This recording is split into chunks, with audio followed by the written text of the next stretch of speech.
Hello everyone, welcome back to the Paranormal M channel. How's your day going? I'm a little tired, but being here and sharing my paranormal experiences with all of you around the world makes the exhaustion disappear, because I genuinely love what I do.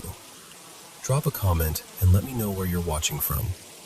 And don't forget to subscribe and turn on notifications. Thank you so much for always supporting the channel, and thank you for sending in your paranormal experiences. Good night, everyone. So, it's been about 3 years since I left my sleepy little hometown and moved into the city. Big buildings, loud nights, the kind of place where even the air feels like it's rushing somewhere. When I first arrived, I didn't really have a proper place yet. For a while, I stayed in my grandparents' old house. After they passed, it just sat there, quiet and half forgotten. Eventually, my family rented a small corner place not far from a busy street. Nothing fancy, just good enough for now. At first, everything felt normal. But I should probably tell you this up front. Ever since I was a kid, I've been sensitive. Not in the I cry at commercials way, more like I notice things other people don't. The kind of noticing you don't exactly brag about, because people either laugh or get uncomfortable. Anyway, one night I had this dream. In it, a child woke me up. Well, not woke me up exactly. It felt like I woke up inside the dream. She was standing beside me like she belonged there. A little girl. Paper pale skin. Black hair cut blunt at her shoulders. Her dress was torn and filthy, like she'd been dragged through dirt and glass. And her skin, it was marked with wounds, old and new. And then I saw her face properly. She didn't have eyes, just empty, like something had been taken out and never replaced. She leaned close, like we were sharing a secret, and asked me to help her. She told me her body, her remains, were scattered in places along my street. Not obvious places, empty lots, dead corners where nobody goes, spots that felt abandoned even in daylight. It was so vivid that when I woke up, I just laid there staring at the ceiling, trying to convince myself it was only a nightmare. I did what most people do. I ignored it. I told myself dreams are just brain noise. But after that, things started happening. It began with a smell. In the kitchen, I'd catch these sudden waves of perfume. So sweet it felt thick, like syrup in the air. It would hit the back of my throat and make my nose sting. The weird part was, it happened when nobody else was around. And I knew it wasn't my mom or me because neither of us wears sweet perfume. We're more like clean soap, maybe a light floral, not that sticky, candy-sweet scent. Then there was my room. My room was always colder than the rest of the house, like it had its own weather. Windows closed, doors shut, fans off, didn't matter. Even during those sweaty city heat waves, my room stayed cold. The kind of cold that makes your skin tighten. I kept telling myself it was bad insulation, weird airflow, something explainable. And then came the first sleep paralysis. I still hate saying it out loud, because just remembering it makes my chest feel tight. That night, my room smelled like rot, like meat left in the sun. Old blood. Something ancient and wrong, like the smell had been trapped for years and finally got released. I tore my room apart looking for the source. Under the bed, inside drawers, behind the wardrobe, nothing. Not a single reason for it. Eventually I gave up, pointed the fan at myself like it could push the smell away, and tried to sleep. And that's when it happened. I woke up, again, not fully awake, not fully asleep, and I couldn't move. Not a finger, not my jaw. I couldn't even turn my head, but I could feel someone there. Not on top of me, not touching me, just present. Close enough that the air felt occupied. And the worst part wasn't the paralysis. It was the feeling that whatever was there was enjoying it. Like I was being watched for entertainment. Like something was standing just outside my vision, smiling, maybe even laughing silently, waiting for me to realize how helpless I was. When I finally snapped out of it, the smell didn't go away. It lingered, like it had soaked into the walls. One night, this part still makes my stomach flip. I was up late playing video games in the living room. It was around 2:40 in the morning. Quiet house, lights low. I had the volume turned way down because I didn't want to wake anyone. I was playing this slow, story-heavy game. Nothing loud, nothing that could cover up other sounds. Our place has 2 floors. Upstairs is my parents' room and the hallway. Out of nowhere, I heard kids. 2 children, laughing and sprinting around upstairs like it was daytime. The sound of running, fast little steps, light but sharp, bouncing across the 2nd floor. At first I tried to be rational. I thought, okay, maybe my parents are watching something. Maybe a movie with kids in it. So I listened harder. I could hear the TV, and what was playing was Harry Potter. One of the later movies, one of the darker ones. Not exactly the kind of thing you put on at 3 a.m. for kids running around. I even thought maybe it was the neighbor's house, and the sound was carrying weird through the walls. City houses do that sometimes. But then, right after that, I heard crying. A child crying, panicked, and then the sound of someone running down the stairs. I remember turning my head slowly because I didn't want to believe it. I could hear the little bare feet hitting each step. Tap, tap, tap, tap. Fast, urgent. And when I looked at the stairs, there was nobody. Empty staircase, no shadow, no movement, nothing. Another time, I was sitting with my back to my bedroom door, and I heard a small voice right behind me. Quiet, almost shy. Hello? Is anyone there? I froze, like my body remembered the paralysis before my brain did. And then there were the smaller things, the ones that sound not that bad until you live them. A soft psst in my room, like someone trying to get my attention. A tall woman on the stairs, long black hair, torn dress, just standing there. I genuinely thought it was my mom. I called out like, "Mom?" And then I saw my actual mom in the kitchen, nowhere near the stairs. A boy's voice calling my name from down the hall when the house was supposed to be asleep. Another paralysis. And that smell again. Sometimes cigarettes, sometimes blood. Like my room couldn't decide what kind of nightmare it wanted to be. And listen, I know how this sounds.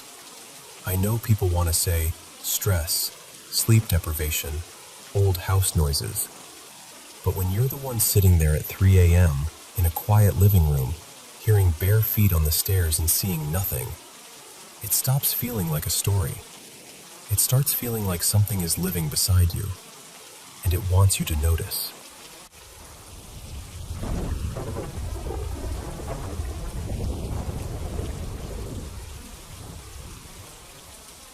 Hey, so I'm not going to drag this out or act like I have all the answers. I just want to tell you what happened, because it's been sitting in the back of my mind ever since. I'm 19 now, and I live in a small town in southern Indiana. One of those places where it feels like everyone knows everyone, and the quiet can be almost too quiet. A few weeks back, my buddy Eli and I decided to go for a walk right before sunset. Nothing weird about it, just 2 friends trying to kill time, clear our heads, talk about life. We ended up taking this long road outside town, the kind with trees packed tight on both sides, branches leaning in like they're trying to meet over your head. We were talking about old memories, dumb stuff we did growing up, and somehow the conversation drifted into paranormal stories, like it always does when the light starts fading and you're surrounded by woods. Eli starts telling me about this picture his aunt supposedly has. He says there's this strange face in the background, like it doesn't belong there, and his family swears it's the spirit of a native man. I remember laughing a little, not to be mean, just because I didn't know what else to do. But I was listening, and right when I'm about to ask him to explain more, like, "Okay, what do you mean a face?" we hear it. Off to our right, deep in the woods, a sharp crack, like something hard snapping. Not like a branch, more like a bottle, or a thick pane of something breaking. That clean, violent sound. I stopped in my tracks. My whole body went cold in that instant, like my brain decided for me. I turned and said, "Nope, we're going back, right now." Eli didn't want to at first. He gave me the whole, "it's probably nothing" routine. But the timing was just too perfect. Like the woods heard what we were talking about and responded. After a minute of me insisting, he finally agreed, and we started heading back toward town. At first, everything felt normal again. Quiet. Almost peaceful. Like whatever that sound was, it was over. I was even taking pictures. Just random stuff. The moon coming up. The road stretching ahead. The sky was clear and bright enough that the moonlight actually lit the field beside the road. But then my phone died, and after that, it was just us walking and talking in the dark. The way you do when you don't have a screen to hide behind. And listen, I'm naturally paranoid. I always have been. I'm the kind of person who checks behind me without meaning to, like it's a reflex. I scan tree lines. I notice shadows. I pay attention to the quiet. So we're walking, and I do one of those quick checks to my right, toward this open field that runs up to the edge of the trees. And that's when I saw it. I swear to you, for a second my brain didn't even accept what my eyes were showing me.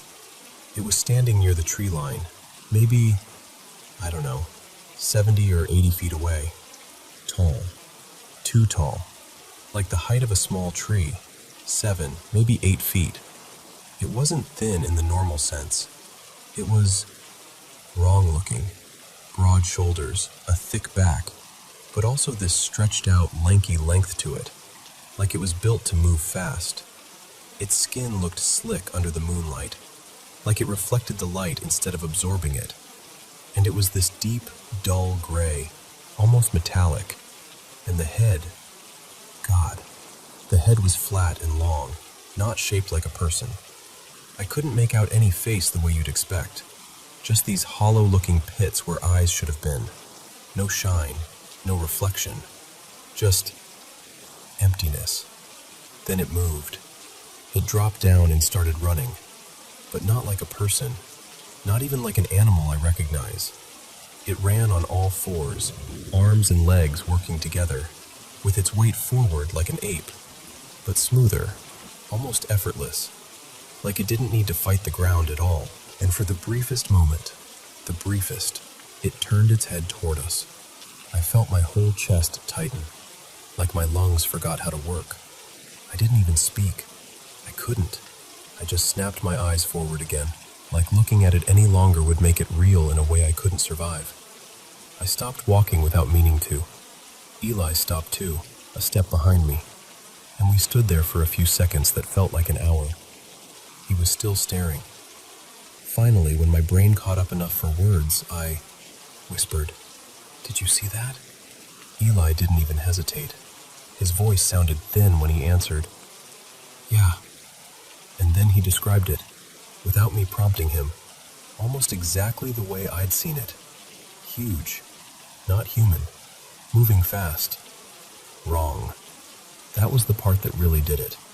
Because fear is one thing when you're alone. But when the person next to you saw the same thing, that changes your whole world for a second. We kept walking because we had to. There wasn't another road back. But we didn't talk. Not one word. We just walked like we were trying not to breathe too loud. When we finally got back to the car, it was like we both remembered how to be human again. We got in, shut the doors, and just sat there for a second, letting the silence settle. I've never seen anything like it since. And I'm not interested in going out there to prove anything. The whole thing lasted maybe less than a minute, and it didn't make a sound. Not even the bushes. But I know what I saw. And I know what Eli saw. And honestly, whatever it was, it could have caught us easily if it wanted to.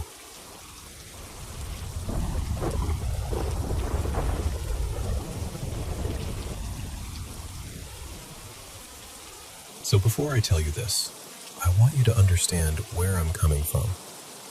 I'm in my 60s. I'm pretty grounded, and I've never been the type to live in some fantasy world. No drugs, no visions, No habit of making things up for attention.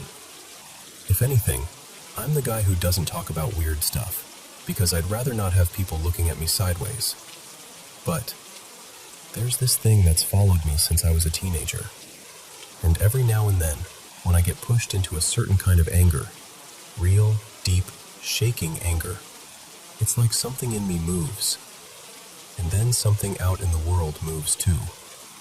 The first time I noticed it, I was about 16. I was dating this girl named Kara, and we had one of those stupid, heated arguments that feels like the end of the universe when you're that age. She stormed off toward this little storefront. Glass door, big plate glass window right beside it. I remember my hands were trembling, not from fear, but from that hot, helpless rage. And I did this motion, this empty-handed throw. Not like I had anything in my fist, but like I was pitching something invisible. The best way I can describe it is, imagine you're holding wet sand and you fling it forward. That exact kind of snap. I threw that motion toward the window and muttered, "Jinx," like an idiot teenager. And the window just exploded. Not cracked, not a little chip. I mean, it shattered outward into glittering pieces like somebody fired a shotgun through it. I froze. Kara froze. And my buddy Eli, who was with me, just stood there with his mouth hanging open like his brain couldn't process what his eyes were seeing. Honestly, mine couldn't either. My stomach dropped like I'd stepped off a roof. Here's the weirdest part. I didn't feel powerful. I felt shocked. Like, what did I just do? But at the same time, there was this sensation in my arm and chest, like heat and pressure leaving me. I started calling it a fireball later, not because there was literal fire, but because that's what it felt like. Something hot being launched from the inside out. Years went by. I didn't sit around practicing it or showing off. I tried not to think about it honestly. Life moved on. Then one morning, early, still dark out, I was driving to work and this guy in a beat-up sedan cut across lanes like he owned the road. He clipped me hard enough that my tires hit the shoulder. For a second I thought I was going to roll. My heart went straight into my throat, and I felt it again, instinctive, like a reflex. That same throw, that same invisible snap. And I swear to you, the car that nearly ran me off the road suddenly jerked, overcorrected, and slid right down into the ditch off the side. Just gone. Like the road rejected him. I sat there shaking, gripping the steering wheel, whispering, "No, no, no, no." Because the fear hit me right after. The thought that maybe I wasn't imagining it, and maybe I'd just done something terrible. There were a couple smaller moments over the years too. Things that happened right after someone wronged me, especially if I felt cornered or humiliated or threatened. Not every time. Not on command. That's the part people don't get. It's not a superpower you can show at a party. It's more like a storm that only shows up under the exact conditions. And for a long time, it didn't show up at all. I almost convinced myself it was just coincidences tied together by memory, until not too long ago. I was parked outside a local shop, right in the accessible spot. And yeah, I use it. I've got my own issues, my own pain, my own limitations. I'm not proud of needing accommodations, but I'm not ashamed of it either. It is what it is. I got out and said, as calmly as I could manage, "Hey, look what you just did." And instead of apologizing, he smirked and goes, "Maybe you should learn how to park." I remember this flash of heat behind my eyes, that particular kind of anger that isn't loud at first. It's quiet, heavy, and tight, like your body is compressing. I didn't scream. I didn't threaten him. I just did it. That empty throw, and the pallet jack bucked like it had hit a pothole that wasn't there. The whole stack tipped, and soda cases went flying and bursting open like fireworks. Cans rolling everywhere. Foam spraying the pavement. Total chaos. Darren just stared at it, stiff, pale, like he'd watched a ghost shove it over. Then he took this slow step back, and another, eyes darting between me and the mess like his brain wanted to blame me but couldn't figure out how. As I walked away, I saw another pallet sitting behind his truck, still wrapped, still neat. And I'll be honest, I was still furious. The mouth on that guy, the disrespect, the damage, the way he acted like I deserved it. So I threw another one, and that second pallet toppled like someone had yanked it from the side. Cans and bottles went everywhere across the lot. People turned, yelling, pointing. Darren just stood there in the middle of it, looking like he'd stepped into someone else's nightmare. Now, here's where it gets darker. Recently, my brother, Wade, came over after a surgery. He knows I'm on pain management, and the second he walked in, I could tell what he wanted. He tried to play it casual at first, then finally asked if I could help him out because he'd run out of his meds. I told him no, flat out. I said, "I'm not risking my life for your bad decisions." And he snapped. He started yelling, really yelling, like he'd been waiting his whole life for an excuse. He paced, he pointed, he ranted in my living room for 10 minutes straight. His face was red, and that vein in his temple was throbbing like a rope. And the whole time, I felt that pressure rising in me. Not just anger, years of being pushed around, spoken over, treated like I owed him something because he's older. I warned him to leave. I even said, "If you don't go, I'm letting the dog out and you can deal with that." He paused, and his eyes narrowed like he suddenly sensed something shift. He said, real quiet, "What did you just do?" Because I'd done it. 3 times. Small, tight throws, like knocking on a door. I told him, "You'll find out." He eventually stormed out when he realized he wasn't getting what he came for. Later that day, I heard he got into a wreck, rear-ended a pickup at an intersection. And then, on top of that, he got violently sick for days. The kind of sick you don't joke about. And I'm not going to pretend I felt proud about it. I didn't. I felt a mix of things: anger, relief, guilt, exhaustion. But mostly, I felt this cold realization again. Whatever this is, it doesn't care about family. It doesn't care about should. It shows up when something in me hits a certain limit. I don't know what causes it. I don't know if it's psychological, spiritual, something scientific we don't understand, or just a chain of coincidences that have followed me my whole life like bad weather. All I know is, it's real enough to me that I've spent decades trying not to touch it. And I know how this sounds. I do. If you're listening and thinking, "Yeah, sure, I get it," I'd probably think the same if someone else told me. But I'll ask you one thing, just one. If an older guy with nothing to gain tells you something like this, quietly, without trying to sell you anything, what's the angle? Because for me, there isn't one. There's just the truth, as I've lived it.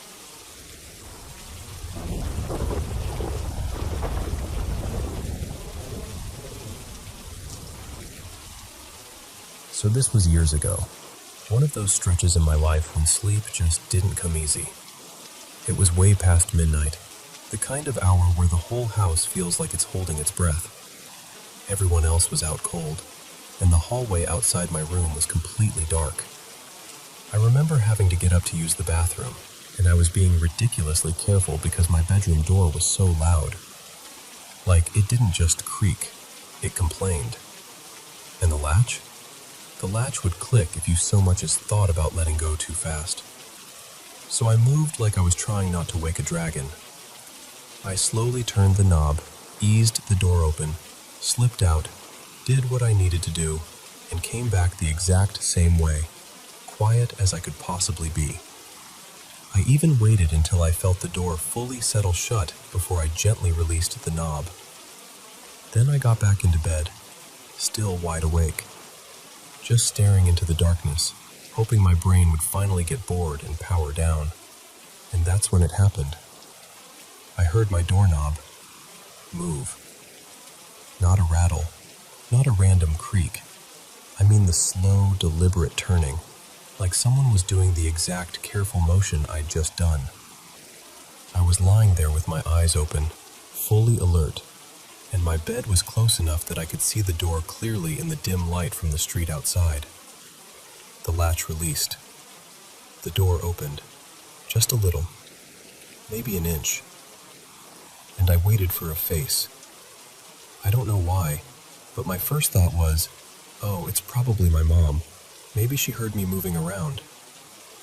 I expected someone to peek in and whisper, "You okay?" But nobody was there.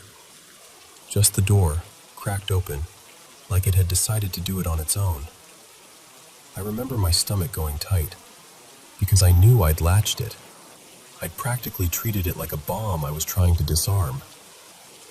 I stayed frozen for a while, long enough for it to feel ridiculous. Like, okay, maybe I'm imagining things. Maybe it didn't fully catch. Finally, after a few minutes of staring at that stupid inch-wide gap, I got fed up and reached over and pushed the door shut, harder than I meant to, loud enough that I didn't care anymore. It clicked closed for real that time. No question. I lay back down, telling myself that was it. That was the whole weird thing. Over. Done. And then, another sound. Footsteps. Not in my room. Out in the hallway. Coming up the stairs. The steps were slow and spaced out, like someone was climbing carefully. I could hear each one, and there were a couple steps near the bottom that had this really distinct creak, like a higher squeal than the others. That detail is important, because the weirdest thing started happening.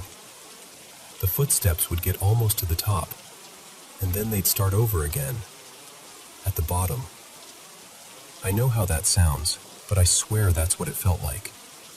I'd be listening, counting them without meaning to, hearing those particular creaky steps, and then, suddenly, those same creaks again, like the person had returned to the first few stairs and was coming up all over. This happened a few times, and every time I started paying close attention, it was like the whole sequence reset. I kept thinking, maybe they turned around. Maybe they forgot something. But it didn't make sense. It was too consistent. Too looped.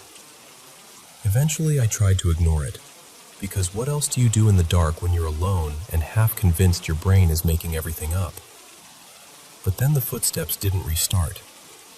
This time they reached the top and kept going, down the hall, toward my room.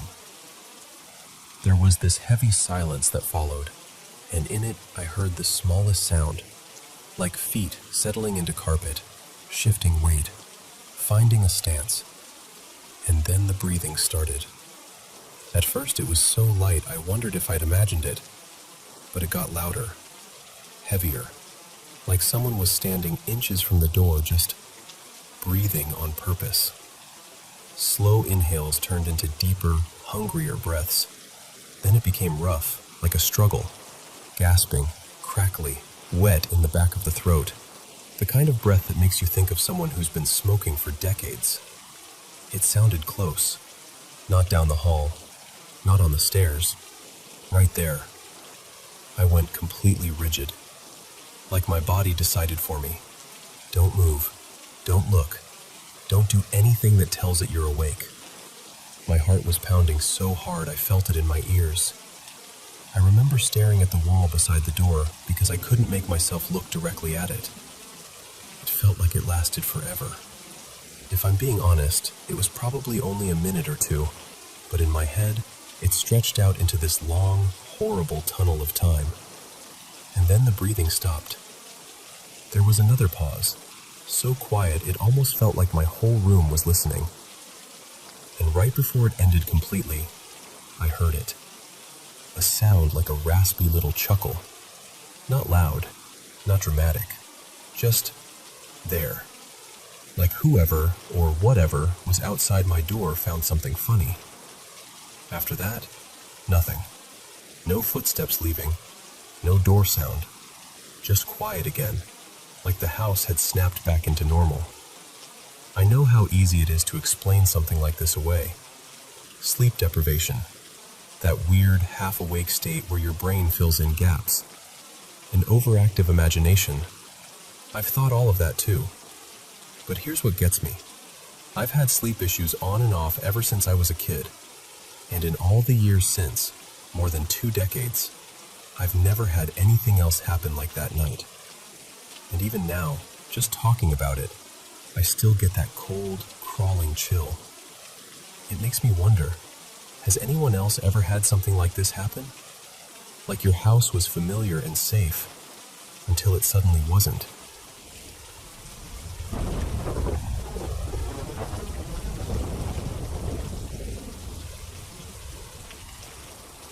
Okay, so I should start by saying I'm not the kind of person who hears a creak in the hallway and instantly goes, ghost. I'm more of a, the house is old, my brain is tired, it's probably nothing type. Or I was. We moved into this place around spring of 2023. Late April, early May, somewhere in there. It's not like the house felt evil or anything, but weird little things would happen that I'd shrug off because, honestly, I'm not trying to spiral over every odd noise. The first time I remember feeling genuinely unsettled was on July 4th, 2023. I was doing this intense deep clean in my room and the bathroom connected to it, like scrubbing everything, full-on cleaning mode. My mom and my youngest sibling were out, and the rest of my family, my dad and my 2 other siblings, were outside. So it was just me inside. I finish in the bathroom. My arms are full of cleaning stuff, and I step out into the hall to set everything down by my door. I turn back into my room, and my lights are off. Not flickering, not dim, just off.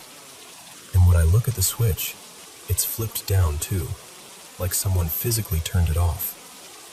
I remember just standing there like, did I do that? And because my memory is kind of trash sometimes, I decided I must have turned it off without realizing and immediately forgot. But here's the part that kept bugging me. It happened more than once, and it only ever seemed to happen to me. Then 2024 rolls around, and things stop being mildly weird and start being, okay, what the hell? One day I'm home alone, and my little sister, her name's Mila, has this habit of getting into cabinets and causing chaos. She's a climber, she's impulsive, and she genuinely doesn't always understand what she's doing. So we keep those child safety slide locks on a bunch of cabinets. One of my cats decides he's going to become a criminal and break into the food cabinet. So I'm trying to lock it, but the safety lock is missing. Like gone. I search everywhere. I'm checking counters, drawers, the floor. Nothing. Right next to that cabinet is a pantry with a sliding door, and that door is open just a few inches. The lock should have been easy to spot because it's dark gray and the cabinets are bright white. I turn around to look again, and I hear a tiny sound behind me. Not loud, but enough that I whip my head back. And the lock is suddenly there, hanging from the cabinet handle. Not even snapped shut, just placed there, swinging slightly like someone just put it on and let go. My stomach dropped. I just stood there staring at it because I was home alone, completely alone. No explanation. No, maybe I missed it. It wasn't there, and then it was. I didn't even finish what I was doing. I locked the cabinet, went upstairs, and basically hid in my room until my family got back. Later that year, don't ask me what month because it's blurry, I messed around with one of those paranormal apps. Not because I believed in it, more like curiosity, you know? Like a dumb what-if moment. The app started spitting out random words that didn't even connect, so I laughed it off and stopped. After that, I was on my bed listening to music, and my bedroom door started opening. Like, slowly drifting open on its own. That door doesn't usually do that.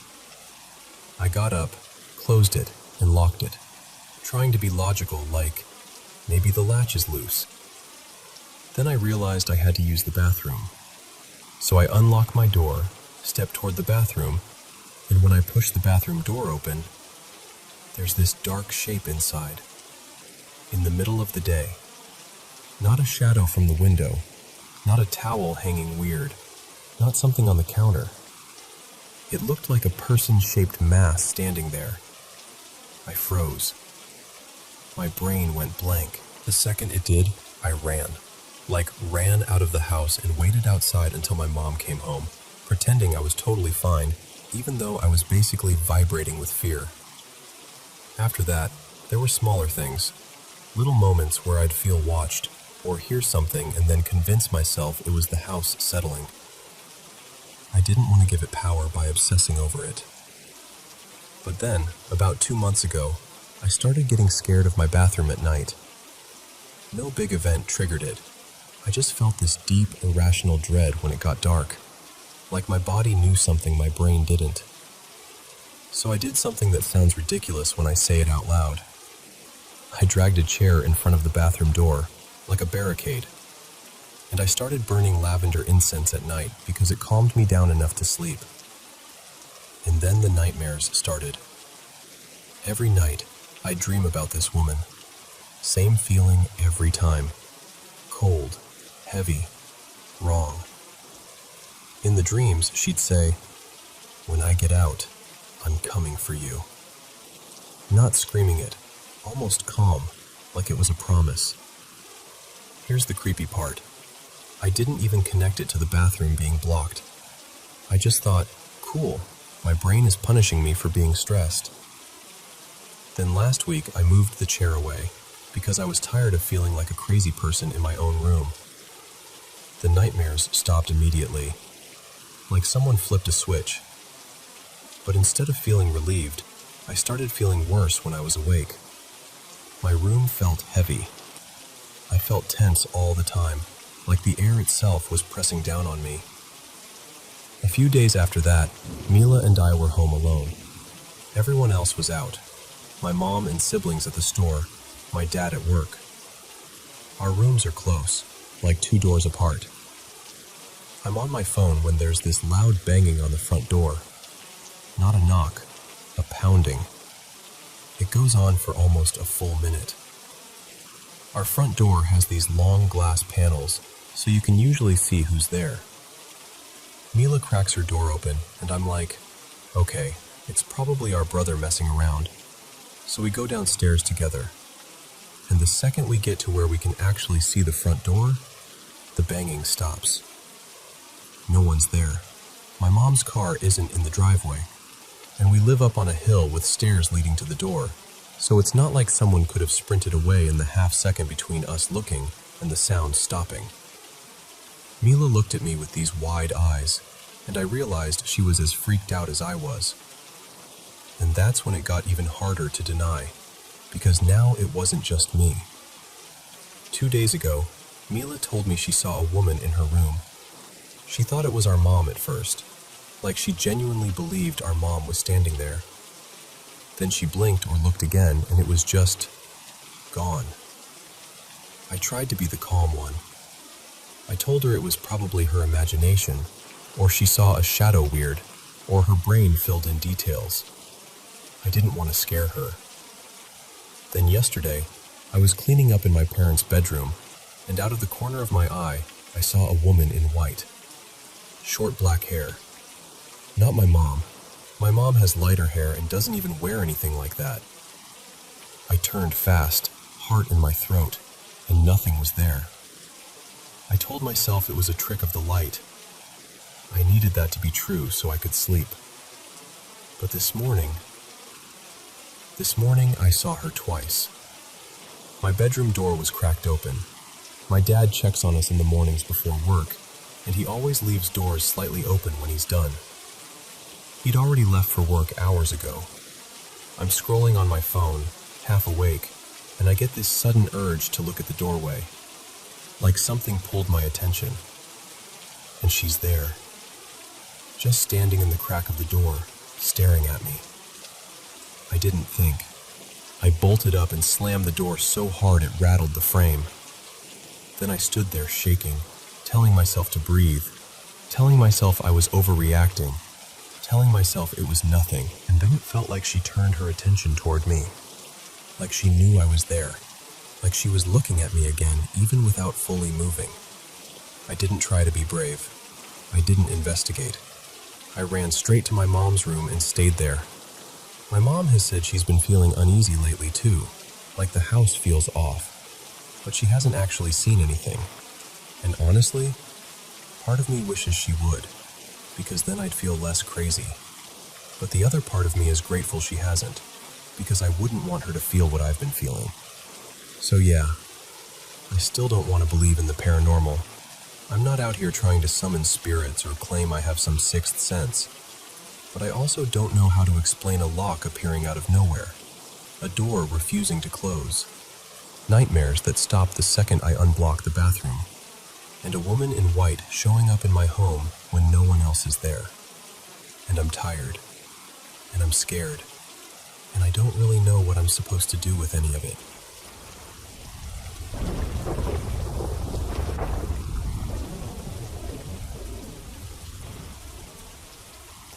Hey, thanks for letting me get this off my chest. I've been carrying it around like a stone in my pocket, and some days it feels like it's getting heavier. The last couple years have been the kind where you almost start waiting for the next hit, you know? Like life's just winding up again. About a year and a half ago, our house, the one we spent nearly 10 years building with our own hands, caught fire. Total loss. And the sick part is, we'd fallen behind, and our insurance had lapsed. So it wasn't just losing a home. It was losing it with no safety net underneath us. After that, it was one struggle stacked on another. Couldn't find a decent place to rent. Couldn't afford to rebuild. So we ended up staying with my father-in-law, Ron. Good man, but it's hard to feel like yourself when your whole life is living out of someone else's space.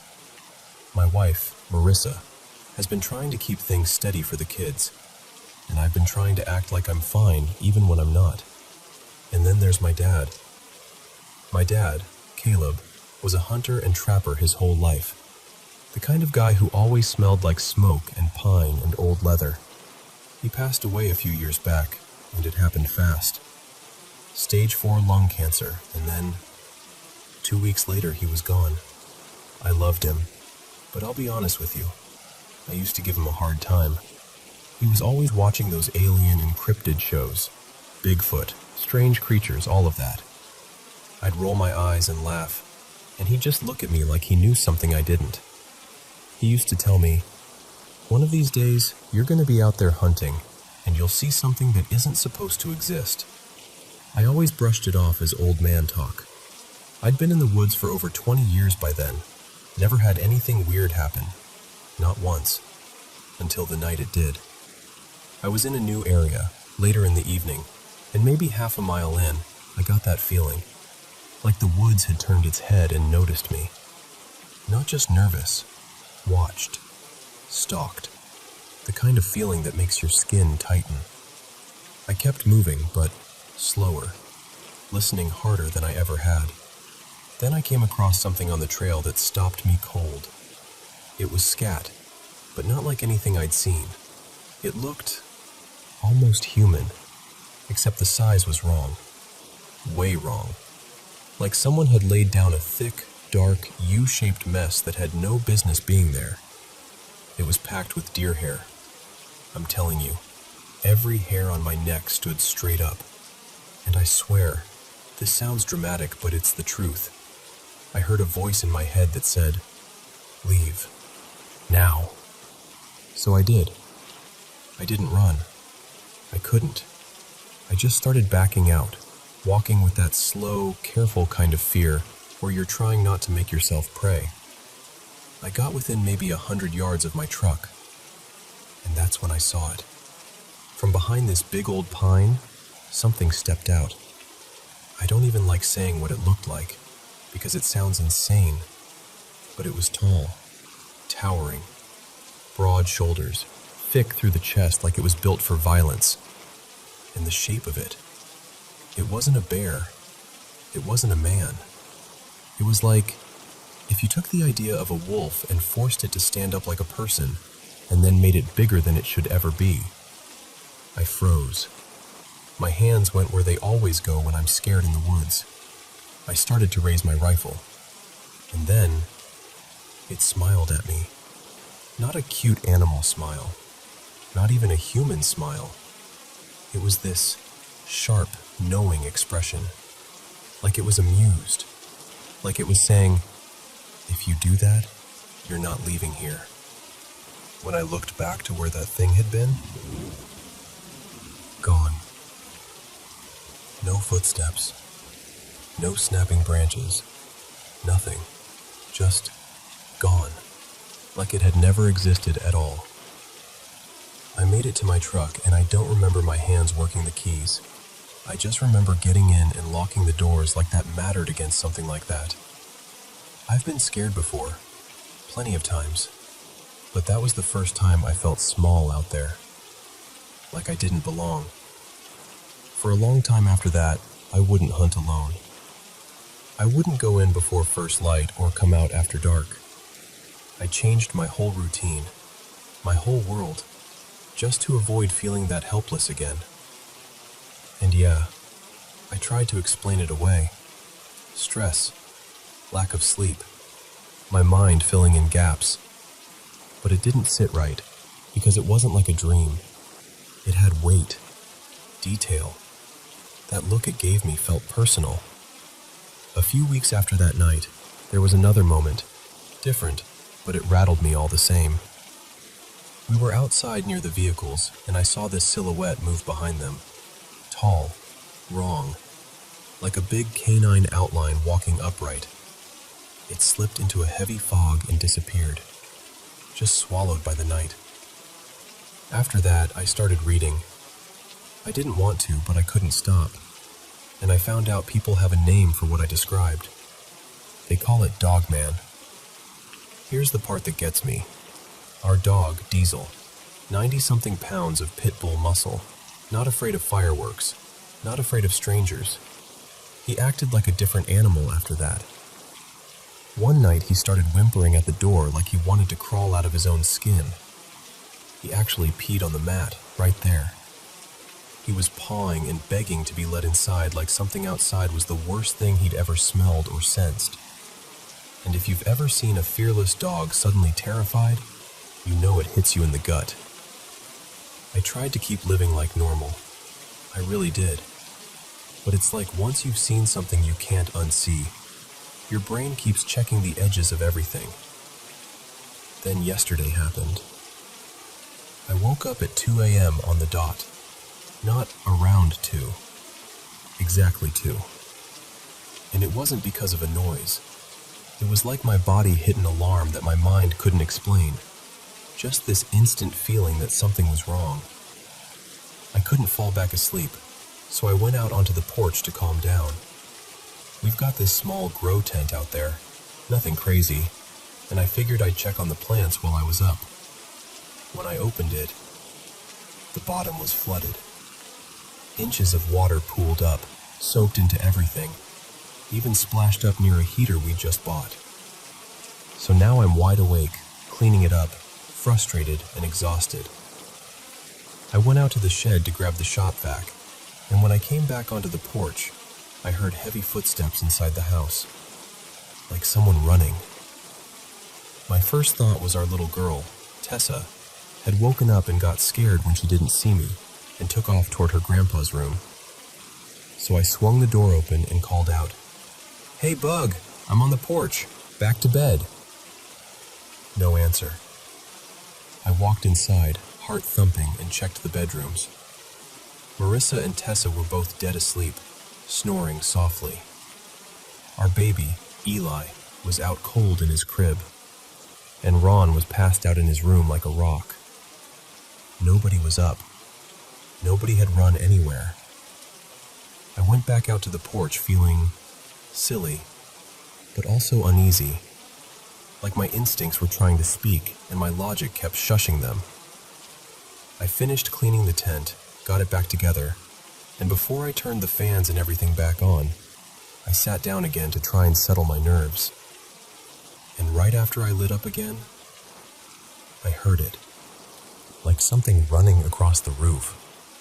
I grabbed my handgun and a flashlight and stepped out, sweeping the beam across the roof line, holding my breath like I was trying not to be noticed. Nothing. Just darkness, cold air, and that awful quiet where you can hear your own heartbeat. I didn't fall asleep again until nearly dawn. When I told Marissa the next morning, she looked at me like she didn't know whether to worry about something outside or worry about me. She asked if I was losing it. And then this morning, at 5 a.m. exactly, she shook me awake in a panic and whispered that someone was pounding on the front door. The thing is, I'm a light sleeper, the kind of person who hears a cup hit the floor from across the house.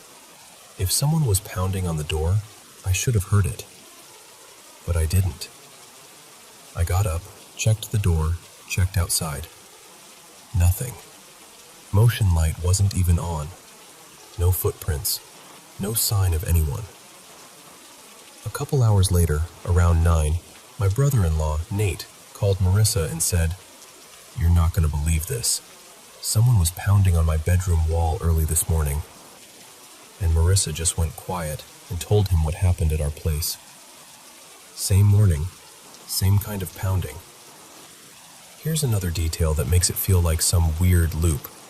Nate lived with us briefly after the fire, during his separation, so it's not like he's never been tangled up in our mess before. It's like, when our life got knocked off its foundation, whatever came with it never really left. I don't know what I'm supposed to do with all of this. I don't know if it's a creature, or coincidence, or grief playing tricks, or stress carving patterns into the dark. I just know what I felt in those woods, and I know what I heard in that house, and I know my dog's fear wasn't pretend.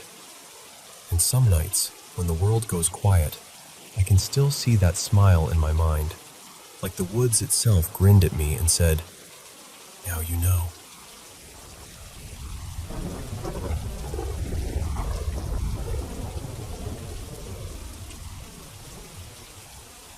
So, I was scrolling late one night, looking at the spiritual side of ear ringing. Like, does it mean something? Frequency, signs, all of that. And I landed on this post that made my whole body go cold. My jaw literally dropped.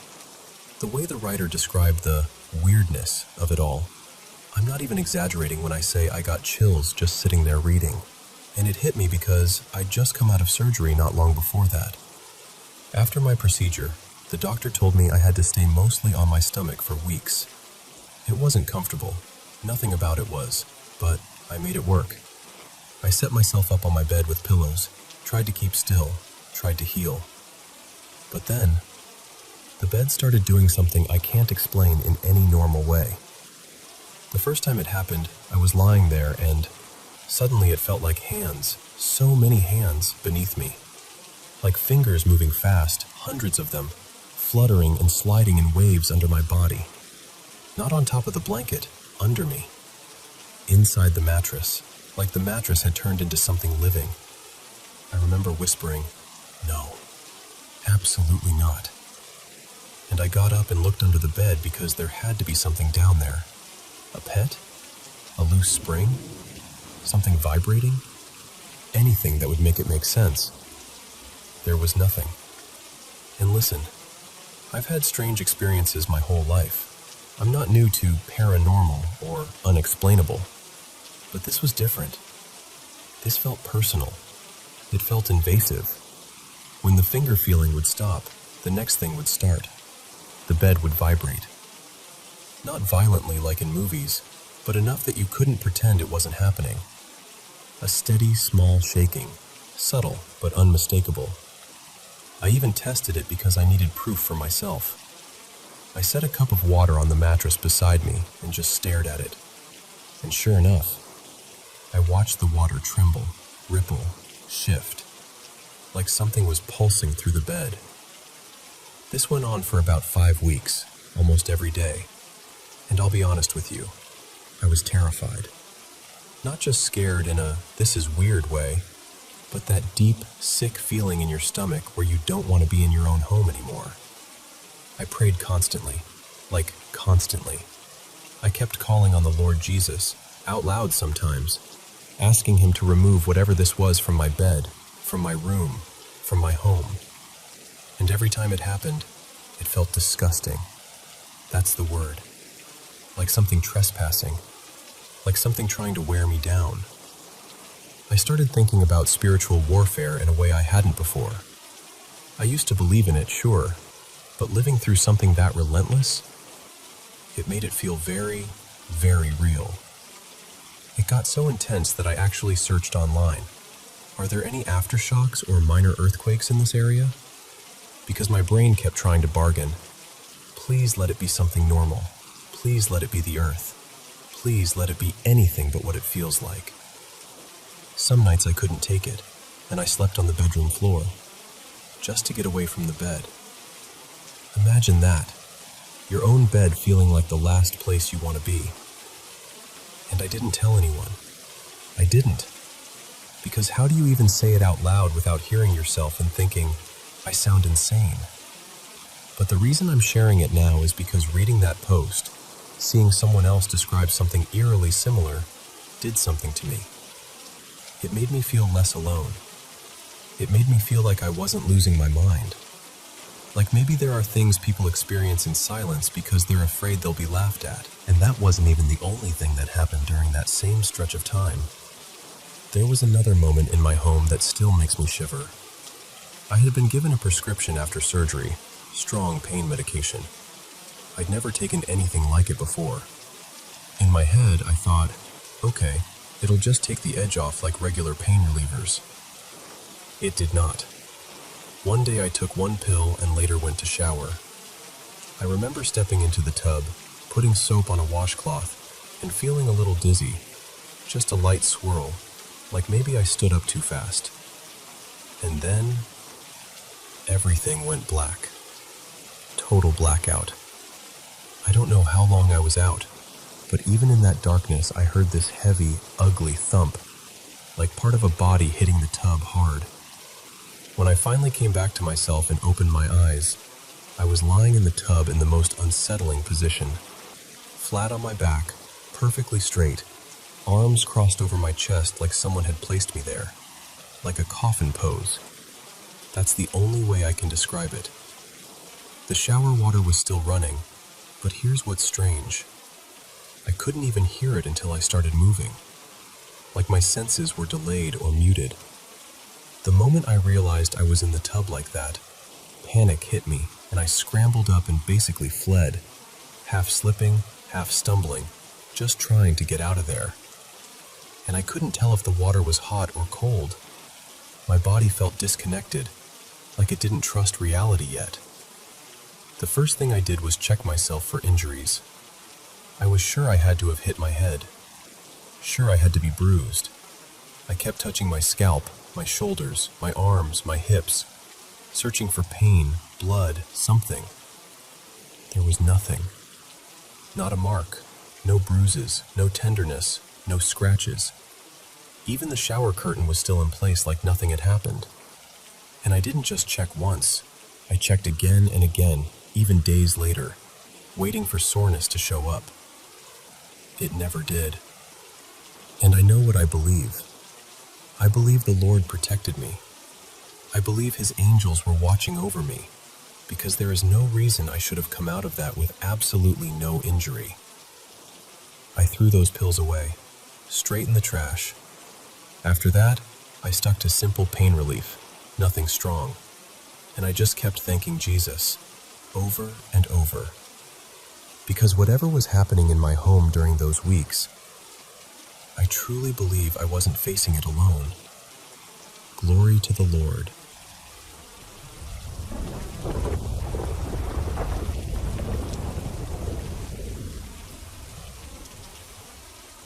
So, I want to tell you about something that happened downtown that still makes my stomach tighten when I replay it. I was out in the city center with a small group, 5 of us total. 3 of my friends were women, 2 two were guys, and we were just doing that slow, aimless walk people do when they don't have anywhere urgent to be. Talking, laughing, drifting from one block to the next. And then this man steps toward us like he's been invited into the conversation. He was charming, like professionally charming. He had this easy smile, this confident way of speaking, and within seconds he had all of us listening. He started telling us his story, how he'd been married, how the marriage ended, how life turns you inside out, all of that. But the weird part was what he was doing with his hands while he talked. He had wire, thin metal wire, like something you'd use for crafts. And as he talked about his heartbreak and his fresh start energy, he was twisting it and bending it like it was nothing, like he'd done it 1,000 times. And he made little things for us. He fashioned 2 tiny wire daggers for the guys, like miniature props from a fantasy movie. For the women, he made flowers. Not the exact ones from my memory, but close. A tulip, a lily, and this bright little daisy shape that somehow looked cheerful, even though it was just wire. It felt oddly intimate, like he was gifting us something while he narrated his life. We're standing there, half entertained, half unsure, and then, out of nowhere, a woman suddenly appears, grabs him by the face, and kisses him, like she'd stepped out of the air just to do it. We all froze for a second, blinking at each other like, "Did you see that? Is this a performance? Does she know him?" But the man just smirked and kept talking like nothing happened, like random kiss interruptions were part of his normal day. Eventually he wraps up, hands over the little wire creations like a final flourish, and then he leaves, just strolls away and blends into the crowd. 2 of my friends decide they're done with the night and head home. The rest of us keep walking, but the energy has shifted, like the air has picked up a static charge. And then one of my friends looks at me with this strange seriousness and says, "If we don't see each other again, happy birthday." Which sounds sweet, right? Except my birthday wasn't that day. It was still 2 days away. I laughed at first, like, okay, dramatic, but something in her tone wasn't playful. It was the kind of thing you say when you're unsettled and you don't know how to name it. As we kept walking, we realized there had been another man nearby for a while. He wasn't part of the interaction, but he'd been watching. Staring, really, especially at the wire guy, like he was tracking him. We came to a crosswalk. My friends went ahead and crossed, but I was a half step behind. And right as I moved to follow, that staring man stepped in. He stopped me. Not aggressively exactly, but firm. He put his hand on my shoulder, like he had the right to, like we knew each other. And I remember how heavy that touch felt, how it made my body go rigid. He asked, completely calmly, "Do you prefer to learn things all at once, or gradually?" I just stared at him, trying to process the question. It didn't match anything happening. It felt like a line from a script. Before I could even answer properly, he asked my name. And I don't know why, maybe shock, maybe that weird instinct to keep things smooth, I told him. A part of me was already regretting it as the word left my mouth. He pointed at me and my friend and started talking about opposites, how they attract, how they repel, how every pairing has an energy. It wasn't flirting. It was more like he was testing out a theory out loud, using us as examples. My friend stepped closer to me, and the guy finally moved his hand away and let us go. We walked on, but we all had that same feeling, the one you get when something doesn't fit reality, like a puzzle piece forced into the wrong picture. A minute later, one of my friends admitted, quietly, something about the wire man wasn't right. I didn't feel good intentions from him. And then we remembered another detail that made our skin crawl. One of my friends has a small pentagram pendant. Nothing dramatic, just something she wears. At some point earlier, the wire man had noticed it and said, almost happily, "What a beautiful star." It wasn't the compliment itself. It was the way he said it. Like he recognized it. Like it meant something specific to him. And the more we talked, the more our minds started building connections. too many connections. Like, is this just weird street theater? Is it a scam? Is it something darker? Then another friend said something that made everything worse. She glanced at the wire creations we were holding and said, "Those kinds of things, you can't just throw them away. They have a way of coming back to you."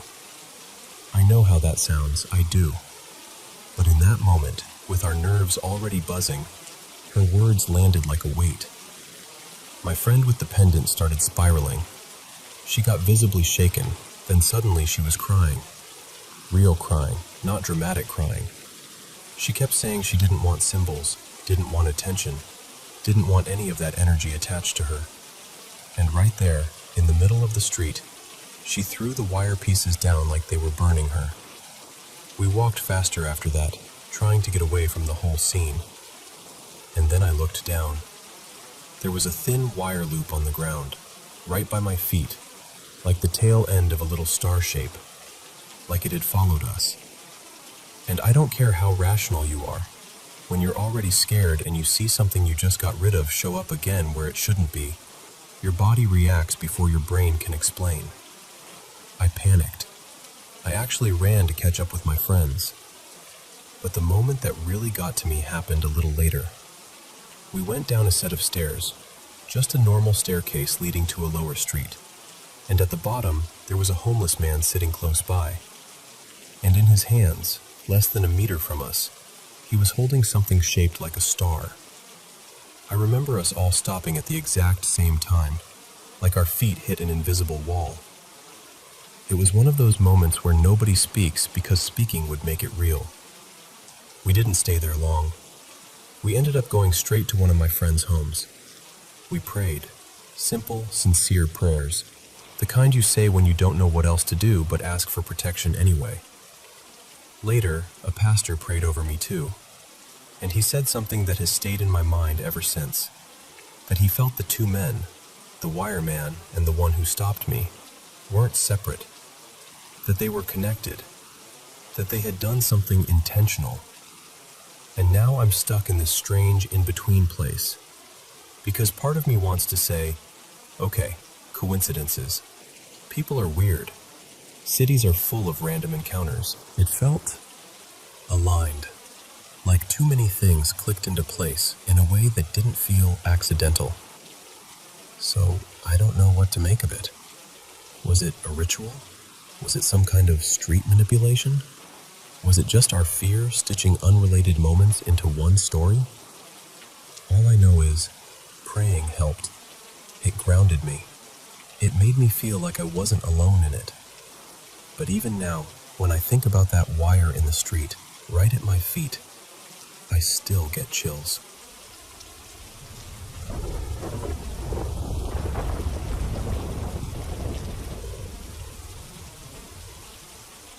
Welcome back, friends, to the Paranormal M channel.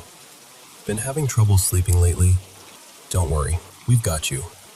We hope these spooky stories help you relax and drift off a little easier. Thanks so much for sending in all your paranormal experiences, and please, keep them coming. Oh, and drop a comment below and tell us what you do for a living. I'm honestly really curious what our everyday listeners are up to. Now, switch on your bedside lamp, put on your headphones, and let's dive into today's paranormal experiences. And don't forget to subscribe and turn on notifications. Thanks. Okay, so I've lived in this house long enough that I almost forget how weird it sounds when I say it out loud. But I'm telling you, this place has history. And not the cute, old wallpaper and creaky stairs kind either. Our house was built in 1948, and the first couple who owned it stayed there for decades. Until somewhere around the late 80s, early 90s, when my granddad, Ray, bought it. The story we got handed along with the deed was not comforting. Apparently, the original owner, his name was Mr. Hollis, I think, died in the bathroom. Heart attack, just like that, while he was getting a bath going. His wife only realized something was wrong when she saw water slipping out from under the door.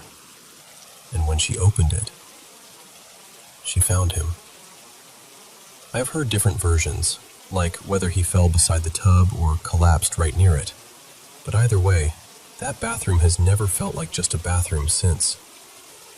And ever since then, it's been like the house kept a piece of him. Now, most of what happens is small, subtle, the kind of stuff you can shrug off if you want to sleep at night. Like you'll be home alone, actually alone, and still get that heavy feeling, like someone standing just out of view, listening. We've seen quick shadows cut across doorways, little wisps that look like smoke in the corner of your eye. And every so often, this one always makes my skin tighten. We'll catch a whiff of cigar or pipe tobacco, just floating through the air for no reason. None of us smoke, but Mr. Hollis apparently did. And then there's the whispering. Not like a full voice, not like a movie. More like your name being breathed so softly you almost convince yourself you imagined it. Almost. At night, I'd hear movement in the kitchen. The tiniest clinks, like silverware shifting, or an empty can rolling a little on the counter. And the locks. Oh my God, the locks. Doors will just lock themselves. And one time, I swear on everything, every exterior lock on the house just stopped cooperating. Keys that worked yesterday suddenly wouldn't turn. It felt like the house was saying, no, not right now. But the part that really messed with us was when things started moving right in front of us. We're a hunting family, so sometimes you'll find random little things around, like an empty shotgun shell sitting on a shelf in the living room, just because someone emptied their pockets and set it down. More than once, those shells didn't just fall. They jumped. Like they launched from the back of the shelf, hopped over other taller stuff, and hit the floor like they were swatted. And my mom, Dana, has this vintage comedy doll in a little glass display case. Not a toy anyone plays with. It's more like a don't touch it display piece. We came back from a day trip once, some candy place. I think it was one of those factory tours, and that doll had rotated inside the case, like a clean 90-degree turn, facing a totally different direction. Nobody had been home, and even if they had, who goes out of their way to twist a doll inside a glass cabinet? So yeah, weird, but still manageable. Until the scary stuff happened. That story alone messed me up for a long time. But the worst thing, the one that still gives me a cold rush when I remember it, happened to me when I was about 12. So let me explain the layout, because you have to picture it for this to hit the way it hit me. My bedroom door opened right into this short hallway. My sister Kira's room was across from mine. Halfway down the hall on the left was that bathroom, the one where Mr. Hollis died. And just before you hit the bathroom, on the right, there's an opening into the living room. If you step into the living room and go straight across, you're basically lined up with the dining area, and then you cut left into the kitchen. And the floors. The floors are original hardwood, old enough that they talk back. We've got a crawl space too, so footsteps don't just sound like footsteps. They feel like them. Every creak travels. So it's late, like midnight, maybe later.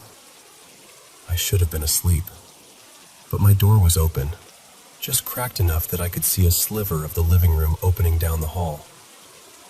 The house was dark, but not totally black. Just that dim, nighttime gloom where your brain keeps trying to invent shapes. And suddenly I got that feeling. You know the one. The someone is moving toward you feeling. Like your nerves notice before your eyes do. And then I heard it. Footsteps starting from the kitchen, moving across the living room, coming straight toward the hallway. And it happened fast, like within 2 or 3 seconds, and my whole body just went rigid. The sound changed as it got closer too. It stopped sounding like normal steps and started sounding like someone in slippers. This slow, dry shuffle, the way an older person might drag their feet without picking them up all the way. Shuffle, shuffle, shuffle. It entered the hallway, and then it stopped, right at my door frame. Not in the hall somewhere, not near the bathroom, not drifting off in the living room. Right there. And I couldn't see anything. I couldn't hear breathing. I couldn't hear a voice. Just the presence. Like something standing there, angled toward my room, aware that I was awake. I felt like my heart was trying to crawl out through my ribs.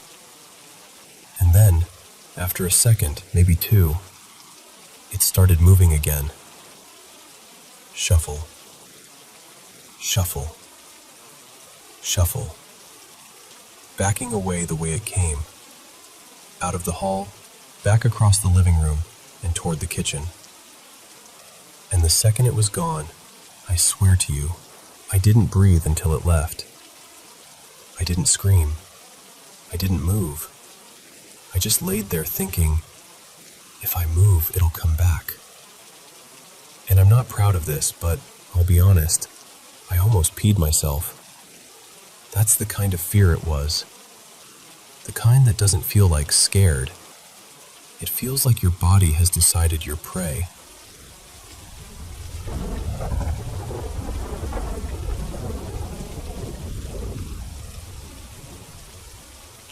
Okay, so I need to start with a little context, because the house is basically a character in this story.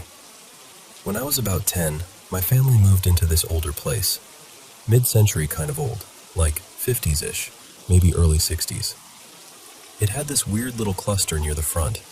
The entryway, the door into the garage, a small living room, a tiny kitchenette, and the laundry area, all kind of packed together.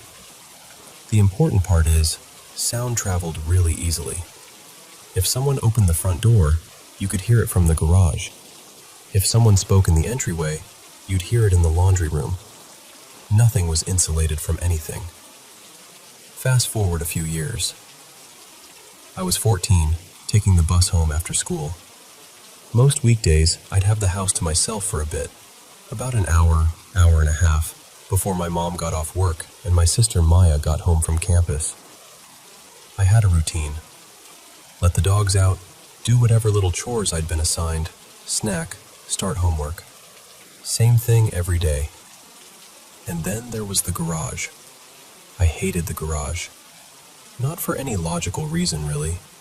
It just had this heavy, unpleasant feeling. Like you were walking into a room that didn't want you there. So whenever I had to go in, I'd do it fast. In and out. No lingering. That afternoon, one of my chores was taking recycling out. So, of course, garage time.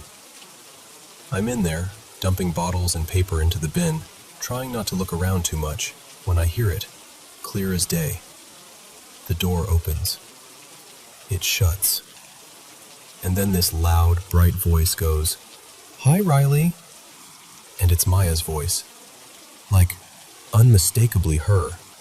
Same tone, same cadence, like she'd just walked in and was announcing herself. I didn't even think. I just answered automatically, still facing the recycling bin. I went, "Oh, hey Maya." No reply. I finish up and I walk into the entryway like normal, expecting to see her dropping her bag or kicking off her shoes. And there's nobody. So I say again, louder this time, "How was class?" Nothing. And now I'm confused, and my stomach is starting to do that slow sinking thing, so I call out one more time. "Maya? Hello?"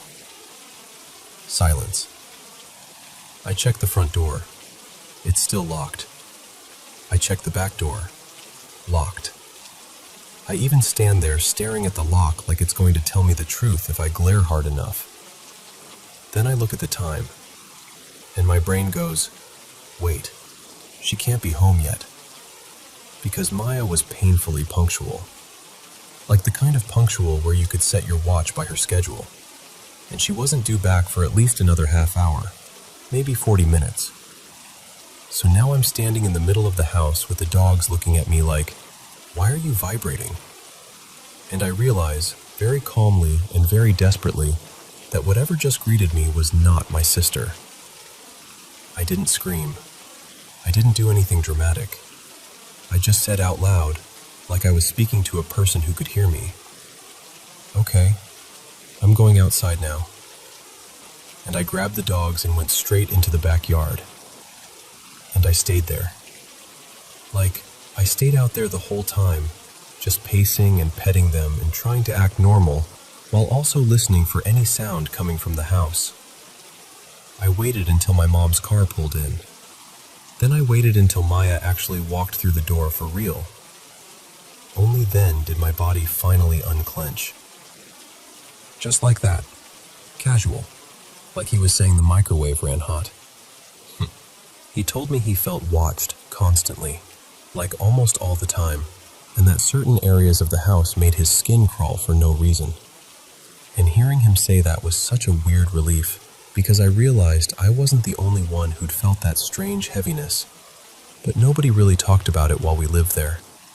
I always remember how much I hated being upstairs alone. At night it was worse, but even during the day it felt wrong. Like you were waiting for something you couldn't see to step out. I finally told my mom the whole Maya's voice story not that long ago. Honestly, way later than you'd think. And she just stared at me, completely stunned. Then she told my stepdad, and he had the same reaction. Even Maya got quiet when I explained it to her, because it's such a specific thing to hear your own voice used like that. And the creepiest part is, we loved that house. Like we genuinely did. Great memories there. It wasn't some horror movie dump. It just had moments. Okay, second story. Different place, different vibe, but still the same feeling of, wait, did that just happen? A few years ago, I went on a trip to the city I live in now. It's one of those places with old buildings, history everywhere, and the kind of reputation where if you stay long enough, someone eventually tells you a ghost story like it's local weather. My mom and Maya surprised me with a ghost walk. Night tour, storytelling, the whole thing. I was so excited. I've always been into paranormal stuff, and honestly, I loved the atmosphere of those tours. It was late, shops closed, streets quiet, that slightly echoey nighttime sound. At one point, our group stops in this little loading area behind a store. The guide is mid-story, and she transitions from one haunting to another, like she's setting up the next part. And right as she starts, there's this sudden, sharp impact on the door beside us. Not a creak, not a tap, a slam. It sounded like an open hand smacking the inside of the door. Flat palm, full force. Everybody jumped, like full body flinch. Then people did that nervous laugh thing, you know? The, okay, that was weird, laugh. And the guide, she looked genuinely thrown, like she wasn't doing a bit. She went quiet for a second, like she'd lost her place. And I remember thinking, oh, she didn't expect that. My mom claims she didn't hear anything, which still makes me laugh a little because the group reaction was so immediate and so collective that it's hard to believe it was nothing. Could it have been someone messing with us? Totally possible. It was near a building entrance, and people do mess around. But the timing, the sound, the guide's face, there was this tiny moment where it felt like the city itself answered the story. So yeah, those are my two big ones. I'm older now, and I'm still fascinated by all of it. I'm not someone who wants to believe every little thing is a ghost. Like, I try to be rational. I try to debunk stuff. But those two moments have stuck to me in a way that normal, weird noises just don't.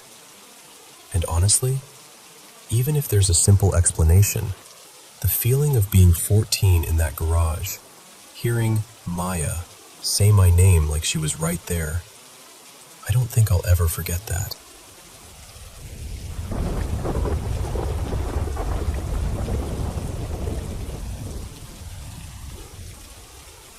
Okay, so I'm telling you this mostly because I need to hear myself say it out loud, you know? Like, I know what I saw. I've known it for years, but I still find myself wanting someone else to weigh in and tell me I'm not crazy, or maybe to fill in a gap I can't fill on my own. So, this happened when I was about 10, late spring, back in 2001. My dad Ronnie and I took a day trip to go trout fishing near this little stretch of mountain country outside Cass, West Virginia. It was one of those simple days that felt big when you're a kid. Just the two of us, the rods, the cooler, the quiet. We fished most of the day, moving along the water, and by the time the sun started dropping, we were tired in that good way. We headed out around dusk, maybe 7-ish, give or take. And this was before everyone had a phone with a map in their pocket, right? No GPS telling you, recalculating. It was just my dad following his memory and whatever road signs happened to still be standing. Well, he took a wrong turn. At first, neither of us really noticed. It just turned into one of those roads that gets narrower and rougher the farther you go, like it's quietly daring you to keep driving. Gravel, potholes, tree branches leaning in. The kind of road where you start thinking, we probably shouldn't be here. After maybe 40 minutes, or close to an hour, my dad finally admitted what we both already knew. We were lost. The gas gauge wasn't exactly comforting either. He found a wide-ish spot in the road and did this careful, multi-point turn, the truck crunching and groaning over the gravel. Now here's the part that matters. On the way down, I didn't see much. I was in the passenger seat, and all I could make out was the slope of the mountain beside us. Once it got properly dark, maybe 20 minutes into that wrong road drive, everything outside the headlights disappeared into this thick black. But on the way back up, I saw something. And I need you to understand what I mean when I say I saw it. Not like a shadow, not like a trick of the eyes. I mean, in that instant when the headlights sweep across something and your brain goes, that is a person. About halfway back up the mountain, off to the right side, maybe 30 yards, maybe a little more, I saw what looked like a young girl sitting on a stump. She was facing away from the road, like she was turned slightly from us, and she was wearing a white nightgown. Her hair was long and dark, straight down her back to about the middle, and she was holding something against her chest. It looked like a teddy bear, or maybe one of those soft stuffed dolls. Something a kid would cling to. The weirdest part, what sticks with me the most, is that she seemed to stand out against the darkness. Like the white of the gown wasn't just catching the light, it was present, almost luminous. Not glowing like a flashlight or anything dramatic, just unnaturally clear, like she didn't belong to the same darkness as everything else around her. And even after the truck passed and the headlights moved on, I swear I could still see her for a second, like my eyes held onto the image. I remember blurting out, "Dad, did you see that?" He was tense already, focused on the road, and he just went, "See what?" I told him, "A girl, sitting out there, alone, in the middle of nowhere." Not long after we got off that mountain road, like not even a huge stretch of time later, we hit a little gas station. The kind where you fill up first, then walk inside to pay after.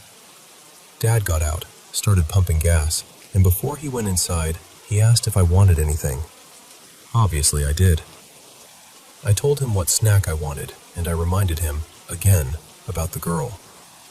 He nodded and said he'd tell the clerk. He came back with my drink and my snack and slid into the driver's seat like it was just another stop on the way home.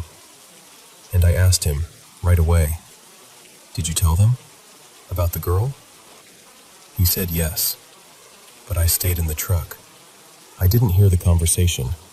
I didn't see anyone react. I have no proof he actually said anything at all. And then we drove home. Late. Quiet. Here's what messes with me. I still don't know what I saw. I've gone through phases where I tried to label it. Ghost, missing kid, some kind of local legend I just didn't know about. For a while I even wondered if it was one of those creepy folklore things people talk about online. But the more I read, the less it fit. I've looked up records. I've tried searching the area as best as I can remember it, and there's just nothing. No clear reports that match. No obvious tragedy that lines up. And over time, the exact location has gotten fuzzy, like the mountains themselves swallowed the details. There weren't houses out there. No streetlights, no mailbox, no sign of a nearby homestead. At least, not that I remember. Just forest. An old mountain road that felt like it used to belong to logging trucks and nothing else. And the other thing, this part really gets under my skin. My dad denies it ever happened. Completely. Like he genuinely doesn't remember, or like he refuses to remember. I can't tell which is worse. So that's why I'm saying it like this, straight to you. I'm not claiming I solved anything. I'm not even claiming it was paranormal. I just know that one night on a mountain road in West Virginia, I saw a little girl in a white nightgown sitting on a stump, holding a stuffed toy, waiting in the dark like she'd been there forever. And I've never been able to explain.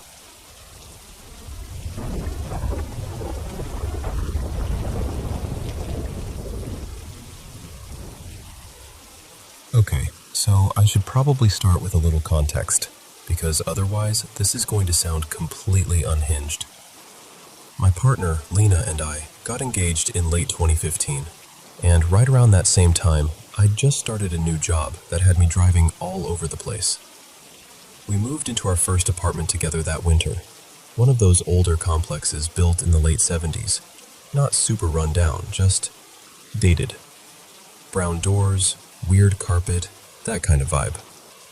The whole place was built along a hillside, with a handful of buildings stacked up the slope like steps. That first night, we had basically nothing.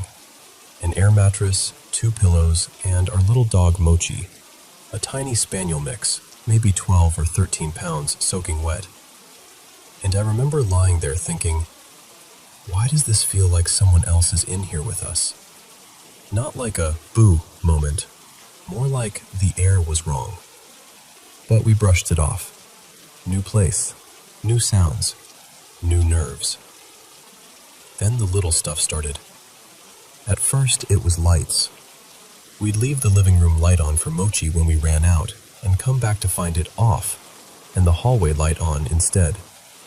Or we'd swear we turned something off, and later it'd be glowing like we never touched it. For a while, we blamed each other. Like, no, you left it on. No, I didn't. You know how it goes. But then Mochi started acting weird. She'd sit up like she heard something, then suddenly bark and sprint down the hallway like she was chasing an invisible intruder, right up to the front door. We assumed it was neighbors on the stairs, but that didn't fit. We'd hear actual footsteps outside, and she wouldn't react at all. But those moments when there was nothing, that's when she'd lose it.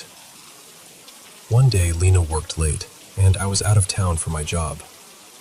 Mochi was in her crate longer than usual, and when Lena got home, our dog had a nail broken almost down to the quick. Not a snagged nail. This looked like something had twisted it.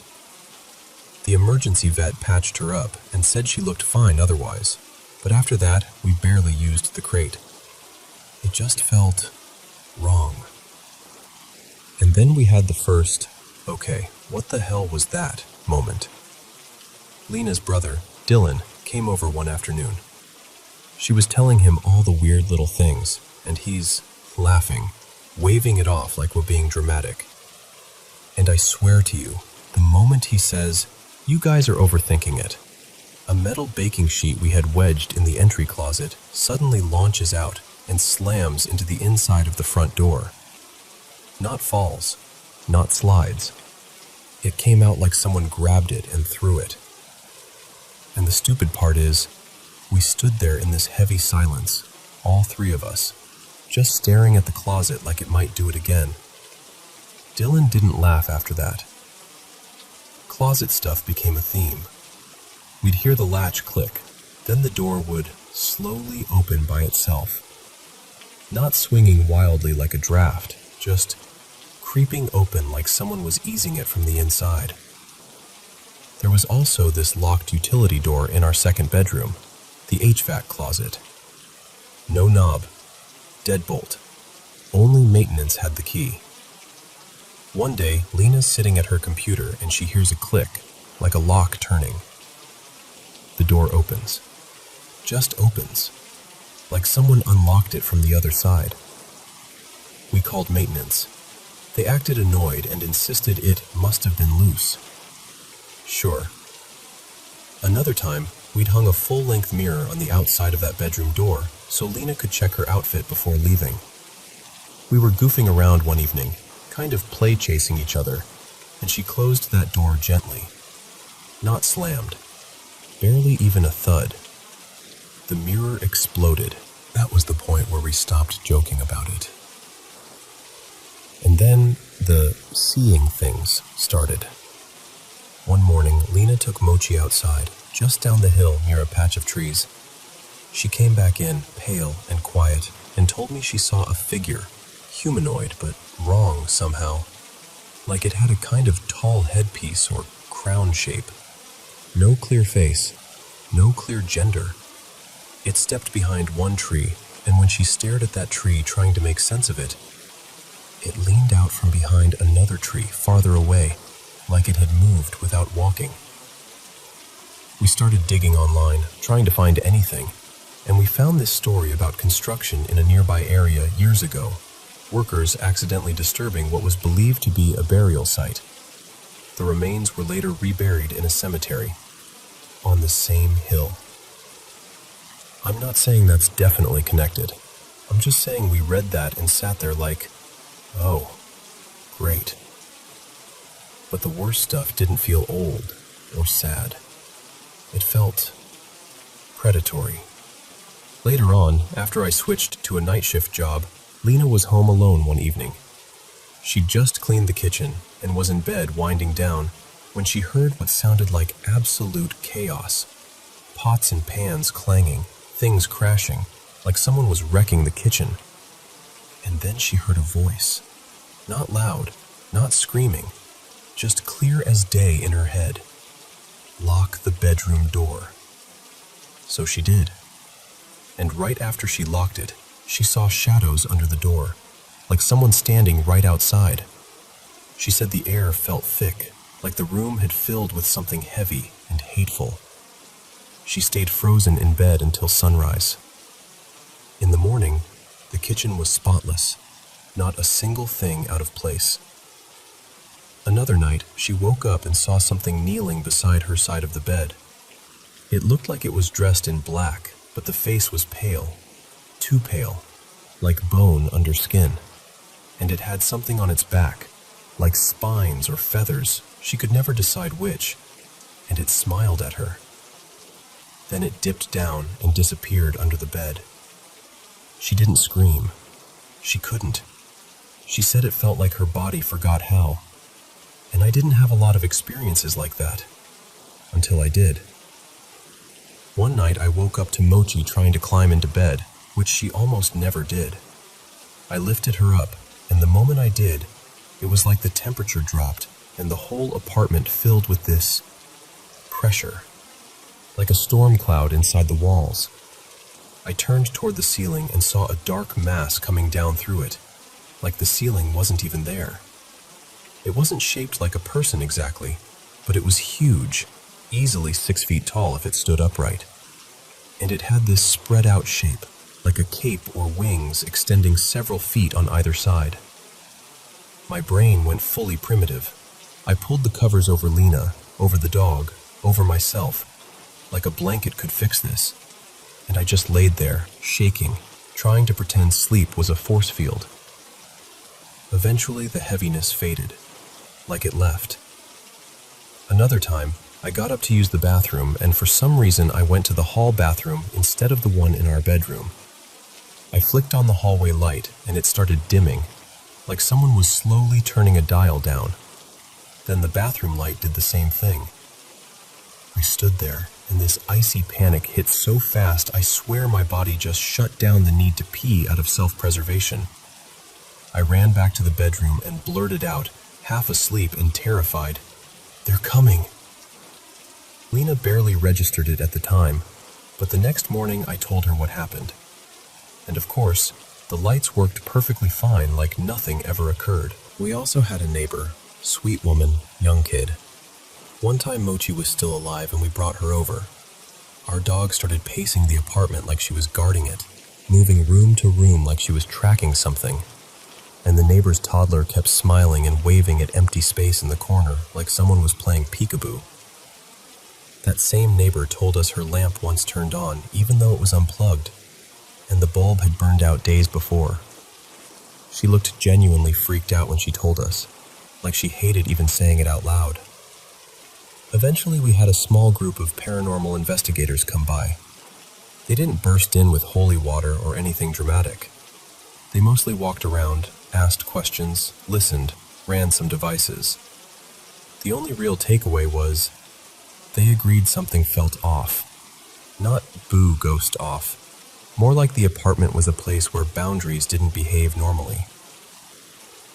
We moved. Same property owners, different city, newer apartment. And it really was better, but not totally normal. There, things would vanish and reappear days later in ridiculous places. Keys in a kitchen drawer we never used, a missing shirt folded in a basket that had already been emptied. And outside at night, we'd sometimes see these small shapes, about the size of a cat or raccoon, moving along the fence line way too fast, like they weren't exactly physical. Both of us also saw something that looked like a child running along the fences between the neighboring houses, except it moved wrong, too smooth, too quick, like it was skipping frames. Inside that second place, there was this little corner of your eye presence too, childlike energy, like it was playing hide and seek. You'd catch it darting behind a doorway, and when you turned your head, gone. We eventually bought a house and moved again. And look, life's normal now in a lot of ways. But even here, we still get the occasional disappearing and reappearing object thing. Manageable, annoying, weird. Lena and I half joke that one or both of us is followed, because it's like whatever that first apartment was, it didn't fully stay behind. And the biggest twist is, before all this, I didn't believe in any of it. I was the guy trying to rationalize everything. Electrical issues, drafts, dogs being dogs, stress. But after you've seen enough, your brain runs out of excuses. So yeah, I don't know what we ran into. I've heard people suggest a spirit tied to the land.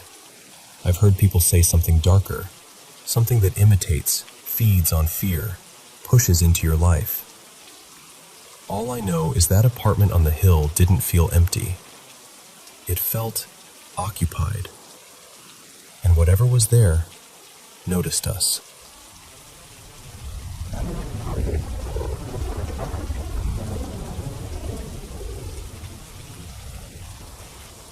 So this happened about 5 years ago, and I'm not exaggerating when I say it still keeps me up sometimes. Let me back up a little. My mom married this guy, I'll call him Darren, and we moved into his house. From the outside, it was just a house, normal. But the second we started living there, everything felt slightly off in this way that's hard to explain without sounding dramatic. It wasn't like constant chaos or obvious horror movie stuff. It was more like the house had moods, like certain rooms carried a weight you couldn't shake. And honestly, the easiest way to describe it is by walking you through the spaces. First, the basement. I hated that basement. Not because it was gross or creepy looking, though it kind of was, but because of the feeling. Every time I went down there, I felt this weird pressure, like something was aware of me. And the worst part was when I'd climb back up the stairs. I'd get this sensation, this heavy, pleading kind of pull, like something wanted me to stay down there longer. Not in a "it's going to grab you" way, more like it didn't want to be alone. Like it was tired of being ignored, tired of being left behind. And the deeper I was in the basement, the stronger that feeling got. It was like being quietly begged by something you couldn't see. Then there was the dining room and living room area. This is the part that makes my stomach knot up, even now. There was this shadowy presence, this shape, that would pace back and forth in a certain stretch of the room. And I swear to you, it moved like it was copying Darren.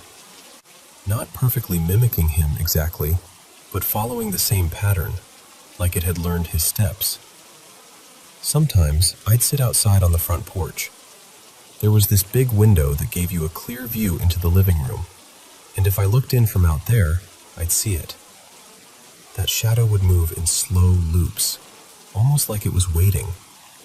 Like it knew I was out there and it was just circling until I finally came back inside.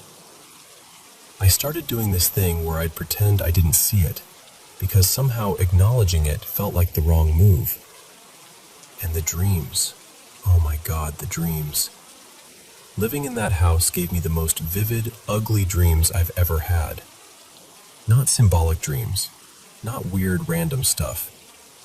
I mean dreams that felt like full, detailed memories. One night, I dreamed someone broke into the house through the basement. In the dream, they were furious, demanding Darren come out and show himself. That's the phrase that stuck with me. Make yourself seen. Like he was hiding, like he'd done something, like he owed them something. A few days after that, I came home late and saw a car in the driveway that I didn't recognize.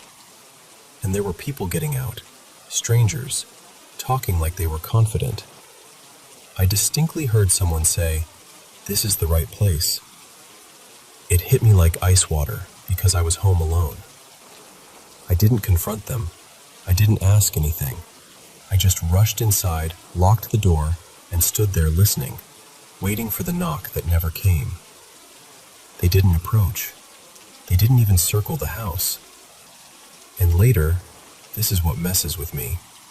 I couldn't stop wondering if the car was ever really there at all.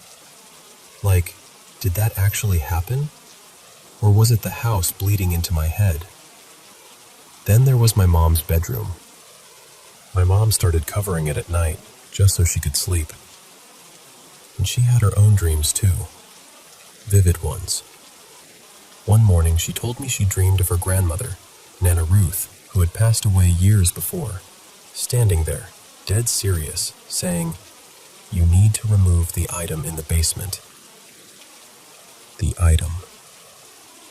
We couldn't figure out what she meant. We searched down there, looking through storage, old boxes, corners, everything. Nothing made sense, but there was this one area, way in the back, where the basement seemed to end. Except it didn't. There was a section that felt sealed off, like a room behind a wall. The air back there felt wrong, dense, quiet in a way that wasn't peaceful. And at night? At night, it sounded like someone was in the hallway. Not like footsteps you can brush off as the house settling. I mean pacing, back and forth, and sometimes a dragging sound, like something being pulled. And scratching, soft at first, then sharper, against doors. It happened whether I was alone or whether the whole house was full of people. I used to sleep with my door locked, every night. I'd tell myself it was just a habit, just being cautious. But deep down, I think I was trying to create one small boundary the house couldn't cross. Eventually, my mom and Darren separated, and we moved out. And once we were gone, I did what you do when you've been holding your breath for years. I started digging. I searched for anything, history, incidents, old owners, anything that could explain why that place felt so hidden. But here's the part that makes everything feel even stranger. I couldn't find anything. Not just no news articles or nothing dramatic happened. I mean, I could barely find records. No clear history, no normal trail. Even information about Darren buying the house felt like it wasn't there, like it had been wiped or sealed or tucked away where regular people can't reach. It was like the house didn't want to be known. And sometimes I wonder if whatever was there wasn't trying to hurt us at all. Maybe it was warning us. Maybe it was trying to get us out, the only way it could. Or maybe it was lonely. Or angry. Or something in between. There's more. There's always more with a place like that. But even telling you this much, I can feel that old tension in my shoulders, like I'm back in that hallway again, listening to something pace outside my door, pretending sleep is possible.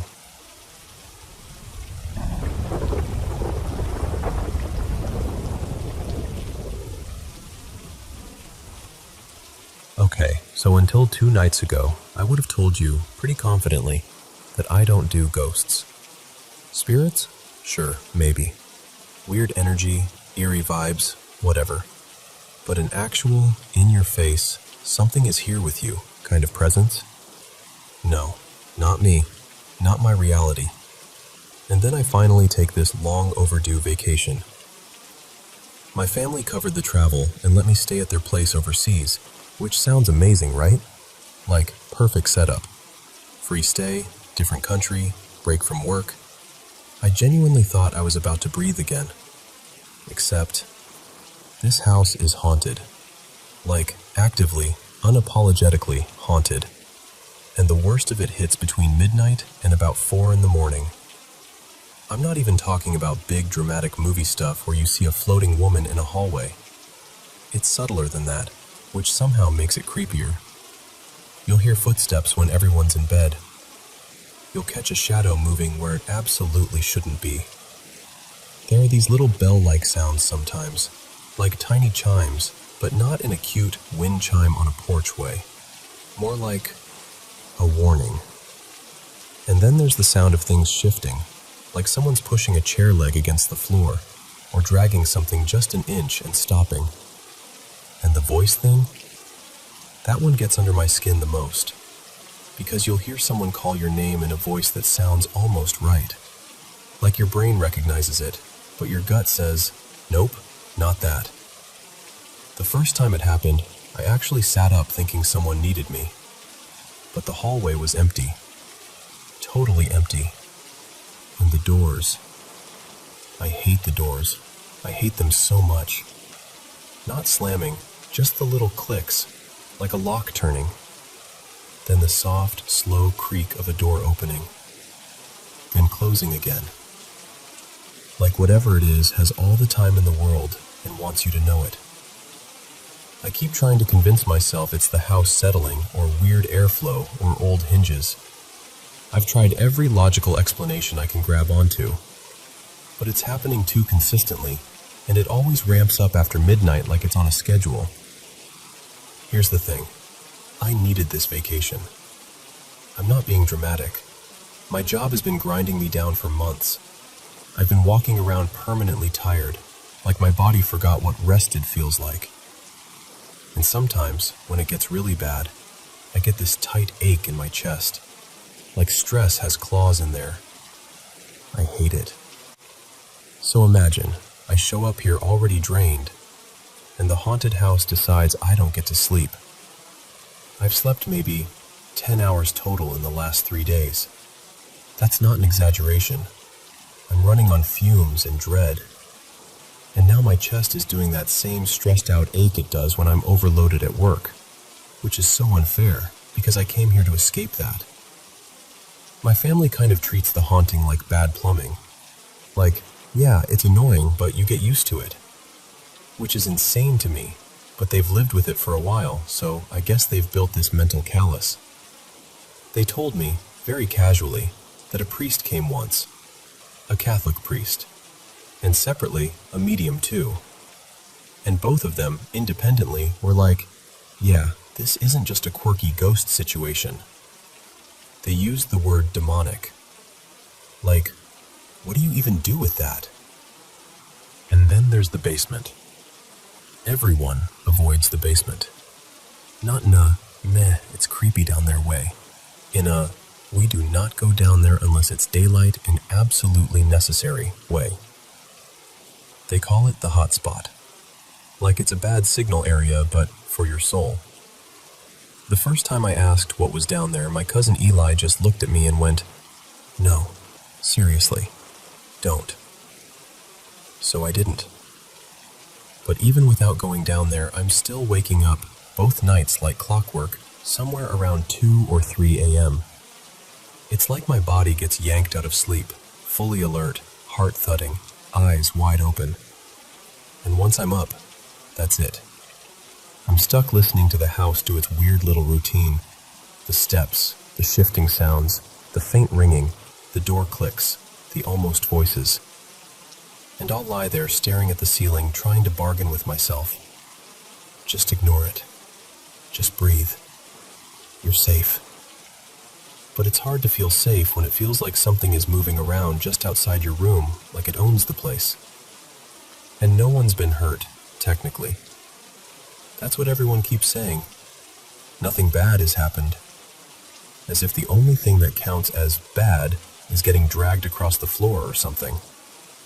Meanwhile, I'm sitting here barely functioning, exhausted, chest aching, nerves shredded, wondering why I ever thought this was going to be restful. So, yeah, that's where I'm at. I'm in this beautiful place I should be enjoying, and instead I'm counting hours of sleep like they're gold coins, listening to doors unlock in the middle of the night, and trying not to spiral. And I genuinely need someone to tell me, like I'm a real person sitting across from you, how am I supposed to get any sleep in a house like this?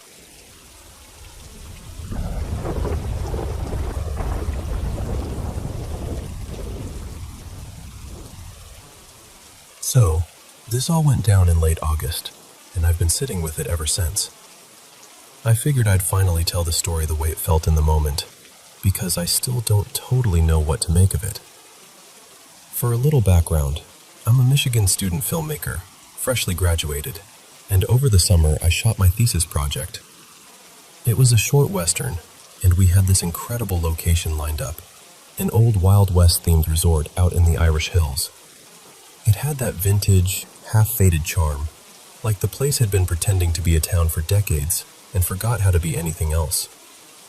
Earlier that summer, I'd done a tech scout with a buddy and the property manager. She was this practical, no-nonsense type, but even she casually mentioned that the place had its moments. Unexplained noises, little weird incidents, stuff moving where it shouldn't. She laughed it off, like, it happens, and me and my friend, being the kind of people who love spooky nonsense, got all excited and joked about doing a ghost hunt. That was it. We didn't really linger on it. Fast forward to the shoot. A day early, I arrived with 2 crew members, Miles and Tessa, to get everything prepped. Nothing dramatic happened at first, but around 1 a.m., we wandered over from the motel area to the Old West town set to grab some B-roll. And I'm not saying I saw anything. I'm just saying I felt wrong the whole time. Like my body had decided we weren't supposed to be there. We also caught this strange little speck on camera, almost like a tiny point of light, that sort of looped and tracked perfectly along the edge of a roofline in frame. Could have been a bug or dust, sure, but it moved like it was following something. The first day of shooting went smoothly overall. Busy, hot, exhausting, normal filmmaking chaos. But at one point, one of our crew, Raya, told me she heard whispering as she walked past one of the rooms. Clear enough that she actually stopped and listened. She opened the door, expecting to catch someone messing around, and there was nobody inside. What freaked her out was the layout. That room had a connecting door that led into our room. So we deadbolted it from our side and shoved the key for the other room somewhere out of reach. Just in case, you know? You do that little, let's not invite trouble thing, even if you don't admit out loud that you're doing it. That night, most of the crew went down the road to our campsite to drink and blow off steam. My friend Jordan crashed early in the motel room. I stayed up in the motel's common room, talking to my girlfriend on the phone and building the next day's schedule. It started raining hard, real steady, heavy rain. But here's the thing, there wasn't wind. None. The trees weren't thrashing, nothing like that. And then I heard this massive crash against the outside wall behind me. Not a little bump, not a branch scraping. It sounded like something big got slammed into the building. I remember going quiet mid-sentence, just listening, waiting for a follow-up sound, anything. My girlfriend tried to calm me down, like, probably a tree. But the next morning I checked. The closest tree was nowhere near the wall, like, not even close. And with no wind, it just didn't add up. And then I heard voices outside. 2 distinct voices, different tones, like 2 people having a conversation, just out of view. Not yelling, not whispering, just talking. And it didn't sound like my crew. It sounded like strangers. That's when I decided I was done being brave. I shut everything down, hurried back to our room, and went to bed like I could outrun the vibe. Later, around 2 a.m. or so, Jordan woke up and wandered out. Around the same time, Miles, Tessa, and Rhea came back from the campsite and decided to go night swimming in the pool. As they walked outside, they noticed that a bunch of patio chairs and one of those umbrella tables had been knocked over. They didn't remember it being like that. And then this cat just appeared, like it had been waiting.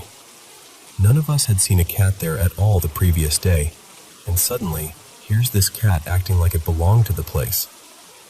A little while after that, Jordan went back into the common room and later told me they experienced the same thing I did.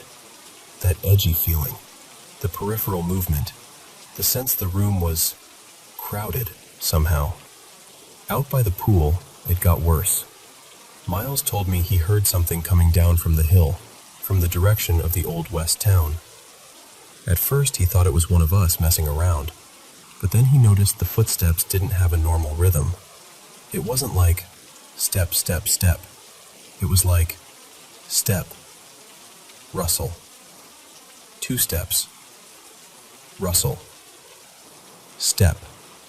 A stilted, uneven approach, like whatever it was didn't move the way an animal or a person usually moves. They turned off their music to listen, and all 3 of them heard it. As it got closer, Miles and Tessa both said the air felt different, like the pressure dropped, like the space around them thickened. At the same time, Jordan, still in the common room, got hit with this wave of dread so strong it made them move without thinking. They said it felt like their body already knew something was happening outside. They bolted toward the pool. When Jordan got there, the other 3 were standing with their phone flashlights trained into this bushy area between the pool and the hill. The cat was there too, and it didn't seem friendly anymore. It was agitated, circling, then slipping through the fence line and sitting down directly in front of the group like it was bracing itself. They couldn't see anything in the bushes, nothing reflective, nothing moving. But the second their lights dipped off for a moment, Miles swore he saw eyes. A pair of eyes staring back from inside the brush. That was it. No debate. No, maybe it's nothing. They all sprinted back into the common room and basically barricaded themselves in. And this is the part that still sticks to me. The cat followed them, but it would not come inside. It stayed right outside the door, sitting like a guard. If anyone went near the exit, like they were thinking about stepping out, the cat would get up and physically position itself in the way, like, no, don't. And if the door stayed open for more than a few seconds, the light fixture near the doorway would flicker, hard. Not a gentle little flutter, like a stressed out pulse. They spent the rest of the night feeling watched, Not in a vague, spooky story way, in a very specific, very bodily way, like your skin knows before your brain does. And then toward the end of the shoot, we kept finding our camera batteries knocked loose from the chargers. Like you'd set them in, they'd be fine. You'd turn your back, and they'd be disconnected. Over and over. It became a running frustration until it stopped being funny. I'm still not sure what happened. If you want the skeptical angle, sure, maybe it was a coyote. Maybe it was some animal moving weird through brush. Maybe the voices were people farther down the road, and the rain carried sound strangely. But none of that explains the timing, or the pressure drop feeling, or the dread that hit multiple people at once, or the cat acting like a tiny bouncer with a job to do. I don't know.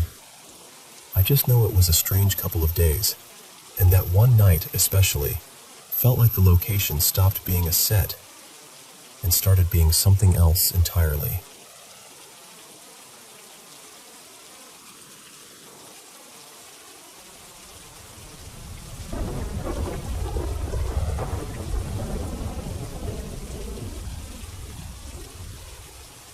Hey, thanks for letting me share this. I'm not the kind of person who goes looking for ghosts. Honestly, I've always been pretty skeptical about anything paranormal. But a couple of moments I've had out in rural eastern Finland, they left me with this quiet, lingering unease that I still can't fully explain. So the first thing happened one summer, a few years back. A friend of mine, Sadi, told me about this gorgeous little spot by a lake, one of those places locals mention like it's a secret you have to earn. I went there with my boyfriend at the time, Mika. It was one of those bright days where the air smells like pine needles and warm stone, and everything feels simple. When we got there, it really was beautiful. Calm water, tall pines, birds calling from somewhere you can't quite see. But almost immediately, something felt off. Not dramatic, not like a horror movie, more like my body knew something my brain didn't. And then I noticed something that didn't fit. There was this open patch, almost like a small clearing or meadow, soft grass, a few wildflowers, the kind of space you don't usually stumble upon in the middle of thick pine forest. It looked kept, even though no one was keeping it. And I remember thinking, this doesn't just happen by accident. In places like that, a clearing often means there used to be a house. People lived there once. A life existed there. I tried to brush it off. I told myself, you're just tired, you're overthinking. We walked around, took photos, even sat by the shore for a while. But the feeling wouldn't lift. It was like a weight in my chest, like someone was standing behind me even when I turned around and there was nothing there. Later, months after that trip, I heard a story about the area. Someone at a cafe in a nearby village mentioned that there had been a small homestead there long ago, and the rumor was dark. The owner, they said, was a woman people avoided. Folks whispered that she practiced some kind of folk magic, maybe just old beliefs, maybe superstition, maybe something people didn't understand and turned into fear. But the part that made my stomach drop was this. They claimed her child died in the lake. Not an accident, something intentional. And after that, the woman supposedly vanished from the village life entirely, and later was found dead as well. Now, I'm not saying I believe all of that. Small communities carry stories like that the way wind carries smoke. Bits of truth mixed with exaggeration, passed from mouth to mouth until it becomes legend. But the way I felt there, that sudden certainty that something was wrong, it made the rumor cling to me in a way it normally wouldn't. And then there's the second thing. This one hits closer because it happened at my own home. I live out near Kumo, further east. Quiet roads, lots of forest, the kind of place where history feels closer because the land remembers. That area saw fighting during the war, and you grow up hearing little pieces of it. but it's easy to keep it at arm's length until something makes it feel real. One evening, I remember it was early winter, already dark by late afternoon. I was home alone. The house was quiet, the kind of quiet where you can hear the refrigerator click. My cat, Nellie, was curled up asleep on my lap. I was just sitting there, half watching the snow drift past the window. And then, all at once, Nellie snapped awake. Not slowly, instantly. Head up, ears forward, like a switch flipped. She stared at the hallway door the way she does when someone comes inside. And I mean the exact way. Alert, focused, almost expectant. I actually spoke out loud without thinking. I said, "Did someone come in?" Of course, no one answered. Not the cat. Not anything. I told myself it was nothing. Cats are cats, right? Maybe she heard a mouse in the wall. Maybe a pipe clicked. But I'll be honest, my skin felt prickly, like I'd walked into a room mid-conversation. Over the years, there have been other little things too. A soft thud from another room, like something falling off a shelf. Only I'd go look and nothing had moved. Or I'd hear a faint scrape, like a chair leg shifting, when no one was there. Nothing huge. Nothing I could point to and say, "That's proof." Just a collection of small moments that leave you standing still, listening. And then recently, I visited a local museum exhibit about the Winter War. I expected maps, uniforms, old photos. But while reading one of the displays, I learned something I'd never been told. Something that made my throat tighten. There had been a field hospital very close to my home, practically next to it. And there was still an old outbuilding, what I always thought of as just a storage shed, where they used to keep the bodies before they could be transported. When I read that, I felt this slow, cold realization. Like the ground under my everyday life had another layer to it, another story. And suddenly, all those small sounds, Nellie staring into empty space, it didn't feel so random anymore. A couple friends have joked for years that that area has spirits. I used to laugh it off. But lately, I don't know. I'm still not out here claiming I've seen a ghost. I'm not trying to convince anyone of anything.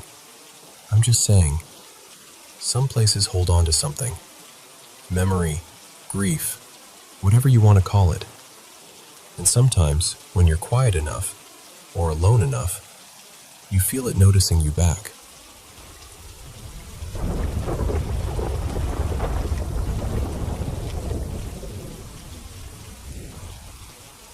So every summer, I go to this camp for about 2 weeks, always right at the very end of the season, like the last little stretch of summer before everything shifts back into normal life. And honestly, every single year it's been completely fine. Fun, loud, exhausting in the best way. Nothing spooky, nothing dramatic. But this past summer, I don't know how else to say it, something felt off. Like I kept getting these weird waves of déjà vu over and over. Little moments where my brain would go, wait, haven't I already done this? Haven't I already lived this exact thing? And it didn't stop when camp ended. If anything, it felt like it followed me home. The first night I got back, my bedroom was being painted, so I couldn't sleep in there. I set myself up in the living room instead. And yeah, my living room is kind of creepy at night. Like shadows sit heavier in there. But it's never been a huge issue. I figured I'd just put something on and pass out. I'm watching some random movie. Could have been on Netflix or Hulu. I don't even remember. When I hear footsteps. At first I'm not bothered. The sound is familiar. Heavy steps like someone walking from the hallway toward the living room. I automatically assume it's my brother, because that's exactly what it sounds like. Like he got up and wandered out. But then, a few seconds pass and it hits me. He isn't even home. He was staying at my dad's that night. And the second I remember that, my stomach just drops. like my whole body went cold all at once. I pause what I'm watching and just sit there, completely still, trying to listen. I'm not even breathing right. I tell myself maybe it's the house settling. Maybe the TV made me imagine it. Maybe I'm tired. And then I hear it again. Footsteps. Not a creak, not a pop of the floor. Actual steps, like someone walking with purpose. I don't jump up. I don't scream. I just quietly change what I'm watching to something safer, like some cozy comfort movie, like my brain thinks that'll protect me. And I'm sitting there trying to act normal, like if I act normal, nothing can touch me. After a while, I decide to call my best friend. Her name's Talia, because we hadn't talked in a couple weeks, and I missed her. I'm in the middle of telling her about camp, laughing a little, finally relaxing, and then I glance up for literally half a second, and I see something. This shadow, sliding back behind the wall in front of me, like it realized I noticed it and tried to hide. And I'm telling you, it wasn't a trick of the light. It wasn't a car passing outside. It moved in a way that was too smooth, too intentional, like liquid, like it had shape and it chose to pull away. My entire body reacted before my mind did. I just froze, and my voice got shaky, and I remember whispering, "Oh my God." I grew up Catholic, and when I get scared like that, it's like instinct takes over. I started praying out loud without even thinking, like full-on desperate prayer, and I actually yelled something like, "I rebuke you in the name of Jesus Christ," which is not me. I'm not usually dramatic. I'm not usually the type to panic like that. But it felt like the air around me had changed, like something was in the room with me and I wasn't imagining it. The next day I called my dad, because he's the kind of person who's into paranormal stuff. He listens seriously when people talk about things like that. And he told me this whole explanation, like maybe I can see into other realities or something, and that what I saw could be what he called a shadow person. I'm not gonna lie, I don't know if I trust that as an explanation.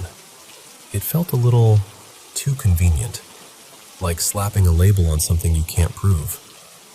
But still, hearing a name for it didn't make me feel better. If anything, it made it feel more real. Then, not that long after, something else happened. I'm in the bathroom, and I hear someone softly singing right outside the door. It's a woman's voice, light, quiet, almost like she's humming but actually forming the words. And the song is Summertime Sadness, except in my head, I remember it being a different Lana song at first, like video games or something, because I remember thinking, of course it would be Lana, of course. And that's what freaked me out even more, because Lana is one of my favorite artists. Like, I know those melodies in my bones. I freeze immediately, just standing there, phone in my hand, not moving. And the first thing I do is hit record. I don't even step out yet.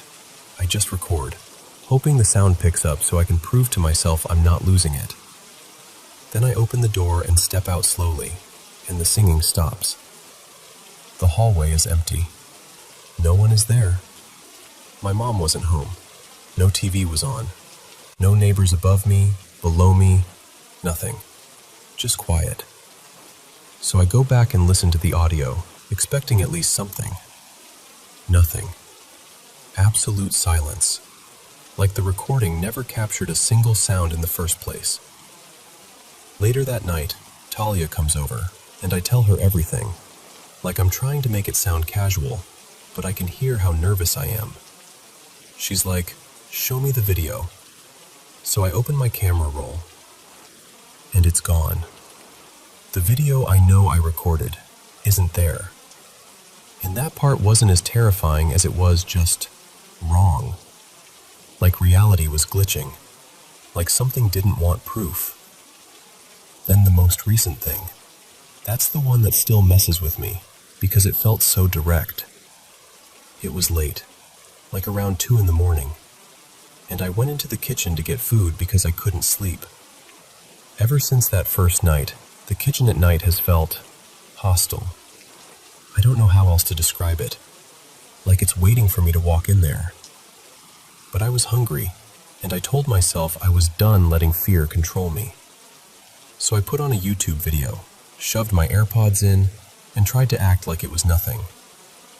I'm grabbing something to eat when I hear it. Through the AirPods. Heavy footsteps again. That same weight. That same rhythm. Like someone walking nearby, close enough that my whole nervous system could feel it. My heart starts pounding so hard I can hear my pulse. I start praying immediately, quietly at first, then faster, because I'm trying to keep myself from spiraling. I snatch my food, grab my phone, and I'm basically speed walking out of the kitchen like, don't look around, just go. And as I'm going back toward my room, I swear to God, something says my name. Not a whisper I could dismiss, not a sound that could have been the video. It was clear, clean, like it was spoken right into the air behind me. I ran, actually ran into my room and slammed the door behind me, shaking so badly I could barely hold my phone. And I told my friend, she's really religious, really. And without even pausing, she goes, "That's the devil." And I just sat there afterward, in the dark, thinking, I don't know what any of this is, but I know what it felt like. And I know I'm not imagining how real it sounded when something called my name.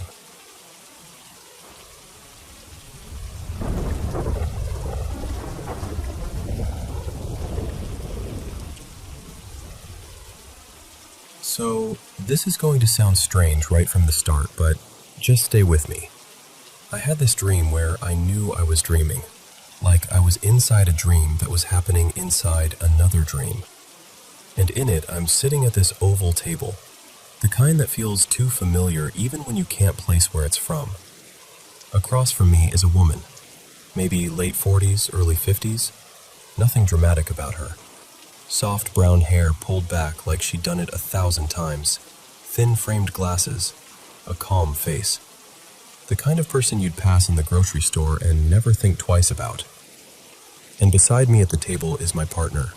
Let's call him Jonas. He's quiet, like he's listening but also bracing for something. The woman looks straight at us and says, very clearly, like she's delivering instructions, "We have to find Kemslauser house."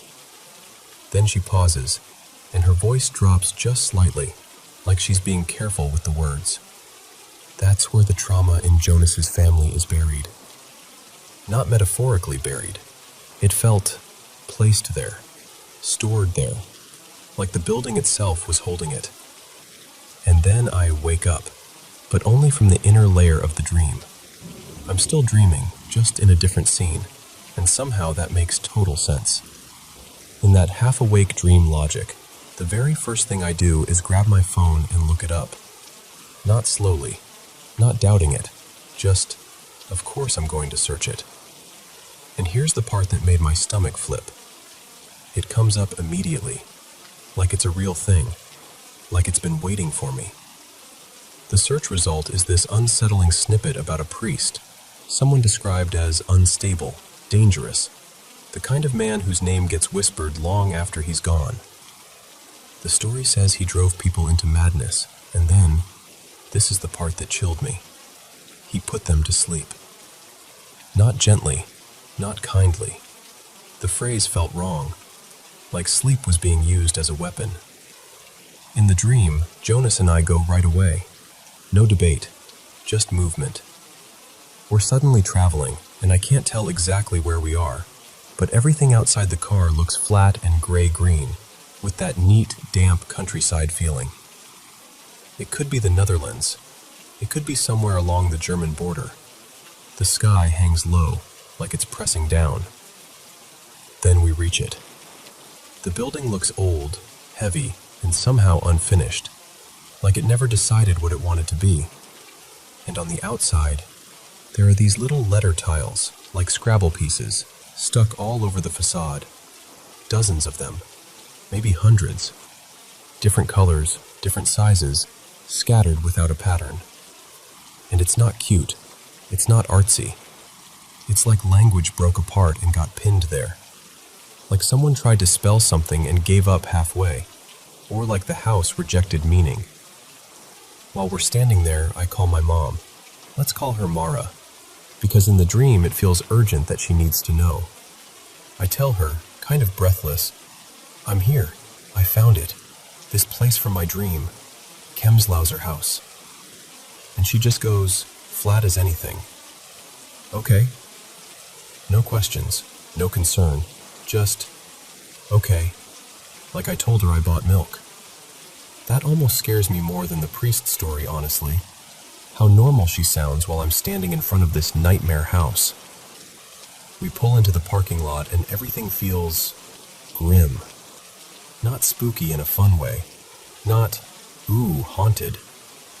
More like walking into a place where something bad happened and never really stopped happening. And then I remember we have our child with us. In the dream, I suddenly feel this sharp hesitation, like my body knows before my mind does. Do we really go inside with a kid? I wake up for real. For actual real. And the air in my room feels too bright, too normal, like the world is pretending nothing happened. A few minutes later, my mom, Mara, walks in, and I sit up and blurt out, Do you know a place called Kemslauser House? And she says, genuinely confused, No. So now I'm wide awake, heart still racing, and I grab my phone and try to search it again. Nothing. No results. No building, no priest, no folklore. Like it never existed. Like the internet just closed its mouth. And I'm not ready to let it go, so I try asking ChatGPT, because if anyone's going to pull a thread, maybe it's that. At first, it doesn't find anything either, but I keep poking at it, giving it more detail, describing the priest, the legend vibe, the supposed location, and then it suddenly starts responding like it knows. It tells me Kemslauser House is tied to local legends. It describes eerie stories, strange phenomena, madness, visions, a priest who changed people. It even says it's in Germany, somewhere around Saxony-Anhalt. It reads like a confident little summary of something that's been documented for years. But here's the problem. I still can't find any outside sources. No articles, no maps, no photos, nothing. So I tell my sister, let's call her Elise, and she tries asking too. And when she does it, ChatGPT can't find it. It gives her nothing. So now I'm stuck with this unsettling situation where I dreamed a name I'd never heard before. In the dream, I found it instantly online. Awake, it doesn't exist. And the only place it appears is in one weird, inconsistent AI response that won't repeat itself. And I don't know what bothers me more, the possibility that my brain invented the whole thing, or the possibility that it didn't. Because that woman at the table, she wasn't dramatic, she wasn't mystical, she was calm and certain, like she was telling me where the fire started. And I keep thinking about those Scrabble tiles, all those scattered letters, like the house was made out of broken language, like it was trying to say something, and couldn't. So I don't know. Maybe it was just a dream doing what dreams do, mixing fear and family and random syllables into a story that feels important. Or maybe it's one of those moments where your mind stumbles onto a name that shouldn't be there. Either way, I can't shake the feeling that I was pointed somewhere on purpose. And the strangest part is, I still want to know what's inside that house.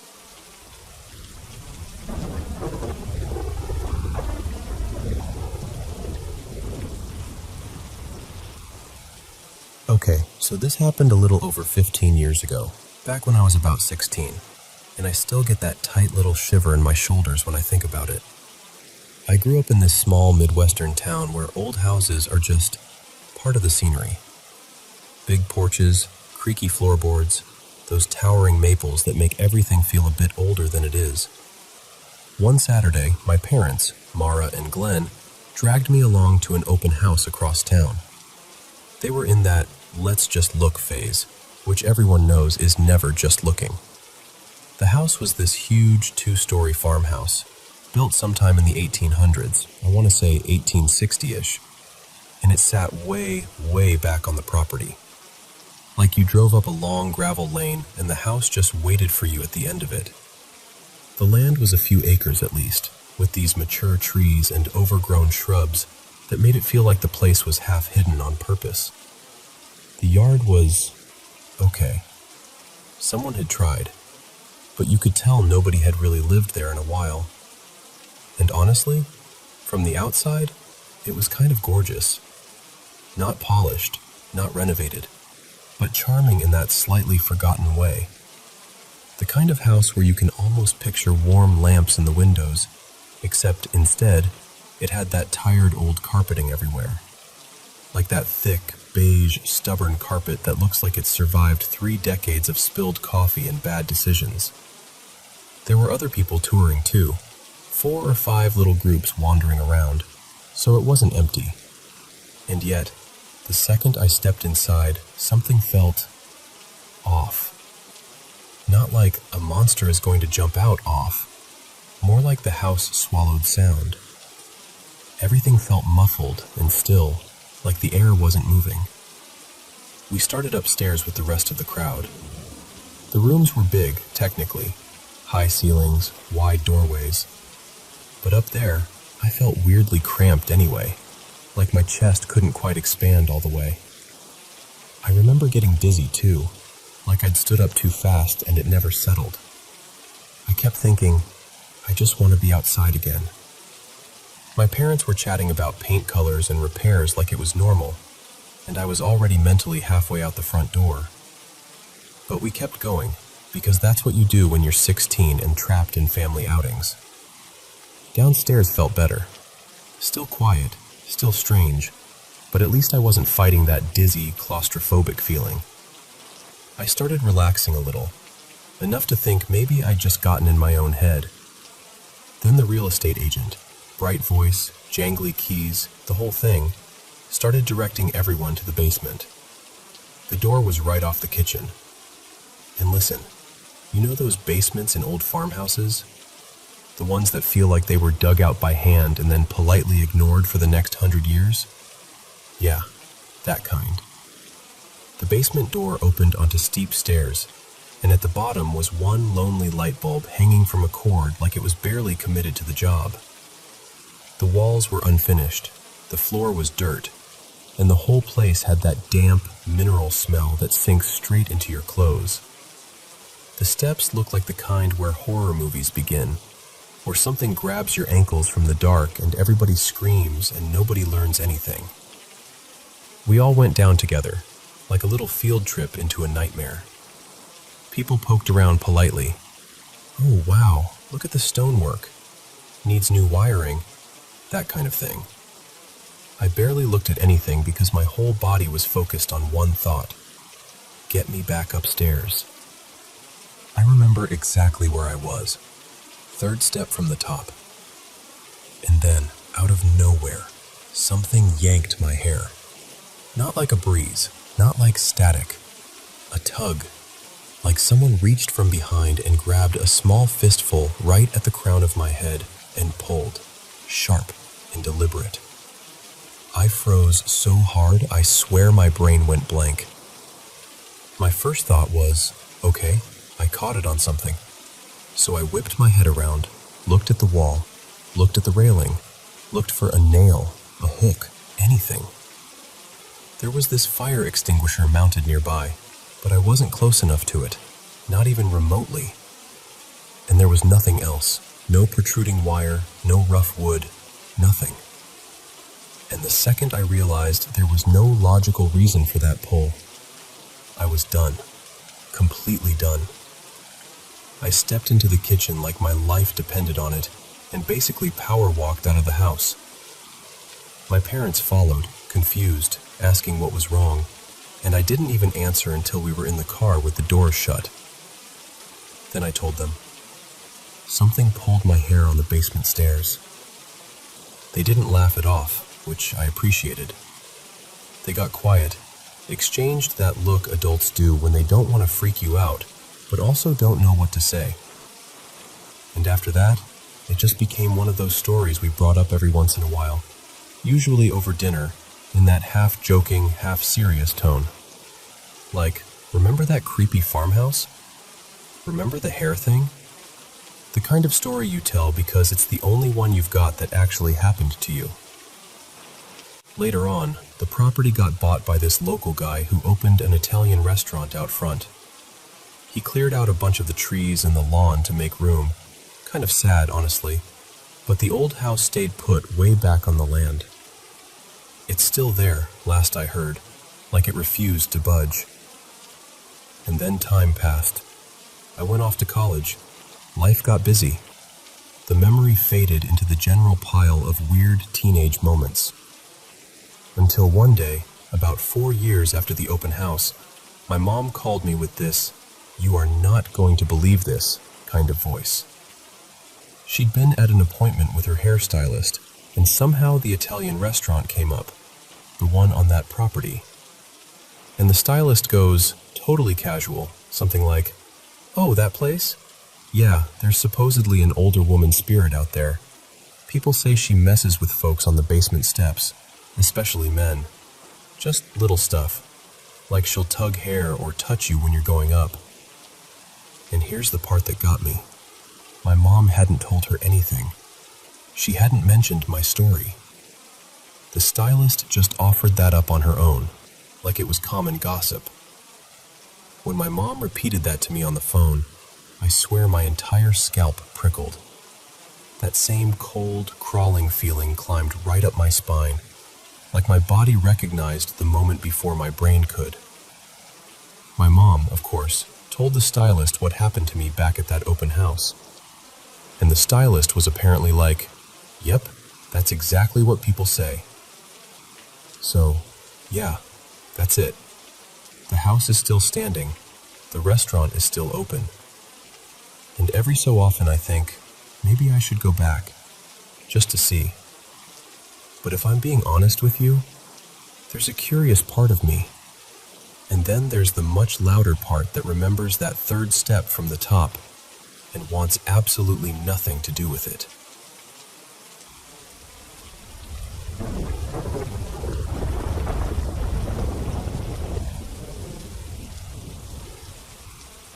So, this happened a few years back, late summer of 2021, I think. One of my longtime friends, Marisol, came to stay with me for a couple nights. She was visiting from a small town out in southern Minnesota, and we did what we always do when we're together. Snacks, staying up too late, and watching something we knew we'd regret. That night's choice was a horror movie, Lights Out. If you've seen it, you know the whole thing hinges on this entity that can only move in the dark, and it vanishes the second the lights hit it. The character's name in the movie is Diana, and obviously, fiction. We knew that. We were joking about it, quoting lines, laughing at ourselves for even picking it, and still, about 15 minutes after the credits, Marisol wanted to go outside and smoke, and I was like, "Sure, I'll come with you." Because the air felt cool, and it was one of those nights where the world is quiet in a way that almost feels soft. Where I lived then was this little loop of houses, almost like a cul-de-sac, except it's more of a circle. There's basically one way in and one way out. This short road that goes up a hill and connects to the main street. On one side of the hill, there's an intersection with a couple restaurants and a strip mall. On the other side, there are just a few houses, and behind those, woods. We'd see deer sometimes, and cranes, and little things rustling around that you never fully see. During the day, that hill gets plenty of sun. At night, though, it turns into this weird pocket of darkness. There's a street lamp down near the main road, but the bushes along the hill throw these heavy shadows. So when you first step out of the neighborhood and start walking up, it's like the light just stops. Your eyes adjust, but it never feels bright enough to be normal.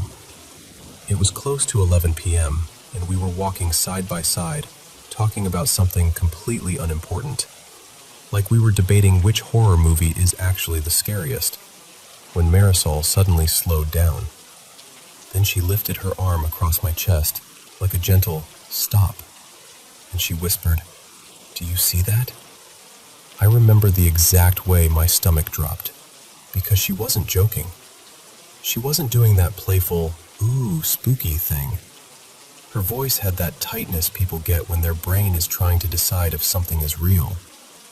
So I looked, really looked, straight ahead into that thick part of the hill where the shadows were darkest. And something was moving. At first, my brain tried to label it. Deer, crane, a person, anything, because that's what your mind does.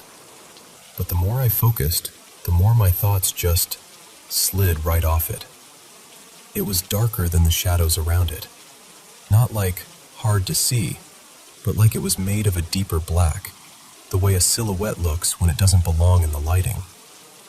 And it wasn't walking normally.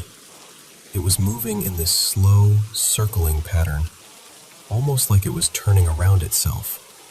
Like it was pacing, but not forward, just rotating. And here's the part that still makes my skin prickle when I say it out loud.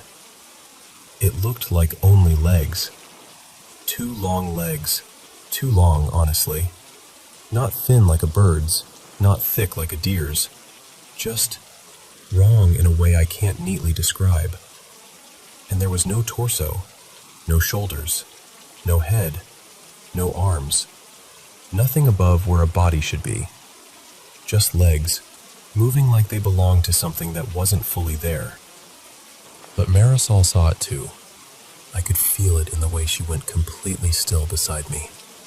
Then one of us, maybe me, made a small sound. Not even a scream. Just that sharp inhale people do when they realize they're about to panic. And the thing shifted. It moved toward the side of the hill that led back into the neighborhood, toward my house, and then it was gone. Like it stepped into the darker edge and just erased itself. The whole sighting couldn't have been more than a few seconds, but it was enough. It was more than enough. I remember us both standing there, not speaking, because once you speak, it's real.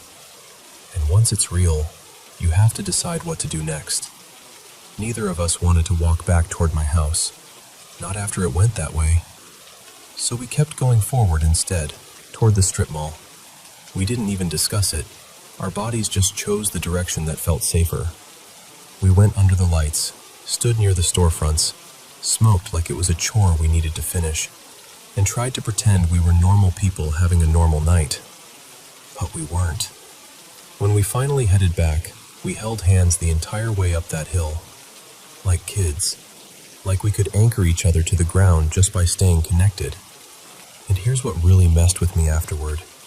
A couple weeks later, I had 2 other friends over, Evan and Kira, and they ended up walking that same road at night without me. They came back pale, and before I could even ask why, one of them said, "Okay, don't freak out, but we saw something on the hill.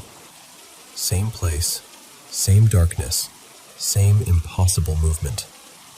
After that, I started digging into local stories, urban legends, weird sightings, anything.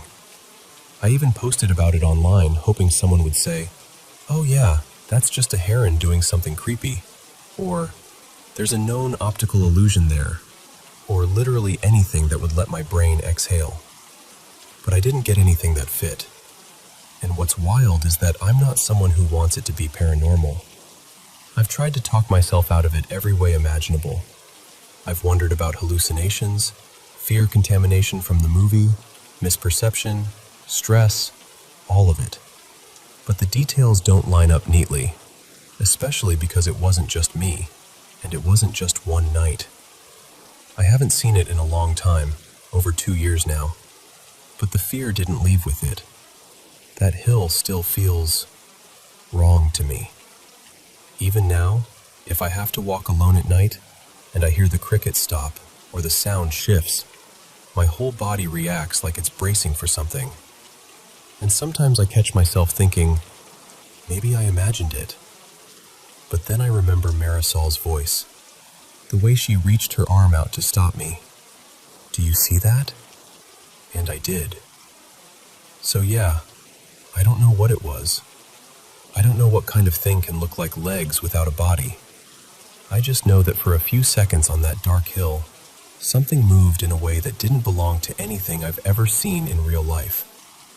And I've been trying to make it make sense ever since.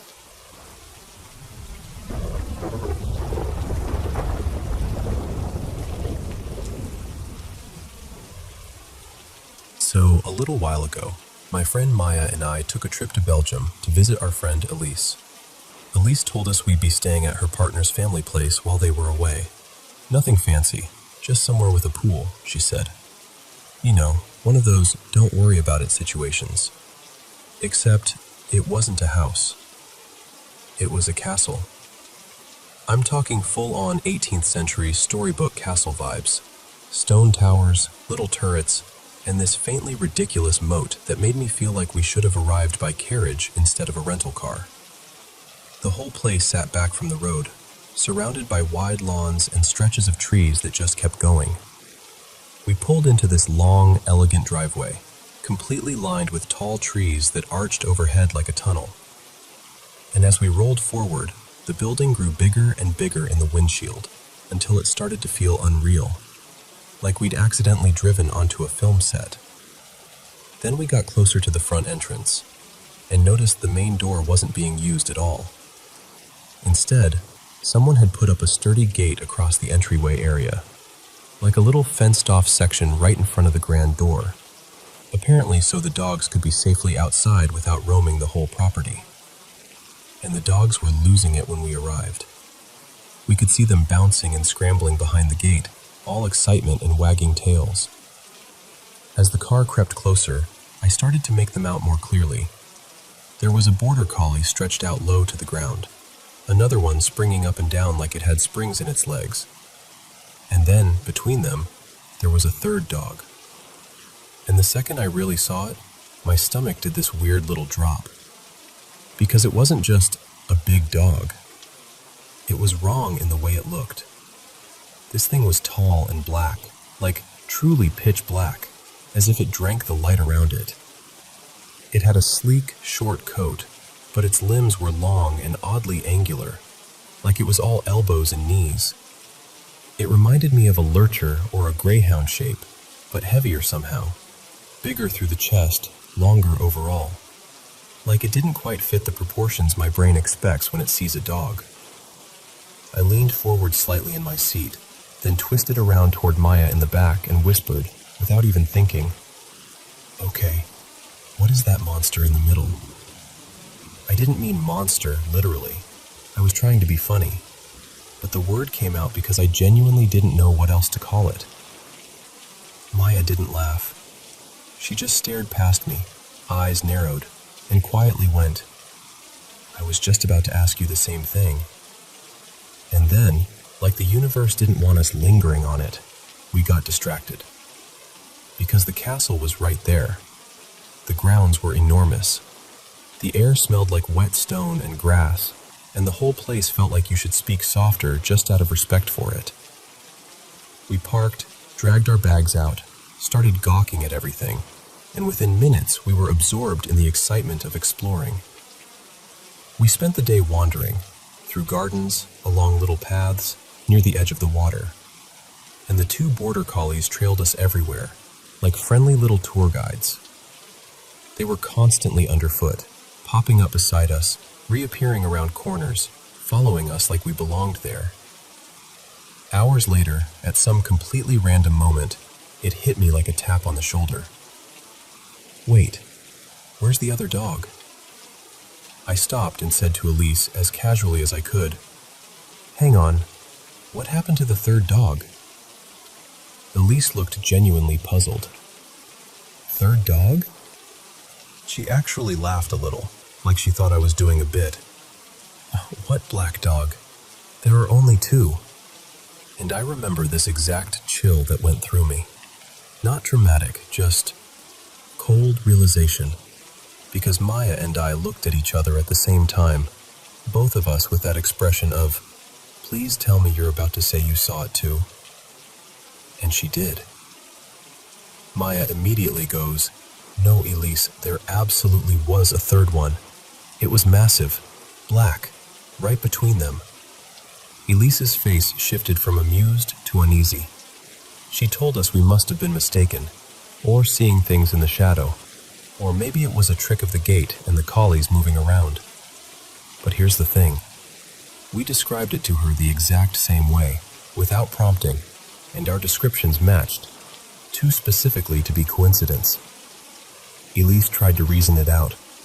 She said maybe it belonged to someone who worked on the property, like a groundskeeper or a caretaker, and it just happened to be there when we arrived. That sounded plausible for about 30 seconds, until later on, when we did meet the caretaker on the grounds, and he didn't have a dog. And also, this is important, the dogs at the entrance had been contained behind the same gate, together, like they were all meant to be there. Elise insisted no one else's dog would have been locked in with hers. So then we're standing there with this incredibly simple problem that somehow had no simple answer. We both saw it. It was right there. And now, according to the person who lives there, it never existed. That night, because of course I did, I started searching online, trying to find literally any breed that matched what we'd seen. I went down the usual rabbit holes first: lurchers, deerhounds, mixes, working dogs. But the more I searched, the more I kept circling back to the same folklore references people always bring up when the description is large black dog. And that's when I stumbled onto stories about these regional black dog spirits, omens, guardians, wandering apparitions, different names depending on where you are. One mention that stuck in my head was a local legend tied to the area we were in. A story about a phantom black dog that shows up on old estates and near water, like it belongs to the land more than it belongs to any person. And look, I'm not saying I know what it was. I'm not pretending I can prove anything. I'm just telling you what happened, and the part that still bothers me. It wasn't like seeing something in the corner of your eye. It wasn't a shadow. It wasn't a quick glimpse. We watched it. We took it in. We commented on it. And then it was simply gone. Like it had never been there at all. So if you've ever had an experience like that, where you and someone else see the exact same impossible thing, and you're left afterward trying to jam it into the shape of a normal explanation, I get it now. Because even thinking back on it, I can still picture that gate, the two collies, and that third shape in the middle. Too tall, too black, too strange. And I still don't have a satisfying answer for it.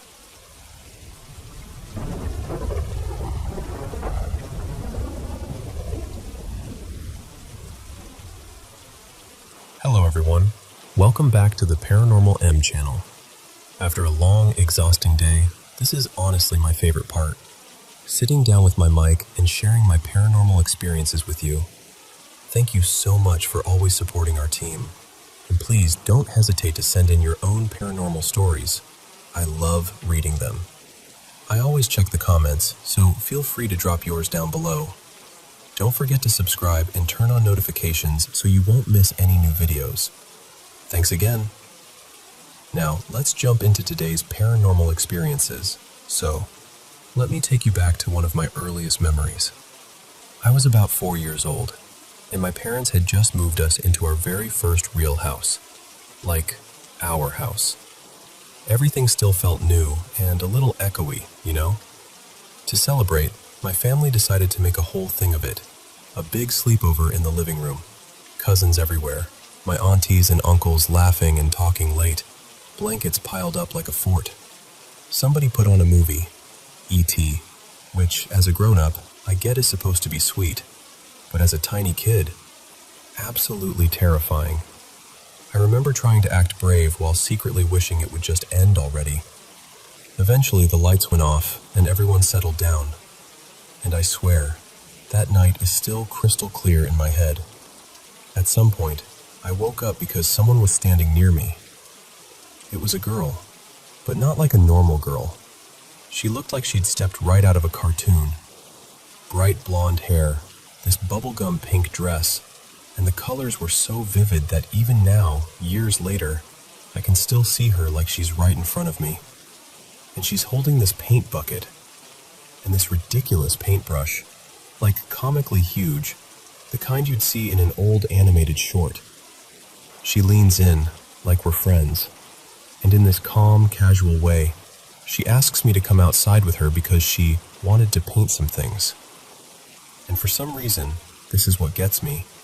I just went. Like it felt normal. I didn't wake my parents. I didn't wake any of my cousins. Nobody stirred. I just followed her right out the front door. The air outside was cool and quiet. We lived out in this semi-rural neighborhood. Lots of open land, fields nearby. The kind of place where the nights feel extra dark because there aren't many streetlights. My dad was the type who didn't even bother locking his truck out there. He'd always say, "What's gonna happen? The cows are gonna steal it?" The girl leads me around the side of the house to my dad's pickup. Now, important detail. That truck was huge, lifted. The door handle was basically at my forehead. I was a tiny kid. I couldn't have climbed into it on my own if my life depended on it. And I barely ever rode in it, so it's not like I had some little kid routine for how to get in. But she walks right up to the driver's side like she belongs there. And she opens the door. Then she sets the paint bucket on the ground, like a step, and motions for me to climb up. I remember stepping onto the bucket, grabbing the seat, hauling myself in with this wobbly little kid effort. And then I'm inside the truck. And then my stomach drops. Because I realize I'm alone. I don't even remember hearing the door shut, but suddenly I'm stuck in there, and I can see her outside, just walking away. Like she's finished with me. Like this was the whole plan. And the fear hits me all at once. Pure, full-body panic. My heart is pounding so hard I can feel it in my throat. And my brain immediately goes to the movie we watched, and I'm convinced that any second, something is going to come out of the dark. Not even just something. I'm imagining that creepy alien face from the screen, peeking around the corner of the house. I start screaming, crying, full meltdown. The kind where you don't even breathe right. You're just making sound because you have to. And here's the only reason I'm not telling this as a missing kid story. My dad was still awake. He'd gone out to the garage to tinker with something. He does that sometimes when everyone's asleep, just puttering around with tools. And somehow, through the walls and the quiet, he hears me. He runs inside and sees the front door standing wide open. So my dad bolts outside thinking the worst, like full adrenaline, heart in his stomach. Because what kind of parent sees an open front door at midnight and hears their little kids screaming? He finds me in the truck. He yanks the door open, scoops me up, trying to calm me down, asking me what happened, how I got there, who brought me out. And I'm just sobbing and babbling about the girl and the paint bucket and how scared I was. The next day, he checked everything, walked around the truck, looked for anything I could have climbed on. There was nothing. No stools, no crates, nothing that would make it make sense. And he kept asking me, over and over, how I opened the door. But I couldn't have. I know I couldn't have. And my family still brings it up sometimes, like this weird little mystery that never got solved. "How did you get in there?" they'll say, half laughing, half not. What really messes with me is that was just the beginning. After that, I started having these strange little experiences on and off, things I can't neatly explain.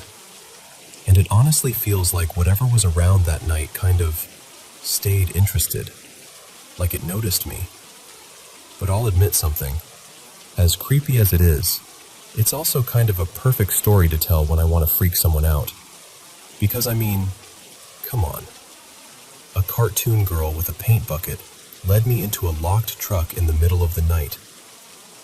And nobody saw a thing.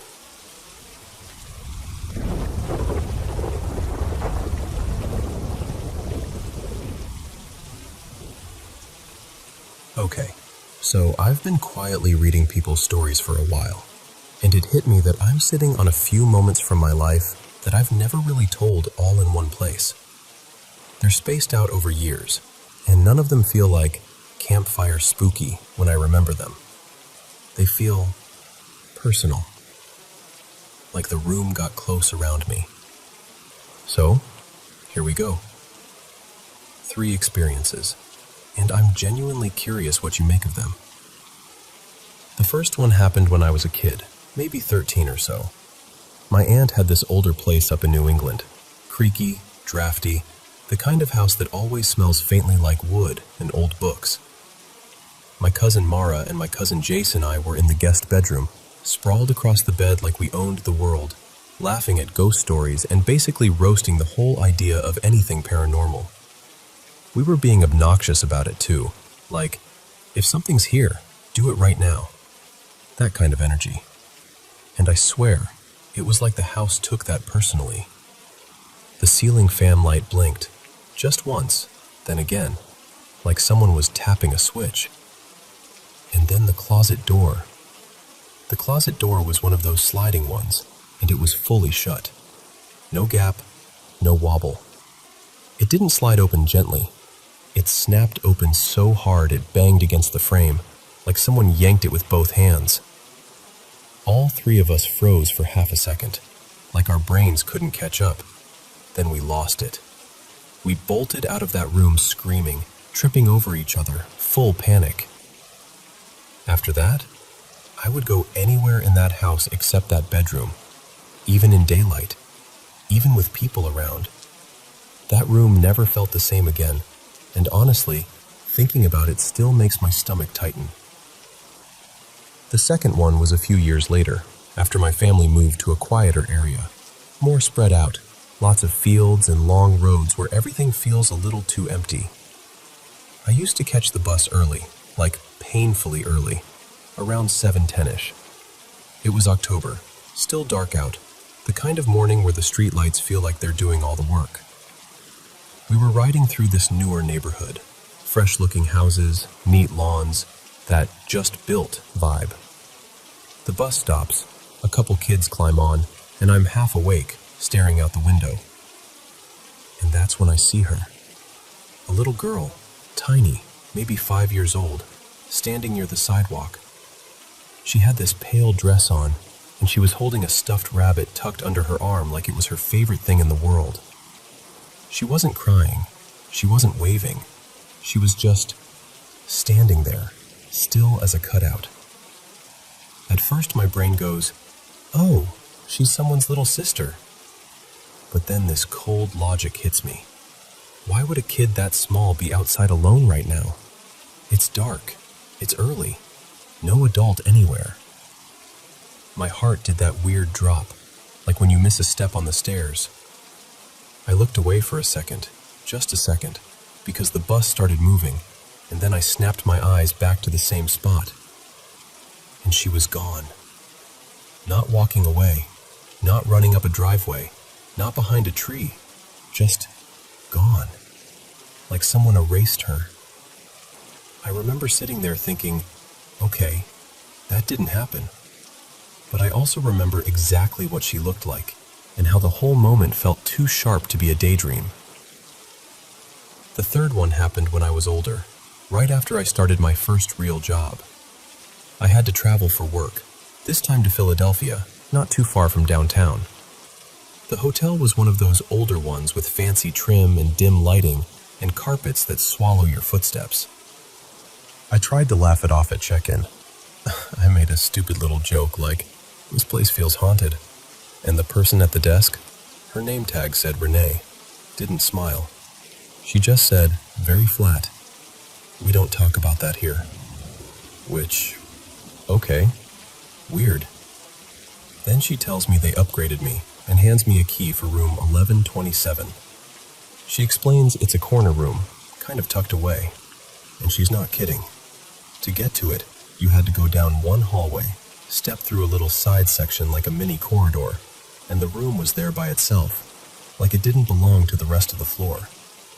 When I opened the door, the room was huge, like borderline suite. Old furniture, lots of space, and it felt wrong. Not messy or gross, just wrong. Like the room had a mood. My phone was nearly dead, so the first thing I did was plug it in. And here's where it starts getting stupid. Every time it would begin charging, the battery would plummet instead. Like it was draining faster because it was plugged in. I tried different outlets, same thing. I remember actually staring at the battery percentage like, this is impossible. I tried calling my cousin Theo because I wanted to laugh about it and calm down. The call connected, but all I could hear was static, like an old radio between stations. My email worked fine, my internet was fine, just the call was a mess. Then Theo's voice cuts through and he goes, "Why are you whispering? And why do I hear other people?" And I swear to you, I wasn't whispering. I wasn't even talking. I was standing there with my phone in my hand, staring at the screen like an idiot. Then I hear a creak behind me. I turn around and the hotel room door is slightly open. Not wide open, just cracked. Like someone had gently pulled it an inch or two. I know I shut it when I came in. It was heavy, solid wood, and it took effort to close. I walk over, put my hand on it, and the second my fingers touch the edge, it slams. Not like a soft latch, like a full-body, shake-the-room slam. It was so loud my heart started hammering instantly, adrenaline straight to the throat. And the thing is, I didn't push it. I barely touched it. At that point, I'm doing that mental bargaining thing. You're tired. You're anxious. Stop being ridiculous. So I decide to shower and reset. The bathroom mirror was spotless, like weirdly perfect. No streaks, no smudges, nothing. I take this really hot shower, the kind that fogs everything. Steam rolls across the mirror, and I'm watching it cloud over. And then, right in front of me, letters start appearing through the fog like someone is tracing with a fingertip. Slowly, clearly. 11:27. Not backwards, not messy, like someone wrote it on purpose. I just stood there frozen, water still running, heart pounding so hard it felt like it was shaking my ribs. I remember whispering, "Nope," out loud without even thinking. I left for dinner with a coworker almost immediately, like I needed to be around another human being in a different building under bright lights. I tried to act normal through the meal, but I felt like I was buzzing inside. When I came back, I went straight to the front desk and told them I couldn't stay in that room. I didn't even try to sound cool about it. I told them the phone thing, the door, the mirror, everything. And the person at the desk didn't look surprised.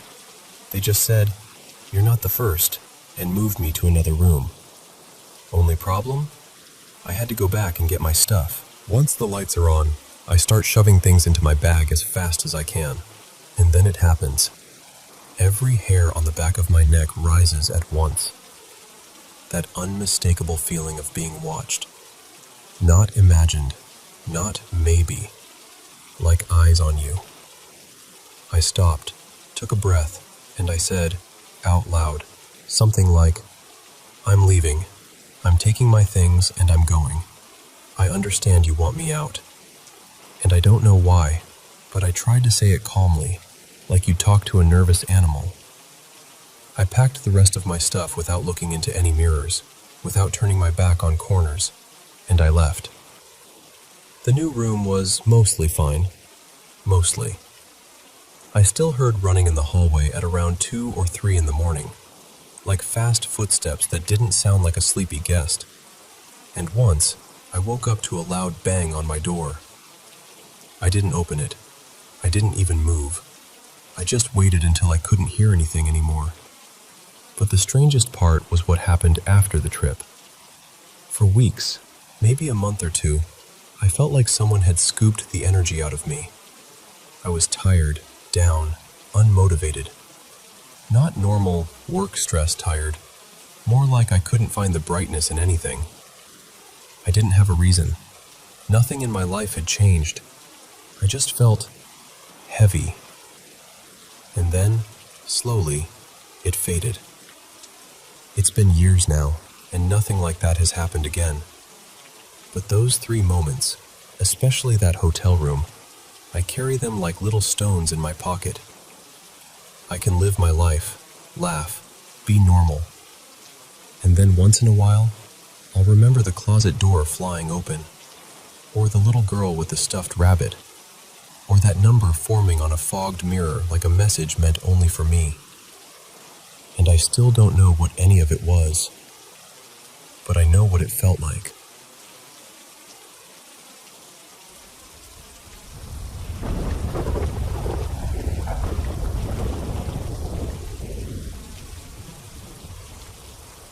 Hey, so I should probably start by saying I've never been the kind of person who automatically believes in ghosts.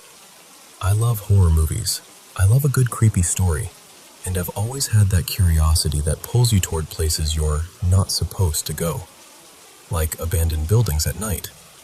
I've wandered through empty hospitals and all those so-called haunted spots, and honestly, for years, nothing ever happened.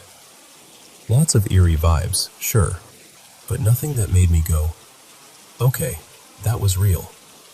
Except, there are 2 moments I keep coming back to. One from when I was a kid, and one that happened not that long ago. And together, they've kind of messed with my confidence in my own skepticism.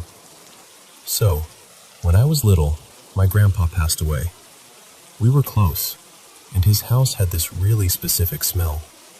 Not like food or candles, more like aftershave mixed with that clean, powdery scent some lotions have. It was his smell. The kind of thing you don't notice until it's gone, and then it hits you like a memory you can't control. A few days after the funeral, I was home alone. Quiet house, middle of the afternoon, normal light through the windows, nothing spooky. I was just walking down the hallway, and suddenly I smelled it. That exact scent. Strong enough that it stopped me in my tracks. And without thinking, I followed it, like it had a direction. It led me toward the living room, and I remember feeling weirdly calm, almost. Like my brain went, oh, there you are. But the second I stepped into the room, it just vanished. Not faded, vanished. Like someone flipped a switch and the air went blank. I stood there for a long time, kind of frozen, staring at nothing, trying to make sense of what I'd just felt. And for years I told myself, maybe that was him. Maybe he came by one last time to check on me. Then I got older, and the practical part of my brain kicked in. Maybe it was grief. Maybe it was my imagination. Maybe I'd picked up the scent from something. Clothes, a pillow, whatever. And I'm aware childhood memories can be slippery. But the thing is, I still remember it so clearly. That's what creeps me out. Not in a horror movie way, more like a soft, unsettling question that never fully leaves. Okay, so that was the first thing. The second one is the reason I can't just laugh this off anymore. This happened last summer. My friend Mara and I were out late, walking near this old psychiatric hospital on the edge of town. One of those places that looks wrong even in daylight. Broken windows, weeds up to your knees, that heavy silence like the building is holding its breath. It was a warm night, totally clear. No fog, no mist, nothing like that. We weren't even inside, just outside, looping around the grounds like idiots who think they're fearless. I had a flashlight, but I kept it on the low setting to save battery. We're walking, talking quietly, and I sweep the beam ahead of us, and suddenly there's this white shape in the light. It wasn't a reflection. It wasn't like, oh, that's a plastic bag. It had presence. It was upright, moving, crossing the beam like something stepping right in front of us. I panicked so hard my stomach dropped. Instinctively, I clicked the flashlight to full brightness, like more light would make it make sense. Just gone. For that brief moment on low, it looked like a woman in an old-fashioned dress, like something from a different century.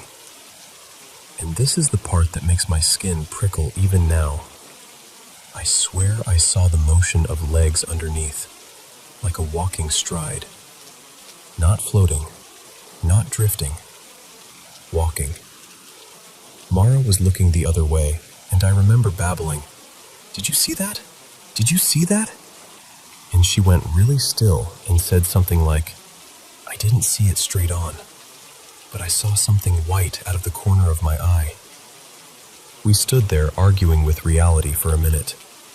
Then we tried to recreate it, pointing the flashlight at different angles, stepping around, trying to force it to be logical. Maybe a weird glare, maybe dust, maybe something on the lens. But there was nothing. No fog, no reflective sign, no fabric caught on a branch. Nothing that could have made a human-shaped white figure appear for 1 second and then vanish like it never existed. After that, we left. Not dramatically running, just walking faster than we meant to, both pretending we were fine. I ended up staying at Mara's cottage that night, and I'm not ashamed to admit I was jumpy. Even doing something as basic as stepping outside to use the bathroom felt like walking into a spotlight. I kept the flashlight on the whole time, scanning the yard, turning my head constantly like something might be waiting in the dark, just beyond where the beam could reach. And the weirdest part? It wasn't even that I thought something would attack me. It was more like I couldn't stand the idea of seeing something again. Something that didn't fit into the rules I rely on. So yeah, if you asked me now whether I believe in ghosts, I'd honestly say I'm split right down the middle. Half of me thinks there's probably a logical explanation for both things. Grief memory for the scent, some trick of light for the figure. And then the other half of me remembers that white dress stepping across my flashlight beam on a perfectly clear night. And I just don't know. I'm not even telling you this to convince you. I just want to talk it through with someone who'll take it seriously. So tell me, what would you think if you were there?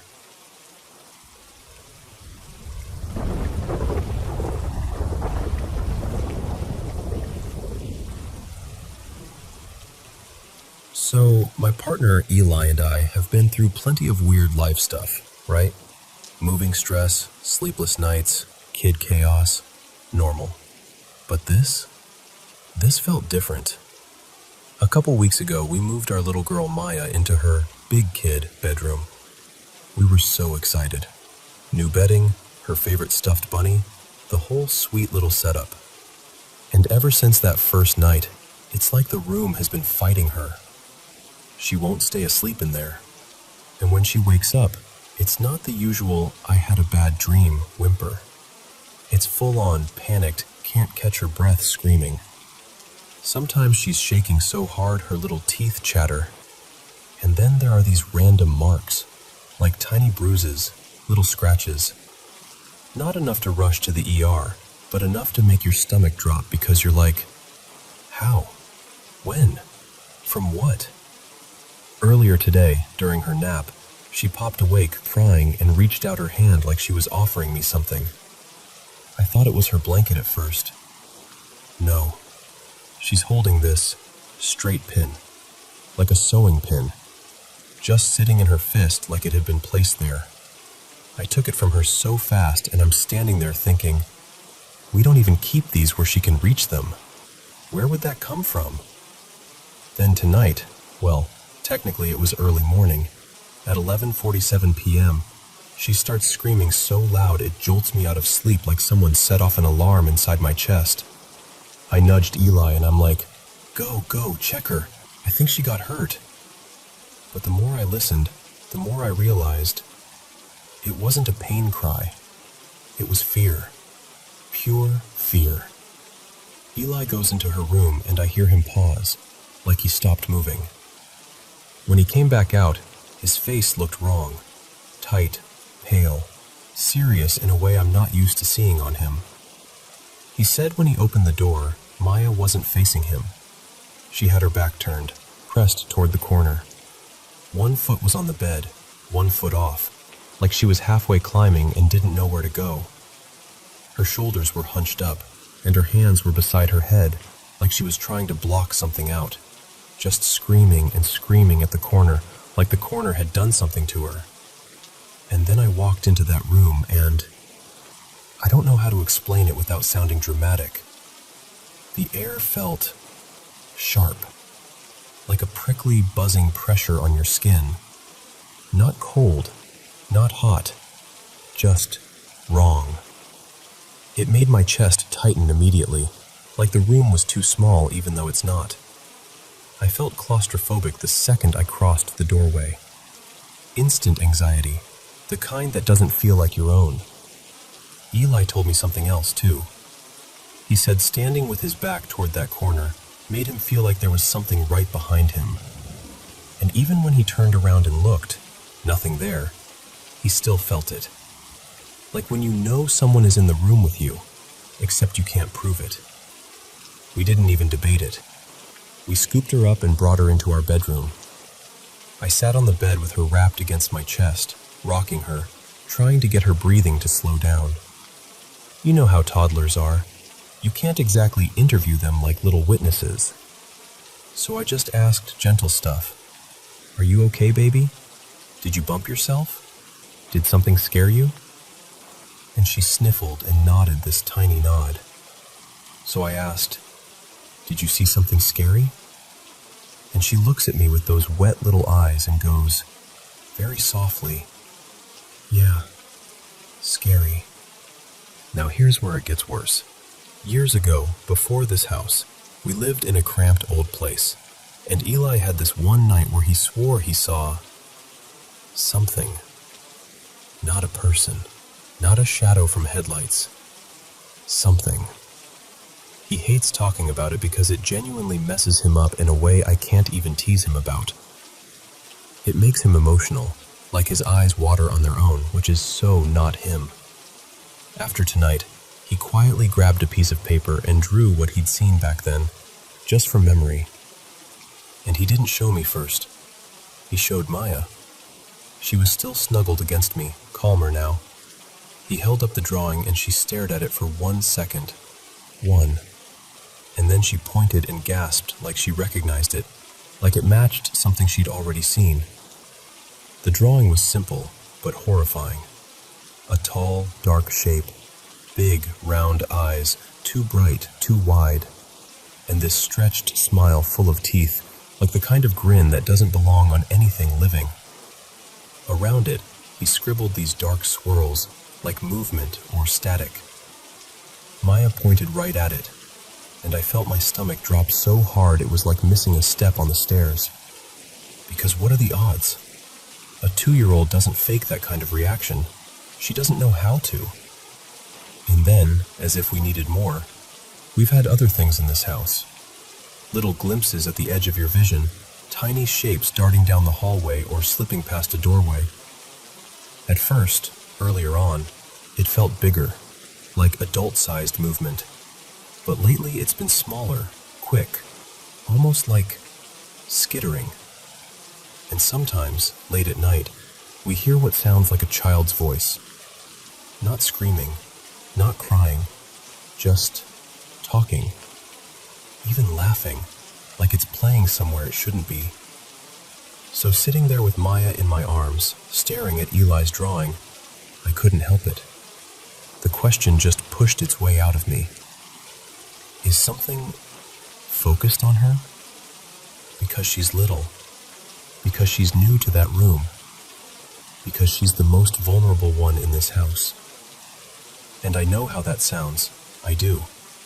But when your child wakes up shaking and your home suddenly doesn't feel like your home, you start thinking less about how you sound and more about what you're willing to do to make it stop. That's where we are. Right now, she's asleep in our room, and I'm watching her chest rise and fall like it's the only thing keeping me tethered.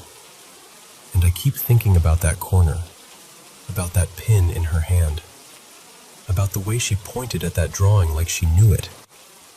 And I can't shake this feeling that whatever it is, it's not just passing through. It's been here, and it noticed her.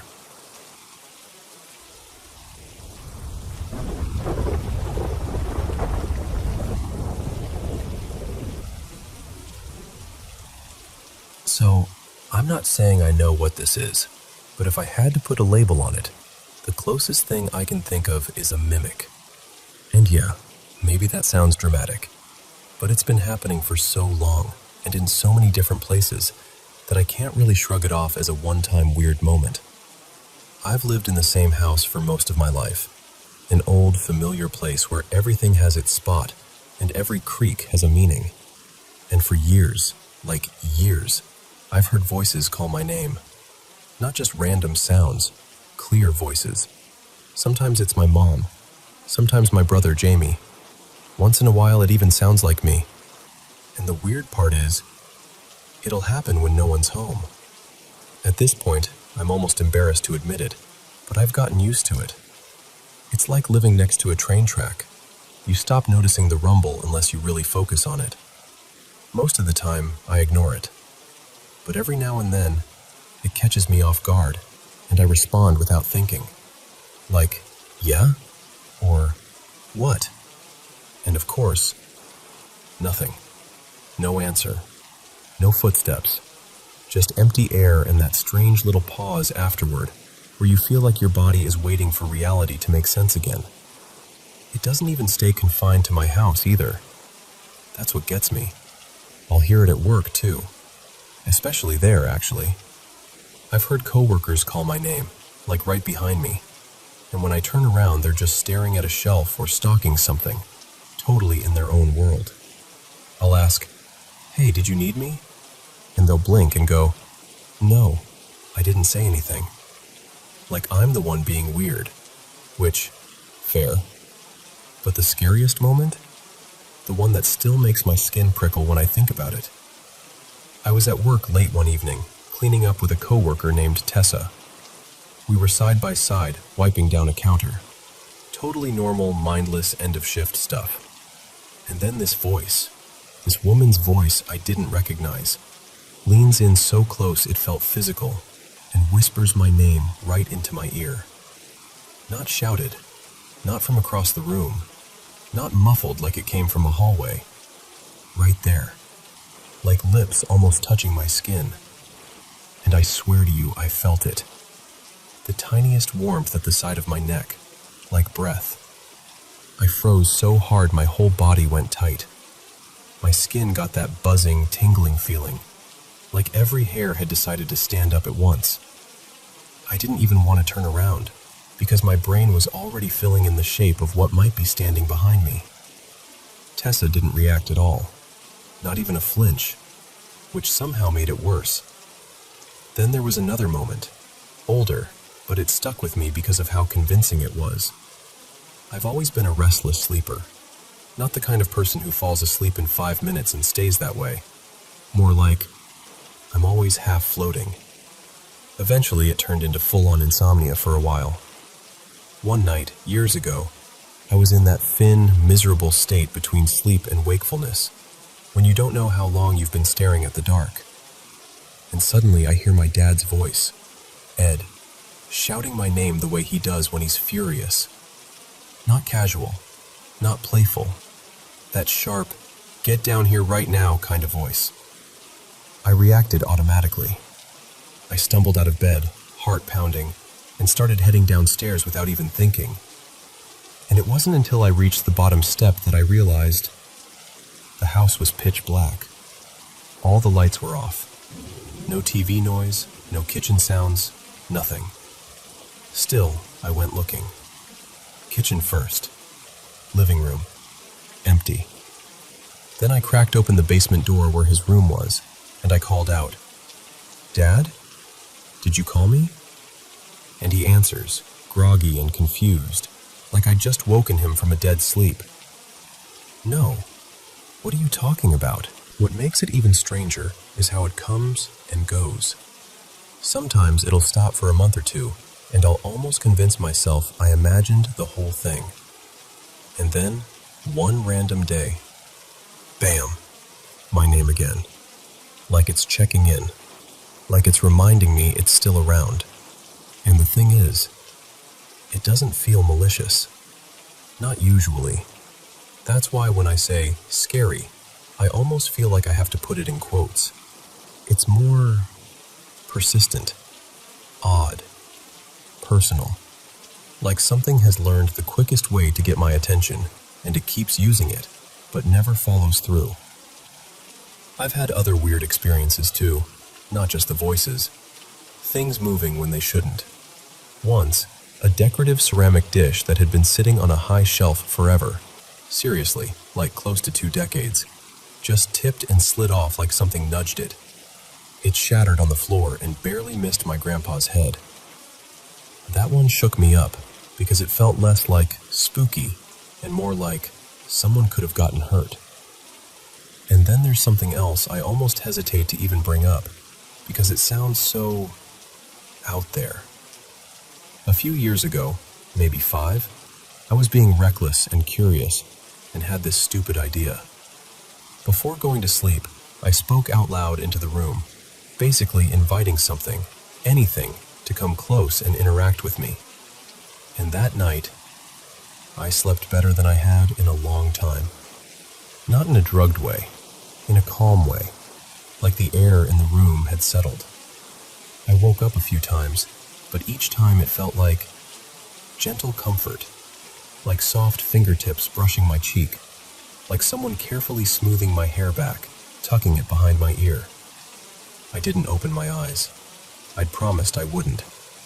But I remember feeling safe, taken care of. Months later, I tried again, because of course I did. And again, it felt gentle, but this time there was something else in it, like a warning. Not threatening, more like urgent, like whatever it was wanted me to understand. Don't do this again.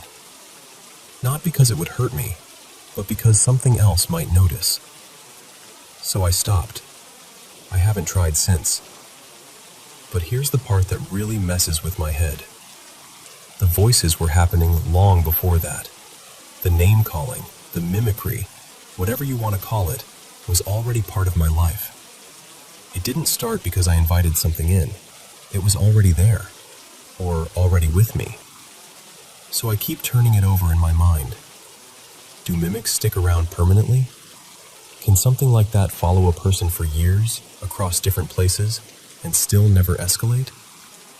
Why would it keep calling my name like it wants me to answer, and then do nothing when I do?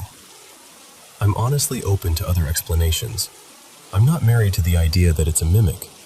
I just don't understand the pattern, how personal it is, how long it's lasted, and how it somehow manages to feel both familiar and wrong at the exact same time. And I guess, if I'm being really honest, I'm not just asking what it is.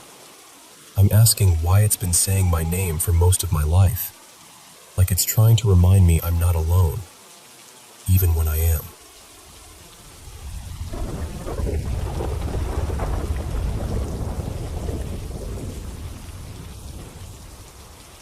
Okay, so I've always been the kind of person who can feel when something's off. Not like hearing voices or seeing full-on ghosts in the hallway.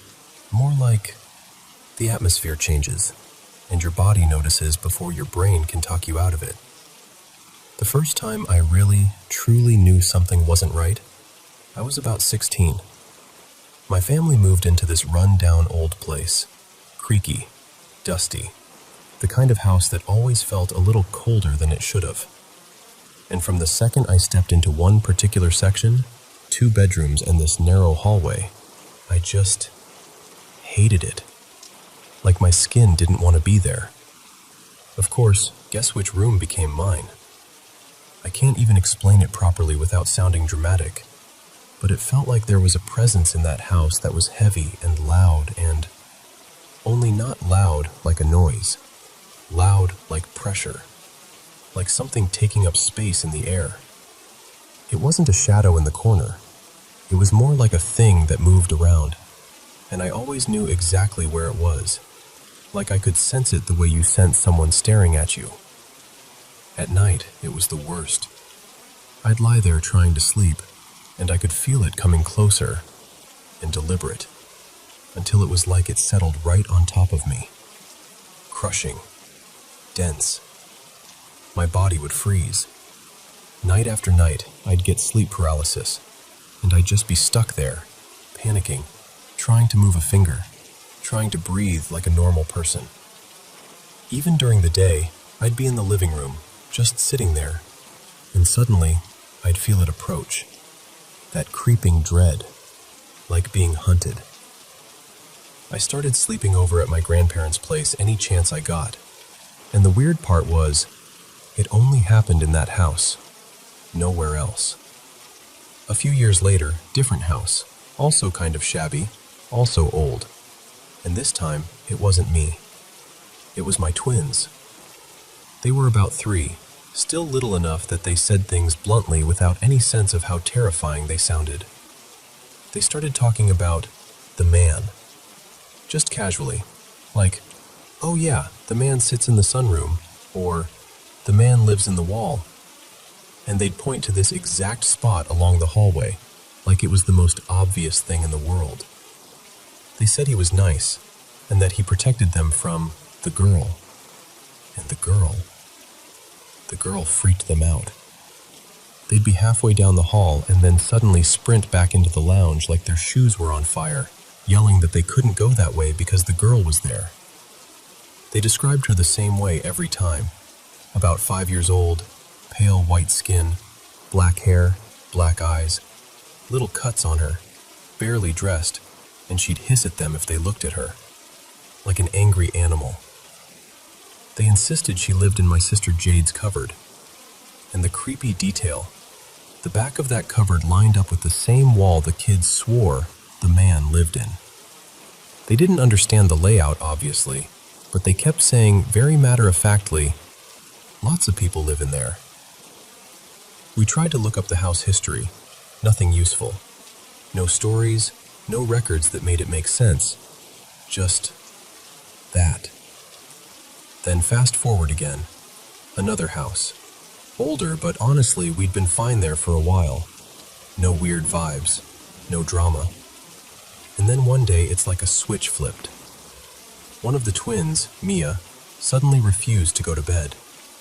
Not the normal kid stuff. Not, "I want water," or "I had a bad dream."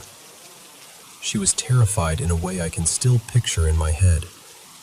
She also started hating this specific toy in her room, an old doll pram we'd been given secondhand. She told me there was a black man with a tall hat who pushed the pram back and forth at night. Back and forth. And the wheels squeaked so loudly she had to cover her ears. She said he wanted her to look, like he was trying to make her watch him, but she'd hide under her blanket and refuse. But around the same time, I started having these awful, vivid nightmares, always about trying to protect my kids from being taken.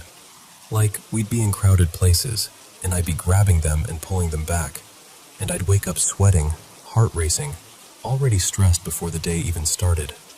I started dreading sleep. And then, one night, this is the moment I can't rationalize away. I woke up from one of those nightmares and went to the bathroom. On the way back, I looked down the hallway, and I swear there was something at the end of it.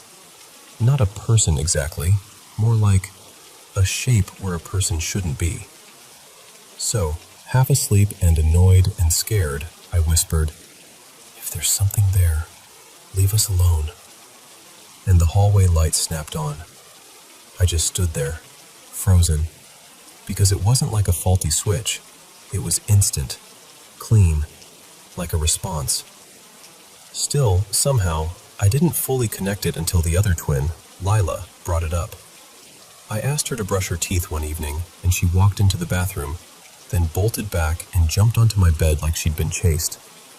She looked at me and goes, "Mom, I know you're not going to believe me because it's not real, but it is. And she described the exact same tall hat man.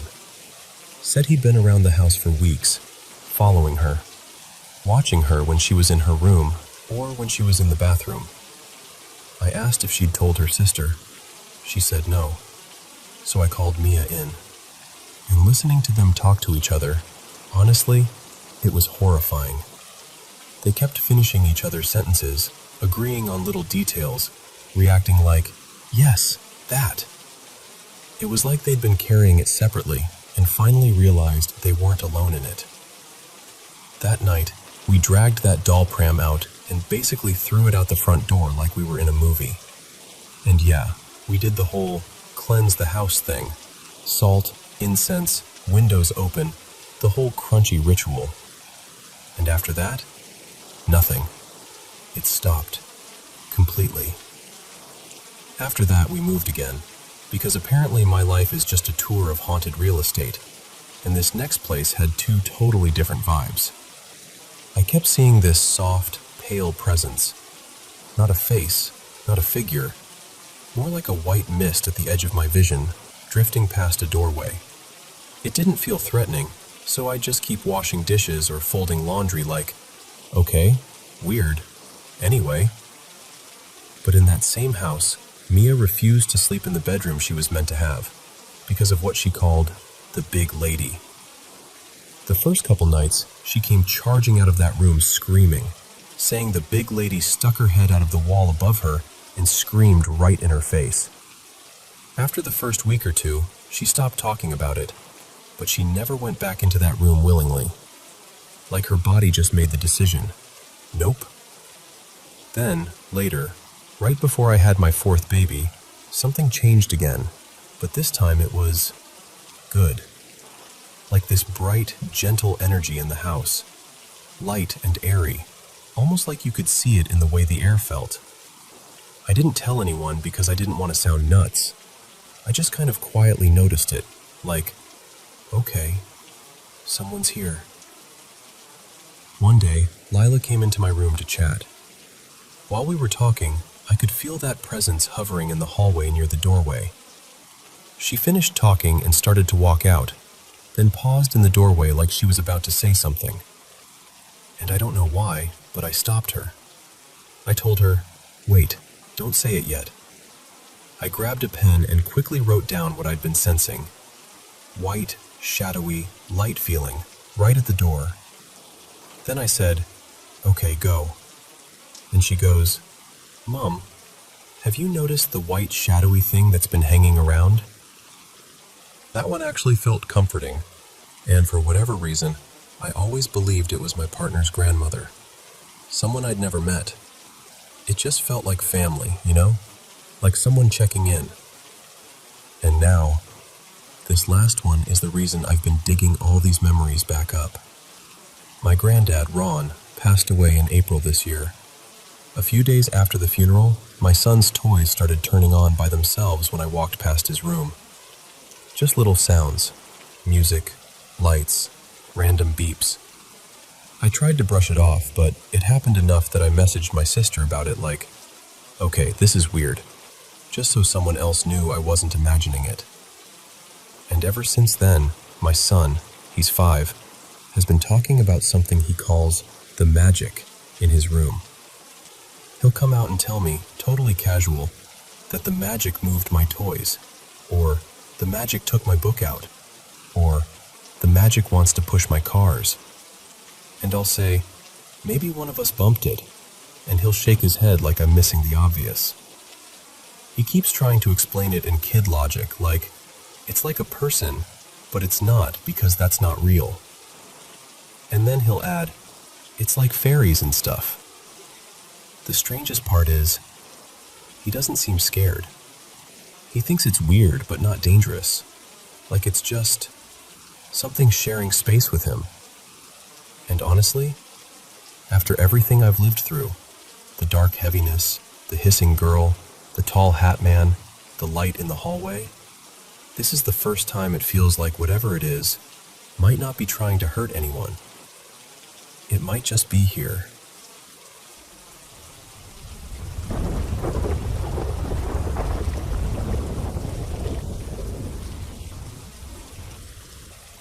So, I don't talk about this a lot, because it still makes my skin prickle if I sit with it too long. But back in the mid-2000s, my family, there were 6 of us then, lived in what used to be military housing up in Northern California. It had that weird, leftover feeling some places get, like the walls remember things you don't. Most of what happened there involved these figures.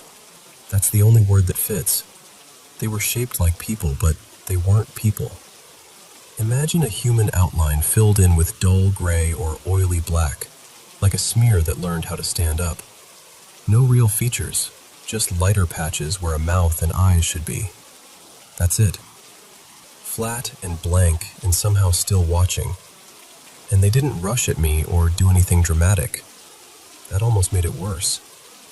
I'd catch them leaning halfway out from behind a doorway or peeking around a corner, like they were testing whether I'd notice.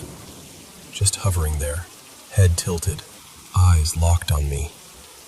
The second I'd fully look, they'd slide back out of sight. Quiet, patient, like they had all the time in the world. A couple times it wasn't even a full figure. I remember seeing one that was just a torso, low to the ground like it had been cut off or sunk into the floor.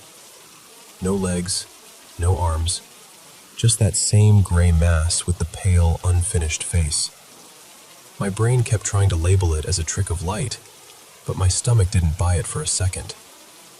There was only one that looked different, and I can still picture it more clearly than I want to. This tall man, and I'm using that word loosely, had something like a deep red stole or scarf draped over his shoulders, hanging down the front of his chest. He reminded me of a priest or someone ceremonial, but still smooth and featureless like the others. The red was the only real color any of them ever had, and it made him stand out in a way that felt intentional, like he wanted to be remembered. Then there were the things that didn't involve seeing anything at all. My sister, Marisol, told us she woke up one morning and felt this warm dip on her mattress, like someone had sat down right next to her.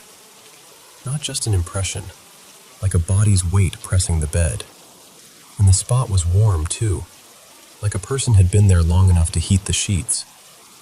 She froze, of course. Then she ran to get our brother Eli, because she didn't want to be alone with it. And he came in, all brave for about 3 seconds, until he saw it too. The mattress was pressed down, like someone invisible was perched there, and when he touched the spot, he jerked his hand back and went pale because it was warm. Warm like skin. Another thing everyone in the house heard, multiple times, was the swords. My dad had these decorative blades stored upright in the living room, kind of fanned out in a stand. Nothing fancy, just something he liked, something he'd collected. And late at night, when all of us were in our rooms and the house had gone still, we'd hear this sharp, metallic ting. Then another, like someone flicking the blades with a fingernail. Not a crash, not like they fell, more like a deliberate little tap, one after another, as if whoever was doing it wanted us to know they were in there with them. And we didn't have pets then. No cat, no dog, nothing that could bump a stand or wander around at night. Just us, in our rooms, listening to metal sing out in the dark. We'd been in that place for years, and the tension had kind of become normal, which is a scary thing to admit. Like you can get used to being on edge. When the lease ended, we were so relieved we didn't even move far. We just relocated to the house next door in the same row, like we were sidestepping away from something we didn't want to name. On moving day, my stepdad Ronan and I carried boxes of pantry stuff, canned food, jars, all that heavy, clunky kitchen weight, from the old place to the new one. Before we left the old house that last time, we were careful. We shut every drawer, closed every cabinet. We double-checked the windows, locked the doors. I even remember the click of the deadbolt, because it felt like finally putting a lid on something. We walked next door, unloaded, chatted with the rest of the family for a few minutes, and then realized we'd left behind a couple things. Small stuff, nothing important. So Ronan and I went back, and when we opened the door, every cabinet in the kitchen was standing wide open. Drawers pulled out like someone had yanked them all at once. It looked like the whole room had thrown up its hands. I remember just standing there with my mouth open, trying to come up with a normal explanation. But nothing fit. The windows were still locked. The doors were still locked. We'd been gone such a short time, and we'd been right next door. No sign anyone had been inside, except the kitchen itself, sitting there like it was showing off. Like, see? You can leave, but you don't get to pretend you're in control. The family that moved in after us apparently had strange experiences too. We heard that through neighbors. But whenever we tried to ask, they got tight-lipped and changed the subject, like they didn't want to invite the conversation to follow them home. And the creepiest part is how divided my parents were about what it all meant. Ronan thought it might have been his dad. His father had died years earlier, back on the other side of the country. He'd say it like a comfort, like maybe it was someone familiar trying to get attention in the only way he could. But my mom? She didn't buy that for a second. She said it didn't feel like family. It didn't feel protective. It felt like something that enjoyed being noticed, something that liked pushing just far enough to keep us uneasy. All I know is this: every one of us remembers the same kinds of things. We can disagree about what it was, but we don't disagree that it happened. And once we left that house, really left it, everything stopped. No shadow figures, no warm dents in beds, no swords singing in the living room at night. Just quiet. And sometimes that's what scares me most. How quickly it all went silent. Like whatever was there simply watched us go and decided it didn't need to follow.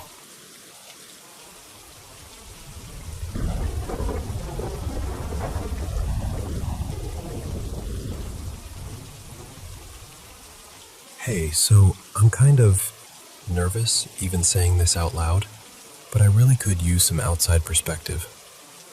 I live in Brooklyn with my partner Eli, and he's originally from upstate New York. Whenever we get a little stretch of time off, we drive up to see his parents. They still live in the house where he grew up. Quiet road, lots of trees, the whole vibe. Here's the thing. For the first few years I was going up there, I felt totally fine in that house. Like, normal. Cozy even. Nothing weird, nothing unsettling.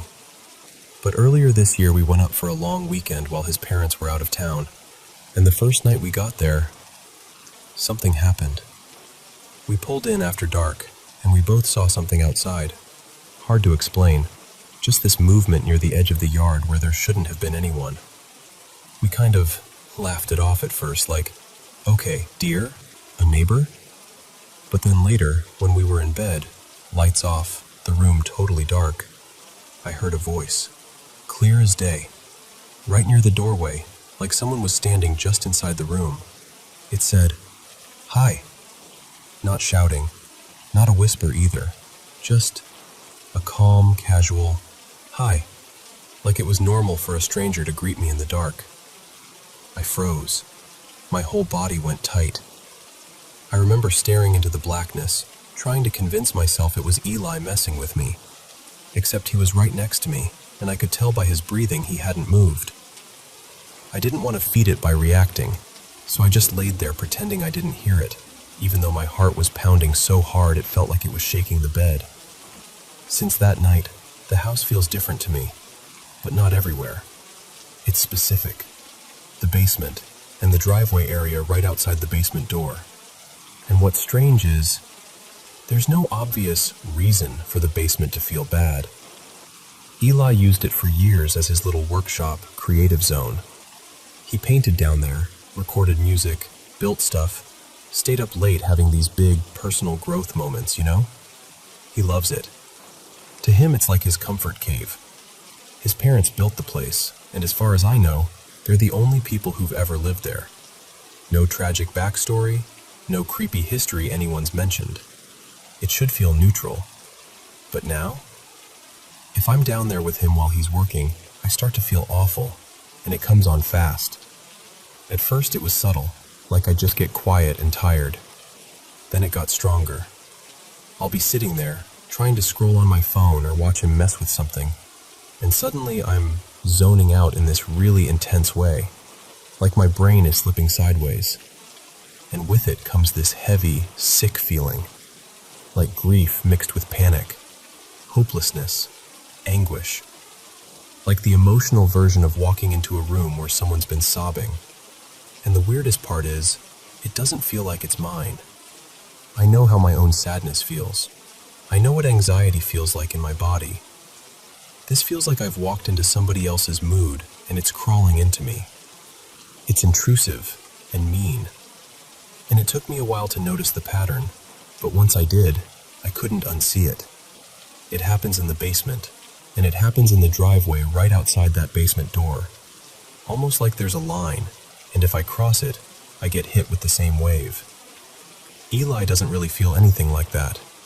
He'll admit the house can feel spooky at night sometimes, but it's a big, creaky place, and it's dark and rural. So honestly, that part feels normal. He has noticed I get weird down there, though. Like he'll ask, "Are you okay?" Because I get distant and flat and kind of not myself. That's the part that really freaks me out.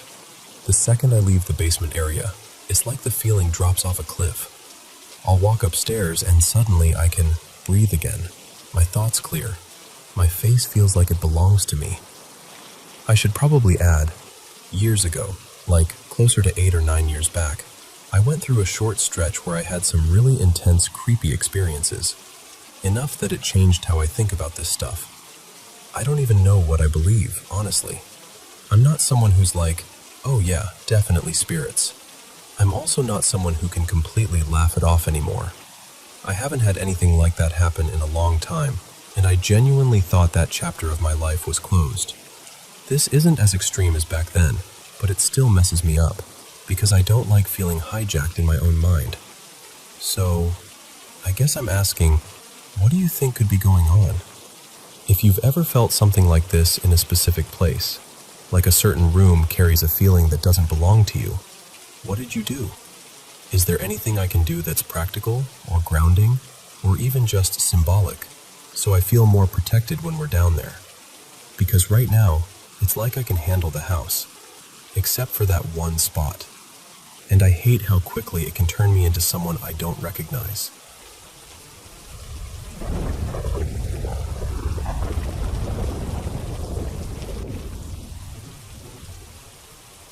So, I'm not even sure how to package this in a neat little box for you, but I'm going to try, because I've been carrying it around for a long time. Back in 2013, I was living in a coastal pocket of the Mid-Atlantic, working for a state environmental office. Nothing glamorous, mostly compliance work. My job was basically, here's a permit, here's a blueprint, go to the property and make sure what they built matches what they promised. Docks, bulkheads, little piers that cut through marshland into the bay. A lot of measuring. A lot of awkward, "Hi, I swear I'm not trespassing," conversations. One afternoon, I had a short list of site visits, and one of them was a dock allegedly built behind a house that backed up to a salt marsh. The neighborhood was the kind of place where every driveway looked like it cost more than my entire yearly salary. Big homes, manicured hedges, boat lifts, the whole quiet wealth thing. And then I pulled up to this address. Right away, it looked wrong. Not just needs repairs, but like it had been dropped there from a totally different reality. On the corner were 2 gorgeous, modern homes. Fresh siding, perfect landscaping, bright windows. But the house I was supposed to inspect looked like it was halfway to collapse. Warped, rotting wood, shingles curling off the roof, weeds swallowing the yard. It had that defeated, abandoned look, like it had been losing a slow fight with the sea for decades. Except for one detail. The white picket fence. That fence was immaculate. Bright, clean, straight as a ruler, like someone had painted it that morning and stood back proudly to admire their work. It didn't match anything else about the place. I remember sitting in my car with the paperwork in my lap, checking the address again and again. The blueprint didn't even seem to match the shape of the house I was looking at. But the neighboring houses lined up perfectly with their addresses, so I knew I wasn't on the wrong street. So I did what I always do. I walked up and tried the front door first. The storm door was hanging open. The inner screen door was shut, but it was torn in a couple places like an animal had clawed through it. I knocked, rang the bell, knocked again, louder. Nothing. And that was weird because who leaves their front door open in a neighborhood like this? I waited, listening. No footsteps, no TV, no voices. Just that coastal quiet, distant gulls, faint wind. My next thought was, okay, they're probably in the backyard. That happens all the time. So I went to head around the side of the house and realized I couldn't. The fence ran seamlessly along the property line and connected into the neighbors' fences like one continuous wall. And there was no gate, not on either side. No latch, no break in the line. Just a clean, tall, pristine barrier. That's when I started feeling, not scared exactly, but unsettled. Like my brain was trying to fit puzzle pieces together and they refused to connect. Still, I figured I could at least peek into the backyard, see if the dock existed, take a couple notes, and call it a day. I tried to look through the fence slats, but the angle was all wrong. So I grabbed the top rail and pulled myself up enough to look over. And what I saw made my stomach drop in the strangest way, because it was so blank. A perfectly square yard, completely level. Grass trimmed so close and evenly it looked like turf on a putting green. Not a toy, not a chair, not a tree. No flower beds, no shed, no little path worn into the lawn. Nothing. Just this unnaturally flawless green rectangle, like somebody had drawn backyard from memory without ever actually standing in one. And I remember thinking, how? How is this grass so perfect if there's no way to get equipment back here? Which made absolutely no sense, because the whole point of this permit was a dock. Why build a dock you can't reach? Why buy waterfront property and then wall yourself off from the view? I stood there, staring, trying to make it make sense. And at that point I decided, all right, this is a wash. I'll report I couldn't access the backyard. Annoying, but not unheard of. As I walked back toward my car, I glanced at the front door again, still open, and that little voice in my head went, someone has to be inside. This can't be nothing. So instead of leaving, I drifted toward the front windows. The glass was grimy, and the curtains were this faded, dusty lavender. I found a small gap in the fabric and leaned in just enough to see inside. And it was worse. The interior looked like the house had been drowned and then forgotten. The walls were blotched and peeling. The carpet was shredded and bunched up in heaps, like someone had ripped it apart and left it there. There was no furniture, no lamps, no photos. Nothing that said, a person lives here. Just emptiness and decay. Then the smell hit me.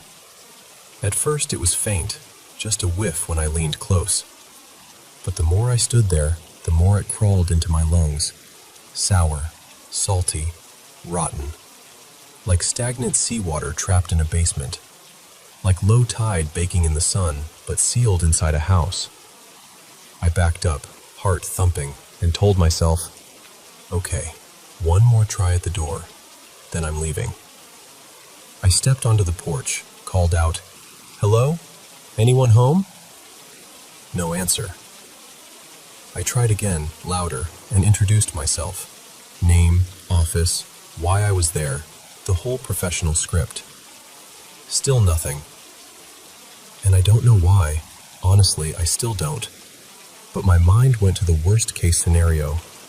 What if someone is hurt? What if this place was broken into? What if the open door isn't carelessness, but something else? So I opened the torn screen door and stepped inside. Just one step. Then life got busy.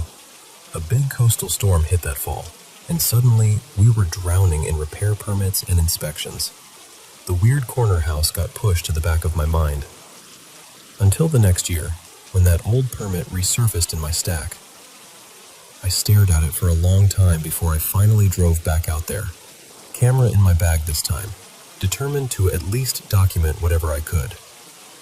I turned onto the street, slowed as I approached the corner, and the house was gone. And I don't mean demolished. I don't mean replaced. I mean, it was like it had never existed. The two expensive neighboring houses were still there, looking perfectly normal, but now they seemed closer together, each occupying one side of the corner like they had always been arranged that way. Where that derelict house had sat, there was just space, a clean, empty corner. Nothing to suggest a foundation, no construction debris, no fresh soil, no sign that anything had been removed. I checked the addresses again. Both neighbors matched. I checked my permit paperwork. Same as before. But the house I had stepped into, smelled, heard, felt, was simply not there. I took photos anyway. I went back to my supervisor, handed them over, and all I could really do was shrug like, I don't know what to tell you. The permit eventually got marked as unresolved and dropped. I moved on to other assignments, other sites, other normal corners of the world. But every so often, for no obvious reason, I'll think of that perfect fence and that empty green square of lawn, and that smell like trapped low tide. And I still get that same cold little twist in my stomach, because I know what I saw, and I know what I felt. And I don't know where that house went, or if it was ever there at all.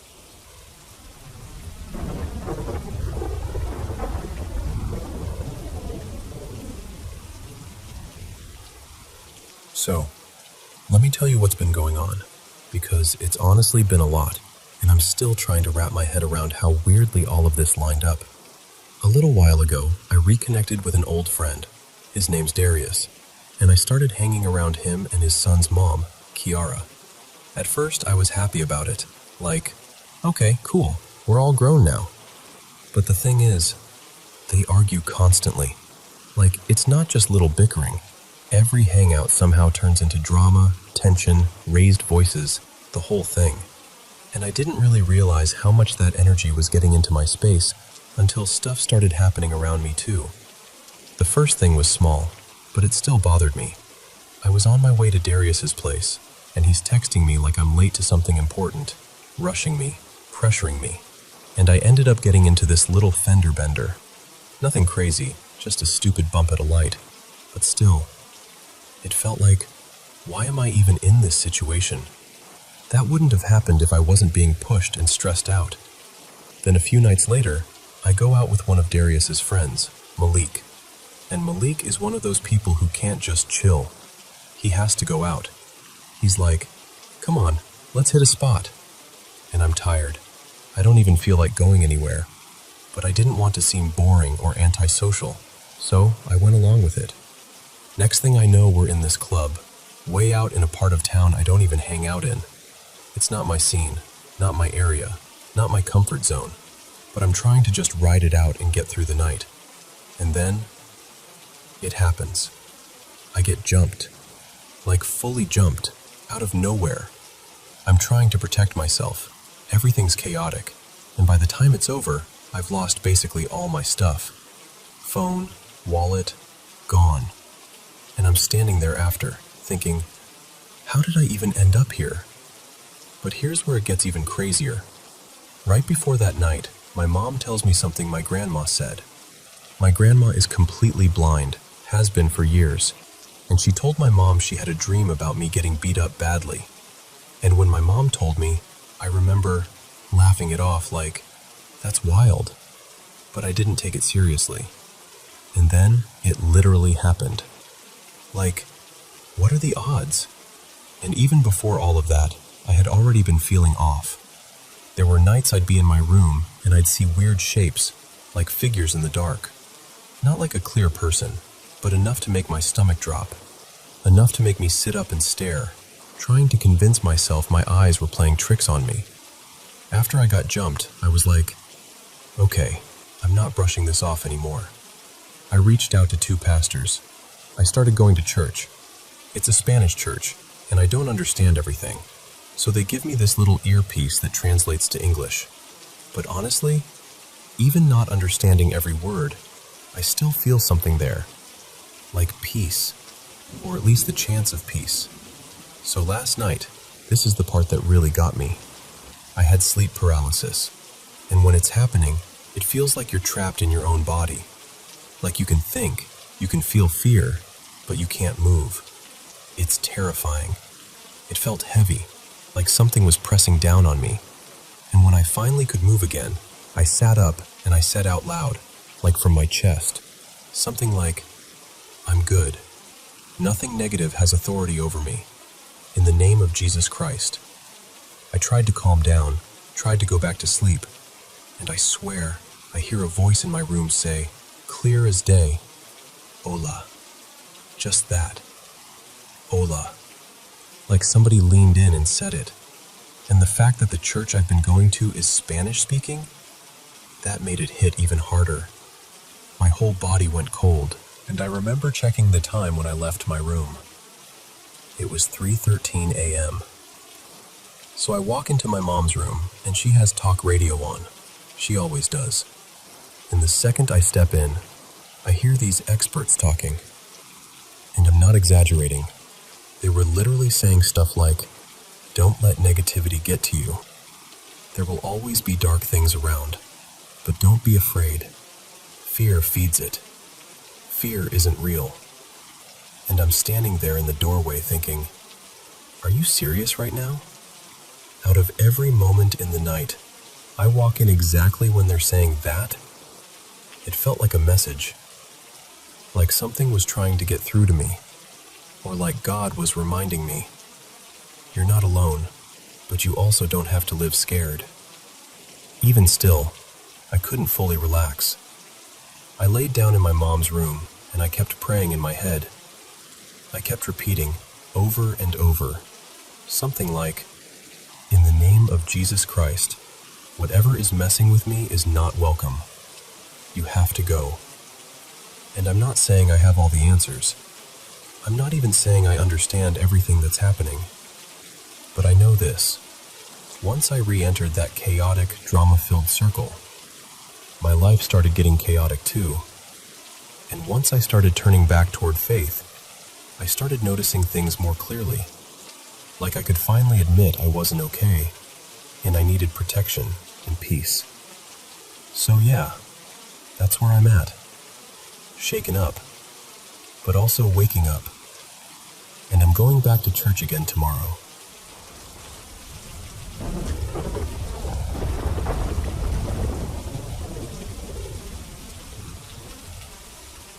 So, I'm still getting that cold, prickly feeling just thinking about this.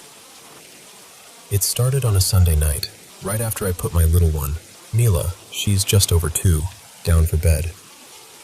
I'm talking the usual routine. She's sleepy but awake. I tuck her in. We do our little phrases, the whole thing. Then I head downstairs, and as I'm walking into the kitchen, I turn up the volume on the baby monitor app on my phone. It's one of those Wi-Fi ones, and the second I crank it up, I hear a voice. Not a recorded jingle, not static, an actual voice coming through the monitor. And then I hear Mila respond like she's having a conversation, like this is totally normal. The creepy part is, I only caught the very end of whatever the other voice said, because I'd literally just turned the volume up.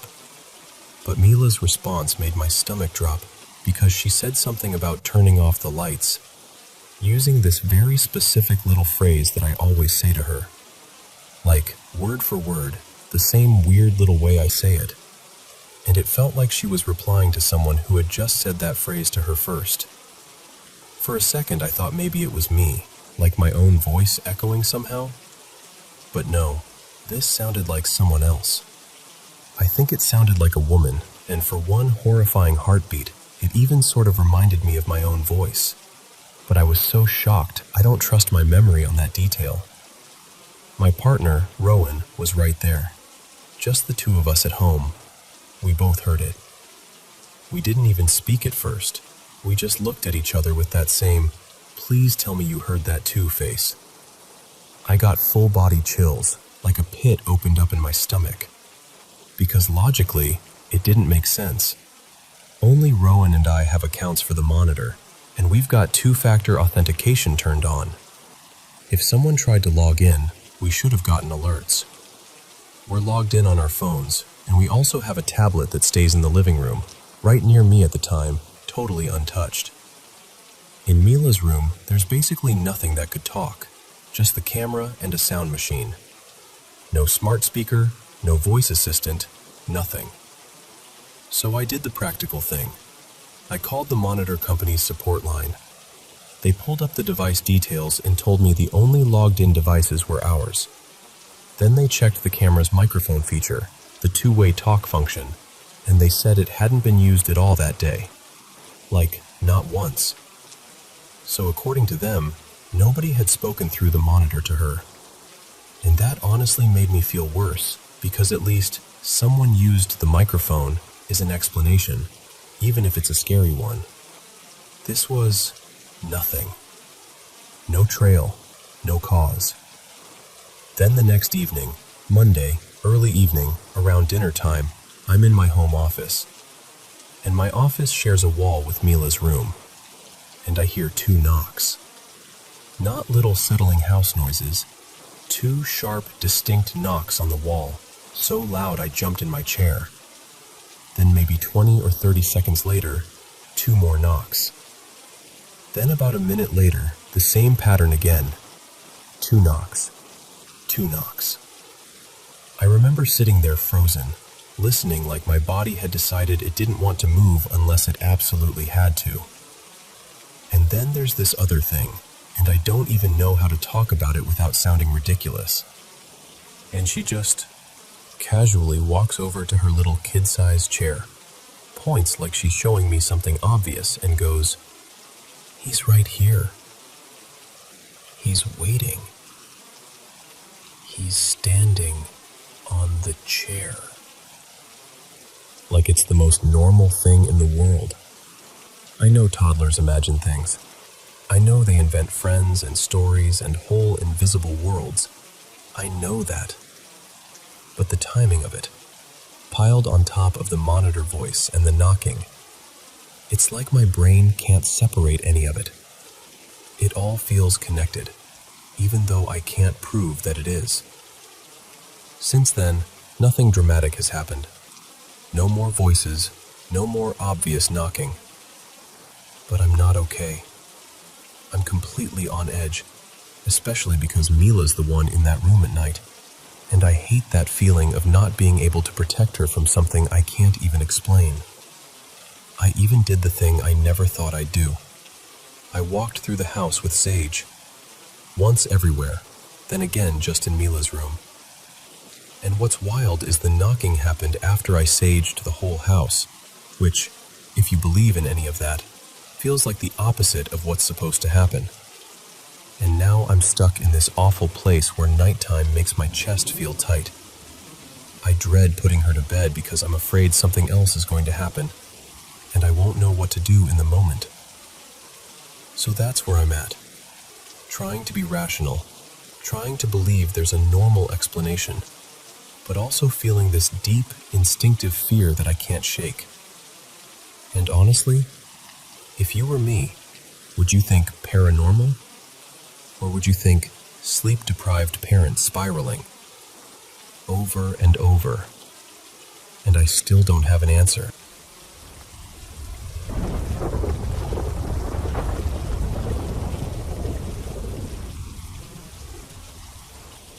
Okay, so I never know where to file this one in my brain.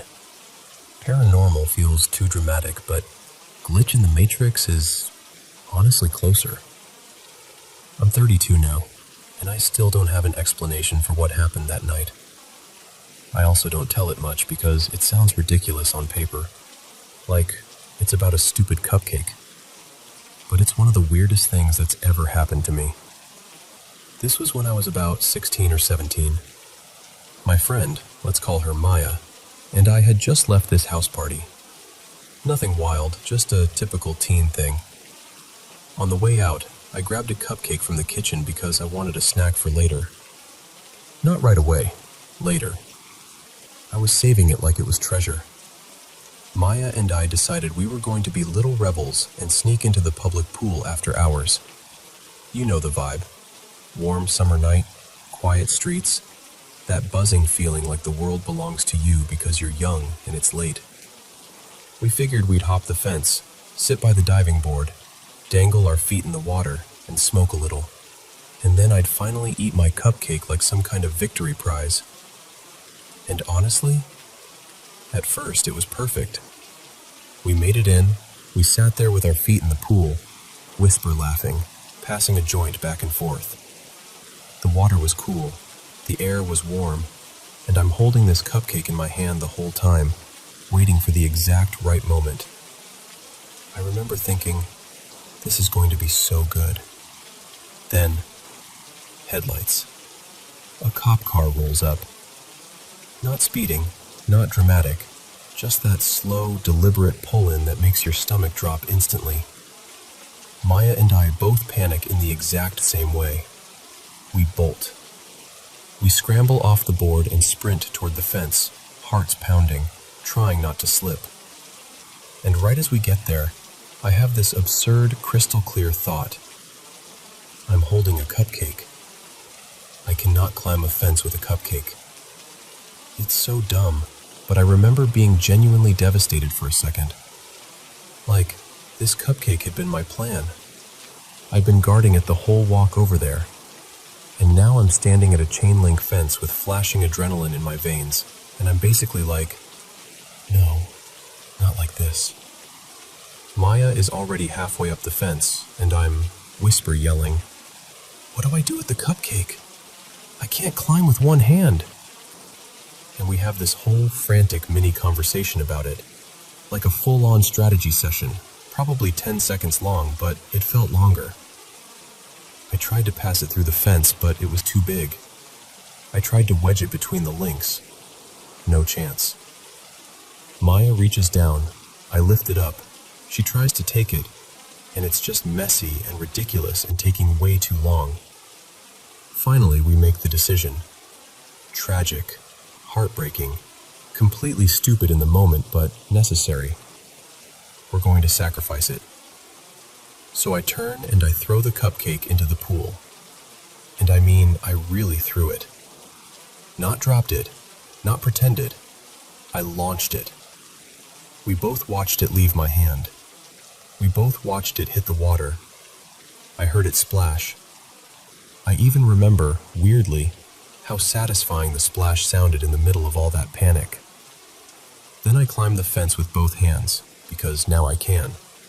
And Maya and I take off down the street, laughing and breathless, like we got away with something huge.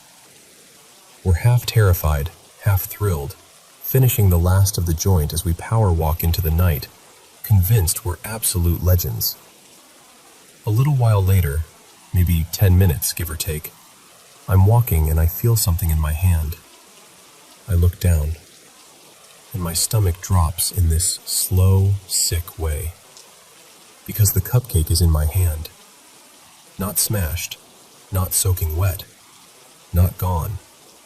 Just there. Like it never left. And then I freak out too. It was this bizarre mix of laughter and fear, like our brains couldn't decide if it was hilarious or deeply wrong. Because we both remembered sacrificing it.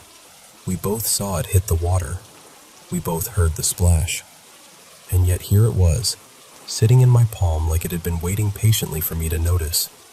And yeah, before anyone asks, were we high? A little. But we weren't wasted. We weren't drinking at that party. And this wasn't the kind of high where you hallucinate a whole cupcake flying into a pool. Plus, there were too many steps. The whole fence situation, the passing it up, the it won't fit, the final decision to throw it. Those details were burned into both of our memories. I physically couldn't have climbed that fence with one hand. That was the whole problem. And the craziest part is, it wasn't like we forgot and found another cupcake. It was the cupcake. The one I'd been hoarding like a gremlin for the perfect moment. The one we mourned for like a full 10 seconds. Years later, I ran into Maya, randomly, at this bar. We hadn't really talked in ages, but somehow the story came up, and the second I mentioned the cupcake, she got this look on her face like, oh my God, that happened. We sat there like actual adults, sober, talking it through seriously. And she remembered it the same way I did. The fence, the cop, the splash, the laughter as we ran. And then the moment I stopped and looked down, and there it was. No explanation, no satisfying ending. Just one of those moments that makes you feel like the universe blinked for half a second and then carried on like nothing happened. And honestly, every time I think about it, I still get that same feeling. Like, I'm not saying cupcakes are haunted, but I am saying that cupcake refused to be abandoned.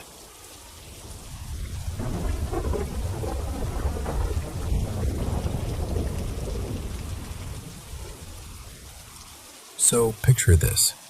I'm telling you about the little house we moved into back in June. It was built in 1963, and we're only the second people to ever really live here. The first owners were this older couple, the kind you can just tell took pride in the place.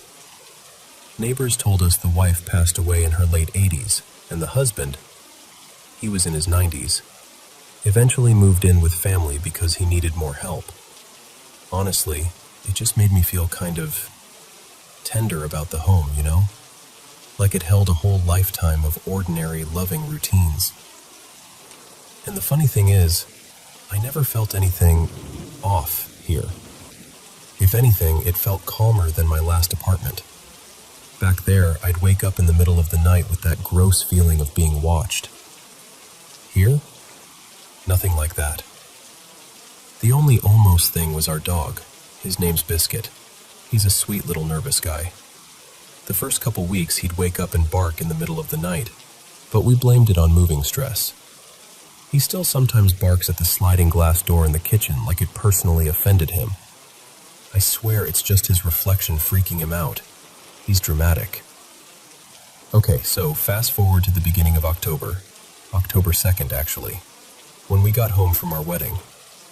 We'd gotten married in Maui, and someone there told us to hang up our flower leis for good luck. So we did. We hung them near the entryway, right by the front door, like a little reminder. We're home. We did it. We're married. I work from home, so during the day it's usually just me and Biscuit. And that afternoon, I don't know, it was one of those, days. The power flickered out 4 times in a row, like off, on, off, on. On the last flicker, something in the living room made this horrible, high-pitched noise. Not the TV. TV wasn't even on. But this little sound bar under it started shrieking like it was dying. I actually jumped. I yanked the plug out of the wall and the house went quiet again. At the time, I was like, okay, power surge. Electronics are weird. Whatever. I even checked online to see if the power company had maintenance scheduled. Didn't see anything. But I told myself maybe it just wasn't listed. I didn't spiral. Yet. The weirder part didn't happen until later that night. I'm in the kitchen, and I hear this loud rustling sound, like someone aggressively handling a bunch of dried flowers or crinkly leaves. It came from the entryway. And I walk over, and there are the leis, on the floor, just sitting there. And I'm staring at them like, no, that doesn't make sense. Because they weren't balanced on a hook or draped over something flimsy. They were hung up with a nail, a solid nail. And we don't even have central air. No vents blasting, no big gusts. Nothing that should have knocked them down. Biscuit absolutely loses it. He's barking like somebody's in the house. Like full body hackles up, I'm about to protect this family with my entire soul mode. And I'm not gonna lie, I felt my stomach drop a little. Not full panic, just that cold little ripple of, wait, what? When Evan, my husband, got home, I told him right away. He went over, checked the nail, checked the lays, did that whole calm, logical person routine. He agreed it was strange, but we rehung them anyway. We made sure they were really secure. Then we kind of moved on. Made dinner, watched something dumb, tried not to give it too much power. And then a few mornings later, this is the part that got me.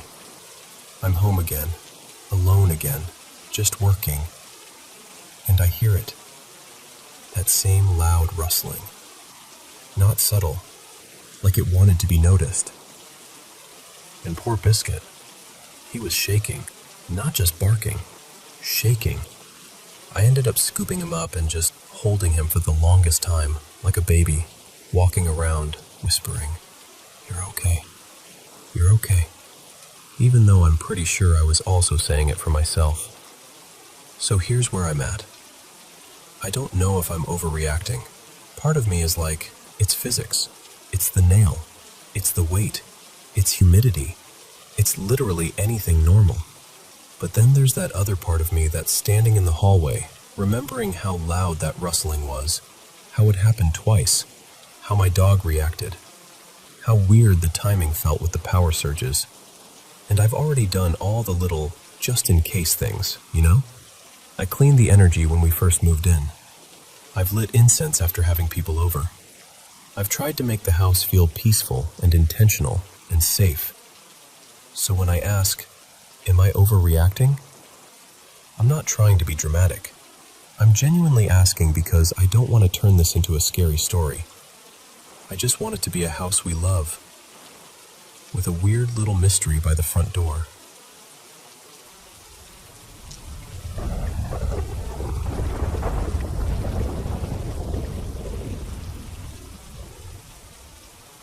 Hello to all the amazing viewers of the Paranormal M channel. You have no idea how much I love what I do. Reading your comments, hearing your paranormal stories from around the world, and helping you sleep a little better. It honestly means everything to me. Thank you for sharing so many experiences with us, and please, keep them coming. Don't forget to subscribe and turn on notifications so you never miss our latest videos. Now, let's dive into today's paranormal stories. So, hey, thanks for listening. I've been sitting with this for a while, and I honestly don't know what to make of it. I manage this really old community hall in my town, the kind of place with scuffed wooden floors, dusty trophy cases, and that faint smell of old curtains that never truly goes away. My boss is my aunt, Mara, and she's worked with the building forever. She swears up and down there's never been anything creepy going on there. No stories, no haunted hall reputation, nothing. And for a while, I believed her. But a little over a year after I started, small things began happening upstairs in the lounge area. The biggest one, the one that keeps repeating like it's got a routine, is the TV turning on by itself. And this isn't some sleek little flat screen. It's one of those massive, ancient Panasonic projection TVs with a chunky speaker base built into the bottom. Heavy, loud, stubborn. It sits right near the entrance to the upstairs lounge, like it's stationed there. At first, it would flip on when I was leaving, and I wouldn't notice until later. Then I'd get a text like, "Did you seriously leave the TV on again?" And I'd have to apologize, even though I truly didn't remember touching it. After a while, it started feeling intentional. Like it would wait. Then it would turn on the second I stepped into the lounge, or right as I crossed the threshold to leave, the exact moment I'd be forced to see it. Not when other staff were around, not during busy events, just me. And the weird part? It never happens to anyone else. I asked around. I asked maintenance. I asked the weekend crew. Nothing. Mara's been involved with that hall for decades and says she's never had the TV do anything like that. I tried to convince myself it was a wiring glitch or a dying power button, and maybe it was. I really wanted it to be. But then something happened earlier this year that kind of cracked that explanation clean in half. Upstairs, my office sits beside a short little hallway that leads to the bathrooms. It's not even long, just a few steps, but it's always darker than it should be, like the light doesn't fully reach it. That hallway is the only place in the whole building that makes my stomach tighten for no logical reason. I've had weird experiences before in my life, enough that I learned a rule I've tried to live by. If you don't feed it attention, it usually doesn't push. So I keep my head down. I don't talk into the dark. I don't challenge anything. I do my job, lock up, go home. Most nights, that works. But one evening, I was locking my office door and I felt it. That awful sensation that someone is staring at you. Not a casual glance, not imagined. Like an intense, fixed stare from the bathroom hallway. It was so strong, I actually froze with my keys in my hand. Now, I have this EVP-style app on my phone, one of those ghost communication things. I'll be honest, I don't take it seriously. I mostly downloaded it out of curiosity, and sometimes I used it in the hall just to map out where the wiring hotspots are, because the building's old and the electricity does strange things. I wanted to know what a normal reading looked like in different spots. My office entry area usually reads low, almost nothing. That night, I opened the app anyway, more out of nervous habit than belief. The meter jumped immediately into the middle range, and then it generated 2 words, "Come closer." My skin went cold, my chest tightened. Every instinct I have said, no, get out. Now. So I ran. Not a calm, let's leave run. I bolted. I flew out of the upstairs doors and down the stairs, still doing that frantic thing where you're trying to be responsible while you're terrified. Locking side rooms as you pass them, slapping switches, moving too fast and dropping your keys once, catching them, almost tripping. I set the alarm, locked the main doors, and drove home like the rear-view mirror was going to show something sitting in my back seat. And then, when I got home, my phone rang. It was Mara. She sounded tense, annoyed, confused, all at once. She asked, "Did you lock up properly? Because the alarm just tripped." I told her yes, absolutely yes. I was sure. I checked everything like 3 times because I was already rattled. She said the sensors were triggered in a path, starting at the front entrance, then up the stairs, then into the upstairs lounge. Like something had come in after I left, and walked right back up to where I'd been. She insisted I go back and check. I didn't want to. I felt sick even thinking about it. But I did. And when I got there, everything was exactly how I'd left it. Every lock, every door, secure. So the only explanation that made sense to my brain in that moment, as much as I hated it, was this. Whatever I felt upstairs followed me as I ran out. It waited until I was gone, and then it moved back through the building and triggered the alarms on its way upstairs. That's the part I can't shake, because usually the weird stuff is subtle, annoying, like the old TV turning on. But after that night, after I'd opened the door to communicating, even in the smallest way, it felt like the presence got stronger, like it realized I could notice it. Since then, I've gone back to ignoring it. I don't use the app anymore. I don't react to the TV. I don't talk about it in the building. But I still get the sense sometimes that it's trying to pull my attention back, like it's waiting for me to slip and acknowledge it again. And I don't know why. People always say, maybe it wants to tell you something. But what I felt wasn't curious or sad. It wasn't gentle. It felt wrong. It felt like something that wanted me closer for a reason that wasn't good for me. So, yeah, that's where I'm at. Have you ever had something like this happen? Something that only seems to happen to one person? And if you have, what did you do? Because I'm not trying to be brave here. I'm just trying to do my job and not invite something dangerous into my life.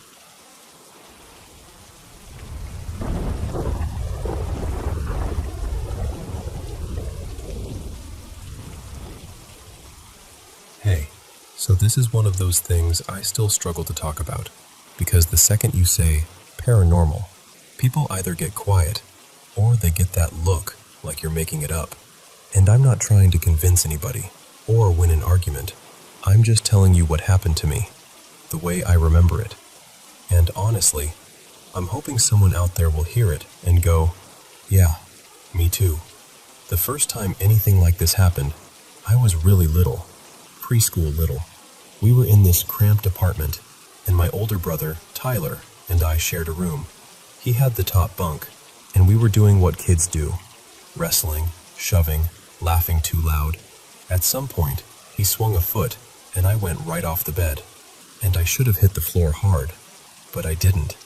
It's hard to put into words without sounding ridiculous, but it felt like I got caught, like the air itself held me for a second, like something grabbed me mid-fall and paused me just long enough that I didn't get hurt.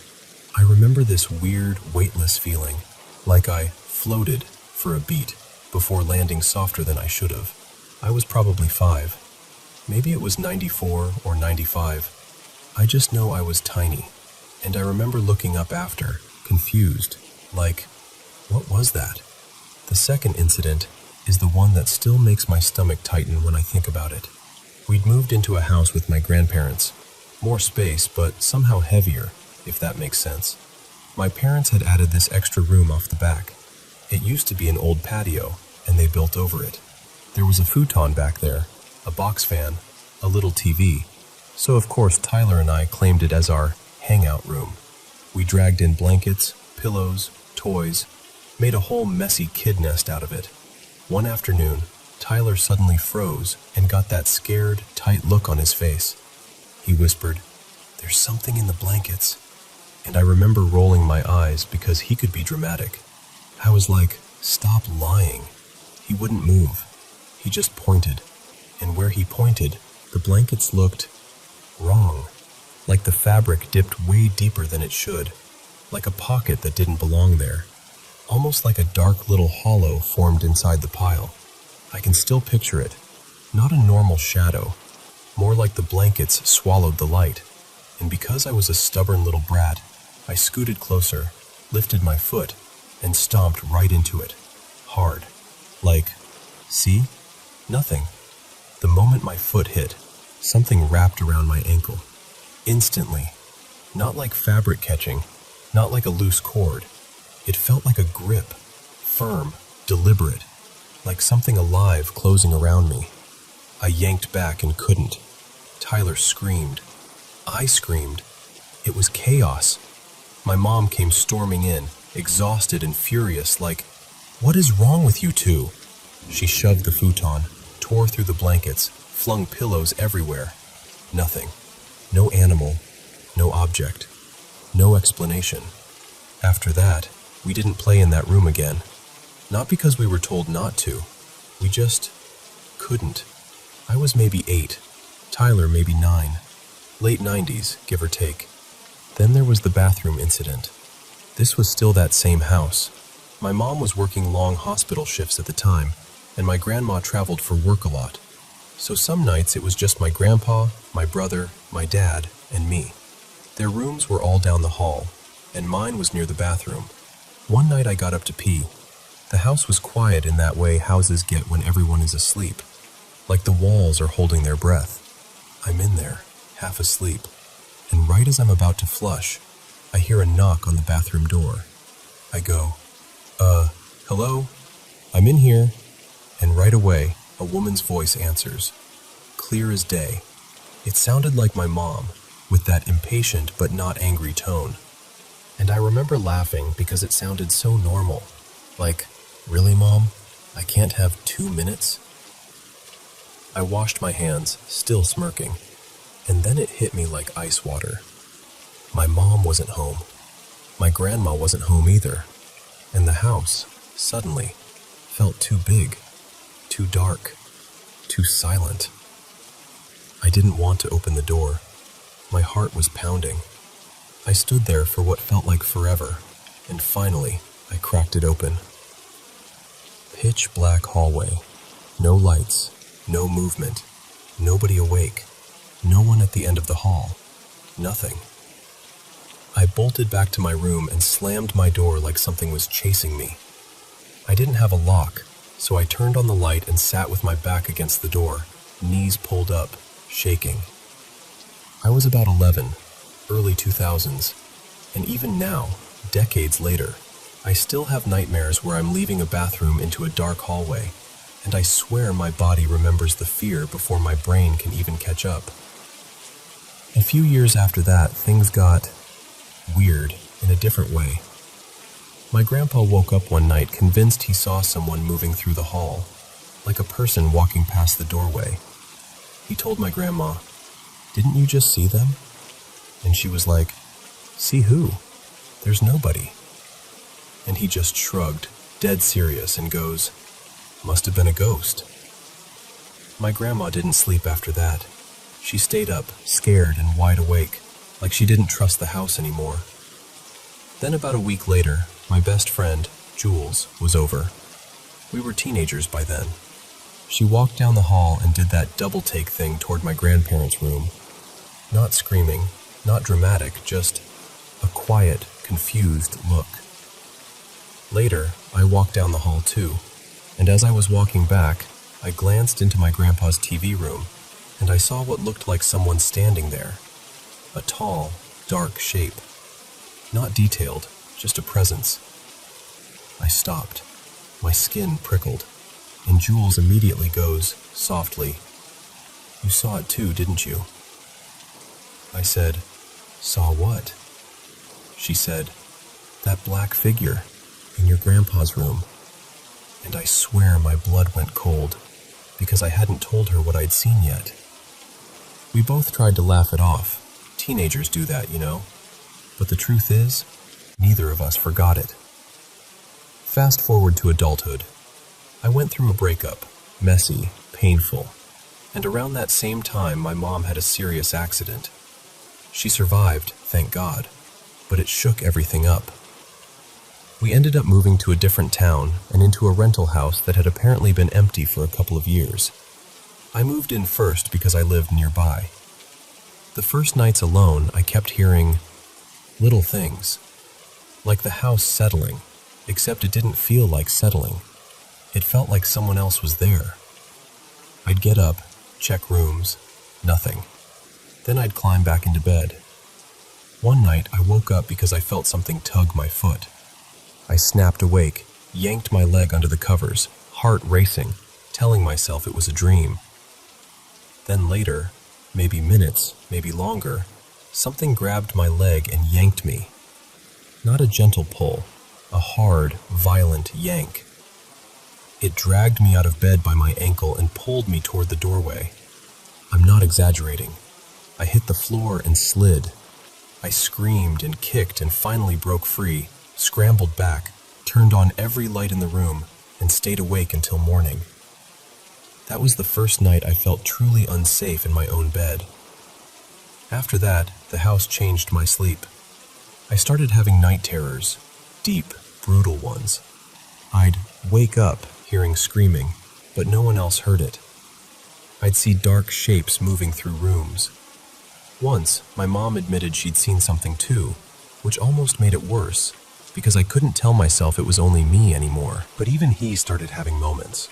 Misplaced items he swore he'd just set down. Footsteps that didn't match anyone's. That feeling like you're being watched when you're alone in a room. He'd always end it with, "It's just stress." Like saying it out loud could pin it down and make it harmless. The last big incident in that house was around 2020. He was playing video games and I was on the bed beside him. In my mind, I was awake. I could hear the game, see the screen, hear him breathing. Everything felt real. And then I noticed something at the window. A shape. A man-like silhouette. Wrong in that way shadows are wrong when they want to be seen. And it started trying to get in. I know how that sounds. I do. But in that moment, it wasn't a thought. It was a fact. Like my body understood danger before my brain could argue. I started screaming, swinging, kicking, trying to get away. My husband whipped around shouting, "What? What is it?" And I was yelling, "He's at the window. He's coming in. He's getting in." My husband ran to the window, flipping out, because to him it sounded like there was an actual man outside. He didn't see anything. He swears I was asleep. I swear I wasn't. But after that night, something got worse. The nightmares came harder. The air in that house felt heavy, mean, like living inside a bad mood you couldn't shake. I sank into the darkest depression I've ever had.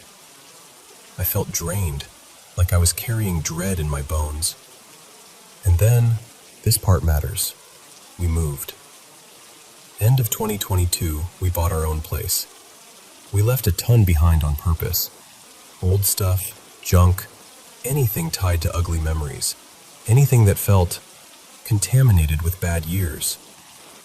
And my brother, Tyler, was no longer part of our day-to-day life. He'd become a really negative person, and eventually he ended up locked up. I'm not saying that to be cruel. I'm saying it because it ties into what he told us later.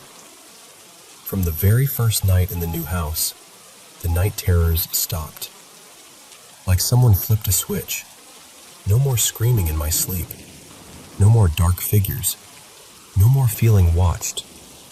The air felt clean, peaceful, safe. I had one strange dream where someone was searching for me, and in the dream I was back in my childhood house, like my mind still had a string tied to it. But even that felt distant compared to what I used to live with.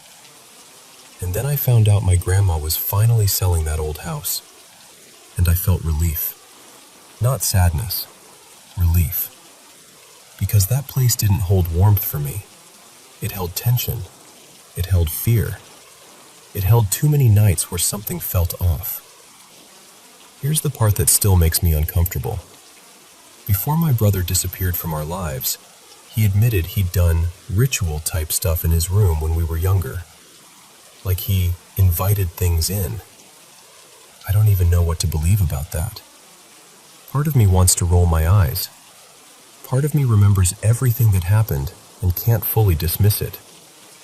And when he got arrested years later, people said they found disturbing occult stuff in his apartment. Symbols, candles, things laid out like some kind of intention. I don't know if it was real, satanic anything, or if it was him being edgy and sick and trying to scare people. Either way, it makes my skin crawl.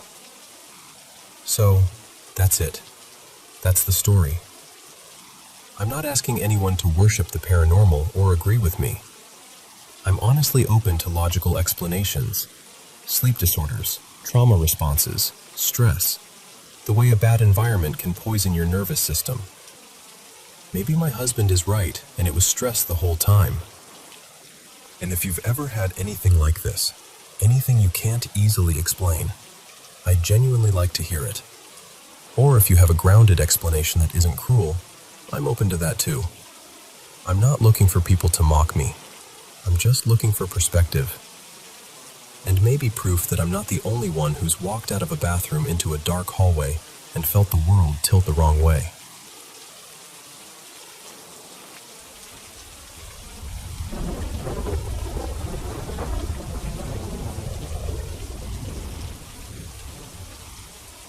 So this happened about 6 years ago, back when I was still in school, and my bedroom was set up in what used to be our garage. My older cousin, let's call her Maris, was staying with my family for a couple of weeks.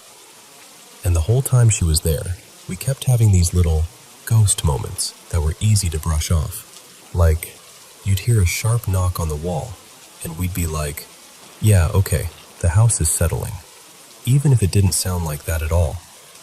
Or we'd hear a weird scrape in the hallway and decide it was probably the cat, even when the cat was literally asleep on the bed. Once, I could have sworn I saw a woman's face in the bathroom mirror, just for a split second, but I convinced myself it was just a shadow and bad lighting and me being dramatic. Nothing ever felt serious, until the last night Maris was there. We had school in the morning, so we went to bed earlier than usual. I remember being extra tired, that heavy kind of tired where you fall asleep before your head even sinks into the pillow. And then, somewhere in the middle of the night, I got shaken awake. Not gently either, like urgent. I rolled over, irritated and half asleep, ready to snap at Maris for messing with me. But she was still lying beside me, stiff as a board. And I remember reaching out and grabbing her arm like, "Are you kidding me right now?" No words. None. Just that awful silence. But then she looked past me, past my shoulder, and her face changed so fast it made my stomach drop. Like all the color drained out of her. Her eyes were wide, frozen, and I could see she was trying to breathe quietly, like making noise would make it worse. And before I even turned, I started tearing up, like my body already knew what I was about to see. The room was almost completely dark, except for a thin stripe of moonlight coming through the window. And because the room used to be a garage, the ceiling felt higher than a normal bedroom. Everything in there felt a little too open, a little too empty at night. I turned toward the corner of the room, and there were eyes. Not a face, not a shape I could really make out, just eyes. Way too high up, like impossibly high, 7 or 8 feet from the floor, higher than where a person's head should ever be. They weren't glowing like in movies. It was worse than that. I just remember the pale whites catching that tiny bit of moonlight, like they were watching without blinking. I started crying instantly. Quiet crying. The kind where you're trying not to make a sound because you're scared it'll notice. And Maris finally whispered, barely audible, "What is that?" That's the only thing I clearly remember her saying. And this is the part that still makes me feel weird about myself. Because instead of running or screaming or doing anything that makes sense, I laid back down. Still crying, still terrified. I just turned away and pulled the blanket up and, like my body hit an off switch, I fell asleep. Like I shut down. The next morning, we got up for school and it was heavy. We looked at each other and I knew she remembered. She knew I remembered. But we didn't talk about it right away. We just moved around the house like normal people pretending nothing happened. Then, in the kitchen, right as we were about to leave, I said, trying to make it sound casual, like I wasn't about to lose it, "I had a really weird dream last night." That's when we finally talked about it. We compared what we saw, what we felt, what we remembered, and everything matched, except for one thing. To this day, Maris swears I woke her up. She insists she never shook me awake at all. But I swear it was her. We kind of laughed it off, because what else do you do with something like that? You don't want to sound crazy. You don't want to be the person who's dead serious about eyes in the corner at breakfast before algebra.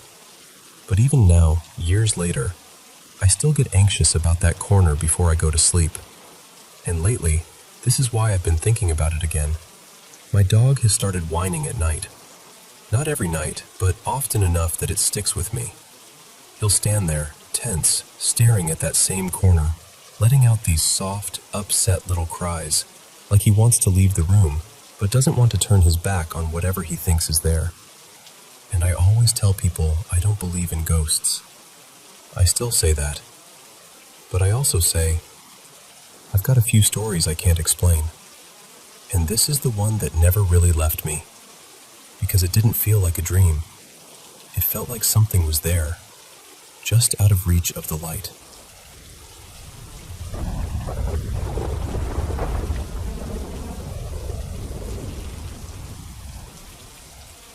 Okay, so I'm just going to tell you the way it happened, because even now, I'm not totally sure what to make of it. A few nights ago, 3, I think, I was riding with my Aunt Marisol on this quiet back road that cuts through a ton of trees. We weren't even going anywhere exciting, just heading home after visiting family. It was already getting late, like a little after sunset, and the sky had that deep blue look where everything feels slightly unreal. Then the car started acting weird. First a warning light, then this sharp beep, and suddenly the temperature gauge shot up like it was panicking.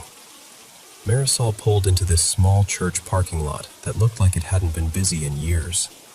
No other cars, no streetlights, just this wide stretch of cracked pavement, and one side of it completely hugged by dense woods. Pines and underbrush packed together so tight it looked like a wall. We turned the car off because it smelled hot, like overheated metal. A minute later, she tried to start it again, and it wouldn't even cough. Nothing. So she called my Uncle Dwayne to come meet us, and while we were waiting, I got out just to breathe and stretch. And that's when I really noticed the woods. You know how sometimes trees don't just look like trees? Sometimes they look like a place you shouldn't stare into for too long? That's what it felt like. It was quiet in this heavy, pressing way, like the sound got swallowed the closer you looked. I took my phone out and snapped a picture to send my friend Tessa, mostly to be like, hey, this is creepy, right? And when I looked at the photo, my stomach did this slow drop. Because on the screen, only on the screen, there was this pale, milky glow tucked between the trees. Not a flashlight beam, not eye shine, not anything I could explain. Just this soft, white shape, like fog lit from inside. And it wasn't there when I looked with my actual eyes. So, of course, I did the thing everyone would do. I aimed my phone at different parts of the woods to see if it was some weird lens flare. But nothing else lit up. Only that one spot. And there weren't any lamps or headlights or reflective signs around us that could have caused it. Just trees. Just dark. My uncle got there, and after a lot of messing around under the hood, we ended up getting the car towed. We made it home, and I remember walking into my room and feeling this sudden wrongness. Like the air wasn't hostile exactly, but it didn't feel like mine anymore. I told myself it was just stress, just adrenaline, and I went to bed. The next morning is when things started lining up in my head in a way I didn't like. I woke up to knocking on my window. Not scratching, not tapping, knocking. 3 steady knocks like someone trying to get your attention politely. Then it sped up, rat-a-tat, fast and impatient. Then it stopped for a beat and started again from the beginning. 3 knocks, rapid knocks, repeat. And the creepiest part? It didn't stay in one place. It moved, like it was traveling along the window frame, then up higher, then to the other pane. I sat there in bed, frozen, trying to convince myself it was a bird or a branch. But when I finally worked up the nerve to go outside and look, there was nothing. No trees close enough, no loose shutters, no anything. And my window sits higher than most animals could reach without climbing, and the sound was so clean, so deliberate, like knuckles on glass. That night I tried to act normal. I did homework, I scrolled. I even laughed at a couple dumb videos like I could trick my body into calming down. But then, while I was at my vanity, a small bottle, one that was nowhere near the edge, just tipped and slid like it got flicked. A minute later, something on my desk shifted and dropped, and there was no reason for it. No breeze, no fan pointed that way. Nothing vibrating or shaking the furniture. I tried staying awake, because sleeping suddenly felt like leaving the door unlocked. I dozed off a couple times without meaning to, And the last time, it couldn't have been longer than 10 minutes. But in that tiny sliver of sleep, I heard this sound, this horrible, tearing screech. Not like an animal, not like a person either. It was thin and sharp and full of anger, like something trying to force its way into the world. I sat straight up with my heart punching my ribs, and the room was still, silent, like it had never happened. Today was worse in a quieter way. All day I kept feeling these little touches, like a brush along my elbow or a cold press at my upper arm. Each time I'd whip my head around like, what was that? And there'd be nothing. At school I blamed it on nerves, on people passing in crowded halls, on my backpack strap, on anything. But it followed me home. And then, just a bit ago, I walked out of the bathroom into the hallway, and I felt a cold hand, cold like it had been outside in winter, rest on my shoulder from behind. It wasn't a graze. It wasn't air. It was a firm touch, like someone trying to stop me. I actually turned around and said, "Hey," because my first thought was that my uncle was behind me messing around, being annoying. Nobody was there. I let out this little yelp, half scream, half gasp, and I turned back toward my room, and I swear to you, I saw a shadow move down the hall toward my mom's room. It wasn't a normal shadow. It had direction, purpose, like it was going somewhere. And the thing is, my uncle's room is right behind that hallway. If he'd walked past me, I would have seen him. I would have heard him.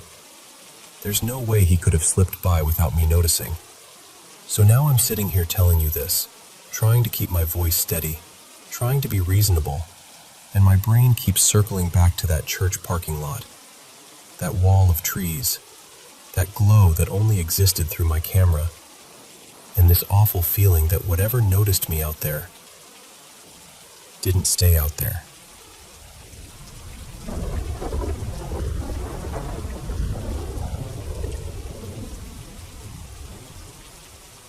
So, I want to tell you about the house I grew up in.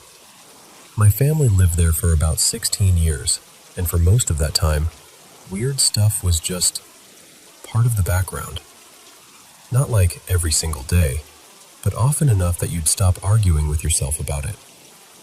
When I was a kid, maybe 7 or 8, my mom would sometimes leave me and my sister Maya home for a couple hours while she finished work.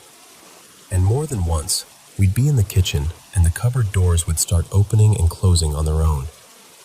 Not a gentle creak either, like someone was deliberately doing it. Sometimes one door, then another, like it was moving down the line. One time it got so intense, I actually picked up the phone and called my mom at work because I didn't know what else to do. There's one moment I can still picture so clearly. This heavy marble paper towel stand, like a chunk of stone, the kind that feels cold even in summer, shifted, lifted a little, and then slammed down on the counter. And I need you to understand, that thing was so heavy we couldn't even lift it properly at that age. Not together, not without struggling, but it moved like it had hands. And then there's the missing things thing. Not the normal, where'd my socks go kind of missing. I mean, something will be in your hand, you'll turn for a second, and it's just gone. You tear the room apart, shake out blankets, check under pillows, get frustrated, leave the room to look somewhere else, and when you come back, it's sitting right there, on top of the bed, like it's been placed there to prove a point. Over Christmas holidays, when my cousins would come stay, the house felt even busier, louder, warmer, more crowded. But that's when I saw something that still makes my stomach flip. I was in my room, and I saw what I swore was Maya, my little sister, run up the stairs and dart into the closet in the next room over. I called out like, "Maya?" and went to grab her, expecting a giggle or a "what?" And the room was empty. The closet was empty. No one. Nothing. My grandma lived in the basement for a while too, and she had her own stories. She'd wake up thinking one of my little sisters was beside her bed, like trying to get her attention. Little footsteps, a shape, that feeling of someone right there. She'd speak, half asleep, and then realize the room was still and empty. And it wasn't just us. Friends would come over and casually say things like, "Do you feel weird in here?" Like they didn't even want to admit they were asking. Different people, different times. For some, it was my old bedroom. For others, it was the living room at night. And the basement. The basement was almost always the place people mentioned. Like the air down there had weight. But the most vivid, the one that sits in my chest even now, was in the middle of a normal afternoon. Bright outside. Not spooky hours. My sister and I were watching TV in my mom's room while she showered. Everything felt ordinary. And then we heard it. This laugh. It came from the closet. Not a little noise you could explain away. A real laugh. Clear enough that both of us snapped our heads toward the closet at the exact same time. We looked at each other, wide-eyed, like we'd both just been slapped by the same invisible hand. And we ran out of the room so fast I swear my feet barely touched the floor.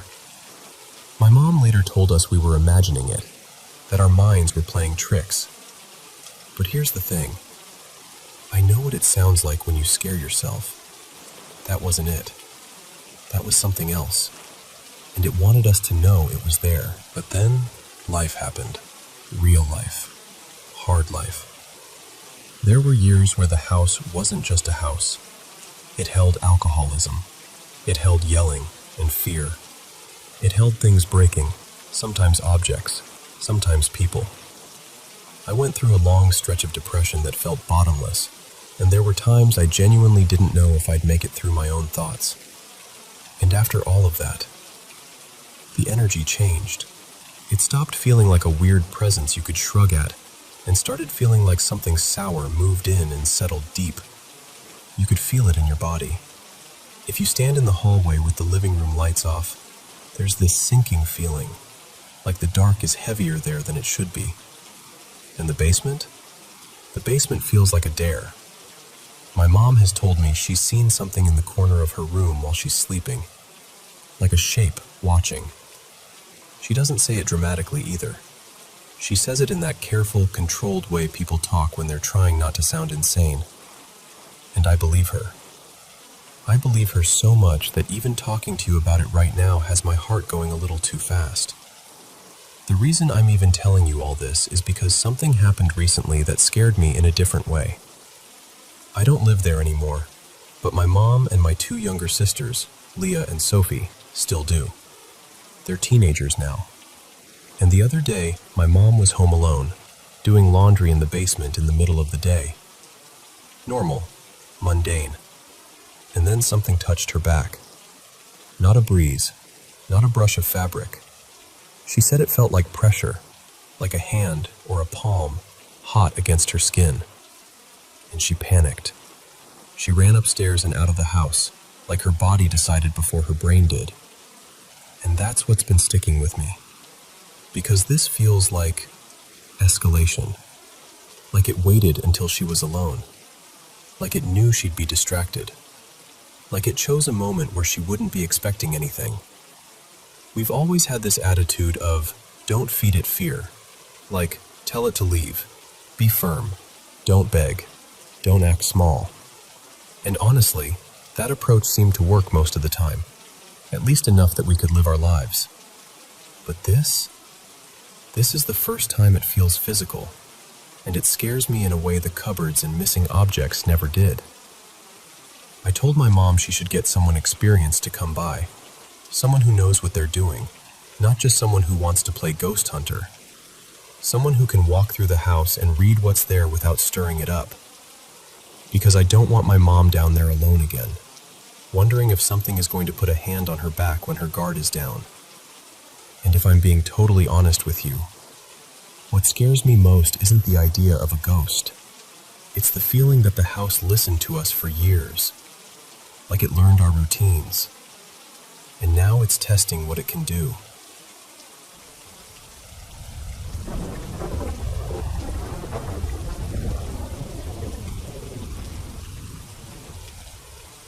So, this is one of those things where, if I hadn't lived it, I'd probably roll my eyes a little.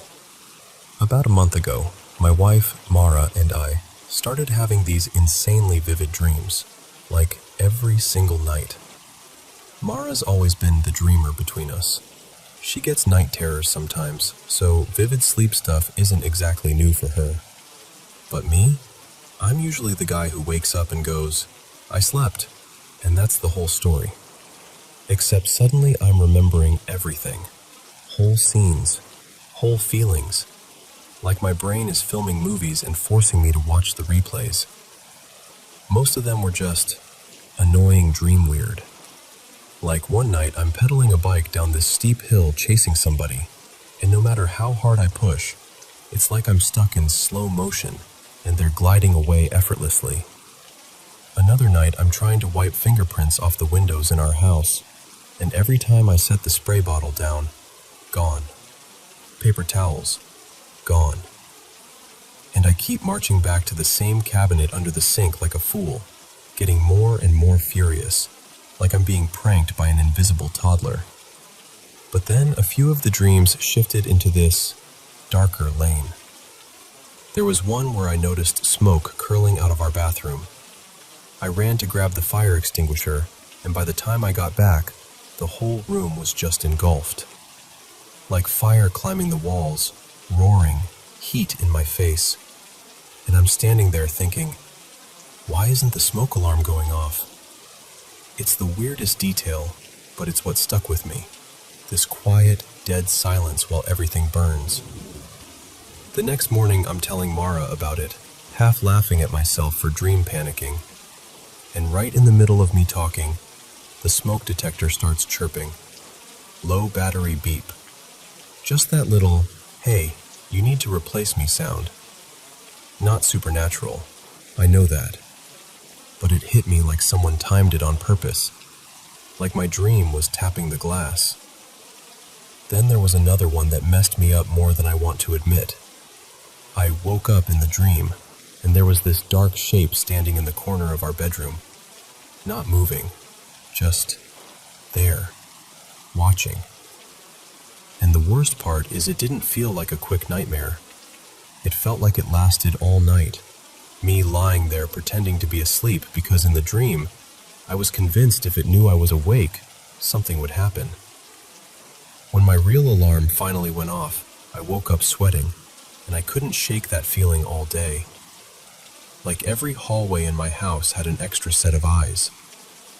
But the thing that really turned my stomach happened a few mornings after that. I had this dream 3 times in the same night. Same exact sequence. Someone is standing next to the bed, and they press a hand down hard against the side of my face, like a palm pushing into my cheekbone. Every time it happened, it scared me so badly I snapped awake. And here's the part I can't explain. When I woke up, I could still feel the pressure. Not like, oh, I imagined it. Like my skin still remembered it. The 3rd time I jolted awake, the room looked brighter. Morning light. And I realized our son, Eli, he's 3, was in bed with me. Mara's usually up early, so her side was empty like normal. Eli was lying in her spot, wide awake, staring at me with this confused little frown, like he was trying to solve a puzzle. And before I can even say anything, he goes, in this calm little voice, "Whose hand was that?" Instant goosebumps, like my whole body tightened. I laughed, because what else do you do when your kid says something like that? And I went, "What do you mean, buddy?" I swear my stomach dropped. I asked him, "What hand?" And he points right at my face, right where I'd been feeling it in the dream, and he goes, "It was there." I'm panicking on the inside, but I do that parent thing where you force your voice to stay light, like you're narrating a cartoon. I'm like, "Huh? I don't know what you mean." Look, these are my hands. And I whip my hands out from under the blanket and do this goofy face like I'm trying out for a children's show. And that's all it took. He smiles like, "Oh, okay."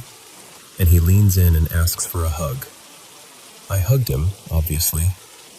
But inside I was thinking, did you just see something I didn't?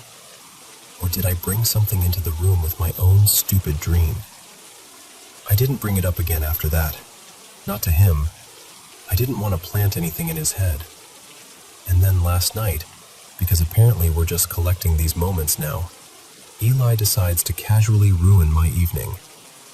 We're sitting on the living room floor playing with toys, and out of nowhere he goes, "Who is the black spiky man?" I'm like, "The what?" And he says it again, totally matter of fact. "The black spiky man." I asked him, "What man?" And he points toward the kitchen and goes, "In there." I tried to keep my voice normal, but I could feel my skin prickling. So I do the logical parent thing and go, "Oh, maybe you saw a shadow. Can you show me?" And Eli nods like this is the most reasonable request in the world. He takes my hand and walks me into the kitchen like he's giving a tour. He looks around for a few seconds, slowly, like he's scanning, and then he goes, "He's not here." And I'm like, "Oh, good. Okay. Must have been your imagination." And I just dropped it. Because what else am I supposed to say? Cool. Tell the shadow man I said hi. So now I'm sitting here trying to file all of this into a nice, neat box labeled coincidence. Maybe it's just stress. Work's been heavier lately, and when I'm stressed, my sleep is trash. Maybe that explains the dreams. Maybe the smoke alarm beep was just a smoke alarm doing smoke alarm things. Maybe the hand moment was my brain blending dream stuff with waking up and noticing my kid next to me.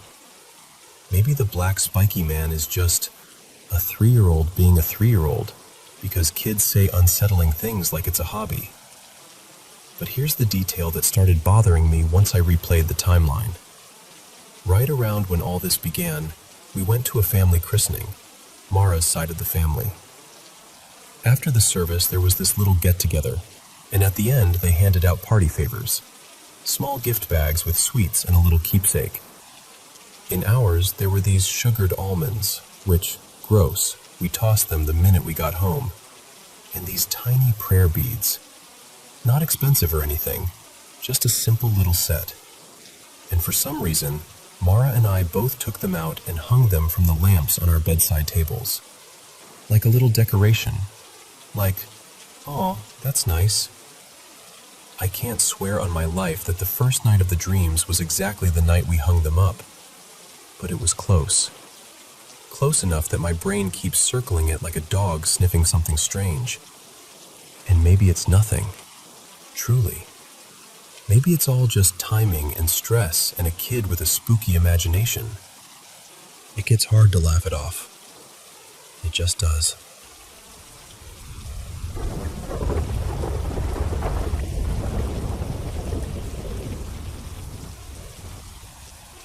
So, this has had my brain doing somersaults for the past few days, and I've got to tell someone who will actually listen.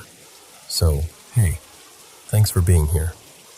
It started when I was 19, back when I was training like my life depended on it, because I was dead set on enlisting. I lived out in northeast Tennessee, and I had this same running route I did constantly. This long, straight stretch of road with wide open fields on both sides. A couple scattered barns, and barely any houses. It was the kind of quiet where you can hear your own breathing, and the little gravel crunch under your shoes. Most days I ran early, like 6 or 7 a.m., but one day I'd planned to take a rest, and I don't know how to explain it other than I had this weird, stubborn pull all day long. Not hype, not discipline, more like something was tugging on me. Like, no, you need to go. So finally, later than usual, closer to 4 p.m., I gave in. I lace up, head out, and I'm a couple miles in zoning out in that runner's tunnel vision. I look down at my phone to switch the song, and I swear to you, it's like a person just appeared in the exact spot my body was headed. I slam right into him. He goes down hard, and I'm instantly panicking, like, oh my God, I just destroyed an old man on the side of a rural road. I drop down, grab his arm, and help him up as fast as I can. I go, man, my bad, sir. I didn't even see anybody out here. He brushes dirt off himself and goes, you're fine. But then he looks at me, and I mean really looks at me. His face, it changes in a way I still can't shake, like he's gone pale, like the air got sucked out of him. His eyes widen, and his mouth just kind of hangs open, and he looks at me the way someone looks at a nightmare they can't wake up from. I've seen people get startled. I've seen people get scared. This was different. This was pure, cold, gut-level fear.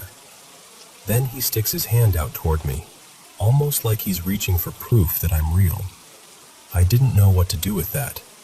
I kind of stepped back, awkward, and said something like, take care. Sorry again. And he just stood there staring as I jogged off, confused as hell, checking over my shoulder like maybe he was going to say something. But he didn't. I finished my run and tried to forget it, except I never really did. Now here's where it gets unreal. Fast forward about 9 years. I'm in the Army now, been in for a while. I'm stationed closer to home than I used to be. I've put on a lot more muscle, and because of a religious exemption, I've got this full beard I keep groomed. I'm not the skinny kid I was. I'm a sergeant now, older, steadier, the kind of tired you can't fix with sleep.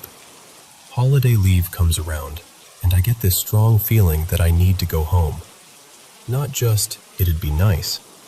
More like that same tug from years ago. Quiet, persistent, impossible to ignore. So I fly into East Tennessee and stay at a hotel. A couple days pass, and one afternoon the weather is perfect. Early fall, that crisp air that smells like leaves and distant wood smoke. Nostalgia hits me hard.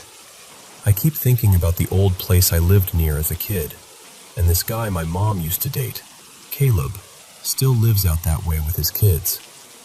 Around midday, I decide to drive over and say hi. We sit around talking like no time passed, catch up on life, laugh about dumb old memories. We even crack a couple beers, just because it feels like one of those rare moments where you can breathe. And then, out of nowhere, I get the urge. I kinda want to go walk my old running route, I tell Caleb. Just for the nostalgia.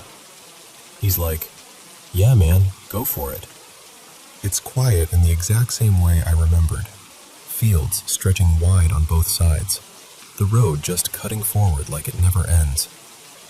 A light breeze moves through the grass. No cars, no people, just that big, open silence. And I'm walking, thinking about how that road used to be my whole world. When suddenly, I get hit. Not like bumped, not like I tripped, like I got tackled. My body jerks and I stumble, and my phone flies out of my hand and skitters into the gravel. I'm stunned, heart thudding, brain scrambling for an explanation, because there's nobody around. I don't even have time to fully push myself upright before I hear a voice, right above me. My bad, sir. I didn't see anyone else around here. I freeze, because I know that voice. I know that exact line. I grab for my phone, my fingers shaking, and I hear myself say, automatically, like it's already scripted, all good. Then I look up, and the entire world tilts. It's a kid, 19, breathing hard from a run, earbuds in, phone in hand. Same height I used to be, same face I used to have, same posture, same everything. It's me. Not looks like me, not reminds me of me. It is literally me, years younger, standing there with that confused, apologetic expression I remember making. Because I made it. My mouth goes bone dry. My chest tightens like I'm about to have a panic attack. I try to say something, anything, but it's like my body forgets how to speak. All I can do is lift my hand toward him, reaching out without thinking, like if I can touch him, then maybe my brain will have something solid to hold on to. He looks at my hand, gives this small, polite smile, like I'm just some stranger being weird, and says, "Take care. Sorry again." Then he puts his earbuds back in, and he runs off. And I'm just standing there. For maybe 3 seconds, maybe 10, time didn't feel right. I'm trying to force my mind to make sense of what just happened. Then I snap out of it and yell the first name that comes to me, like shouting a name could anchor reality. "Eli! Hey, Eli, come back!" And I take off after him, sprinting down that open road. But here's the thing.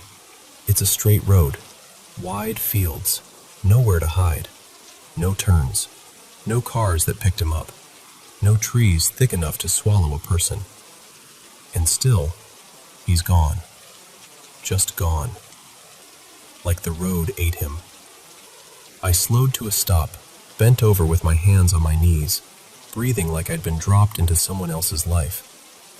I kept scanning the horizon, waiting to see him crest a little rise or hear his footsteps. Nothing. Just the wind moving through the grass. And now, every time I replay it, it feels like a dream.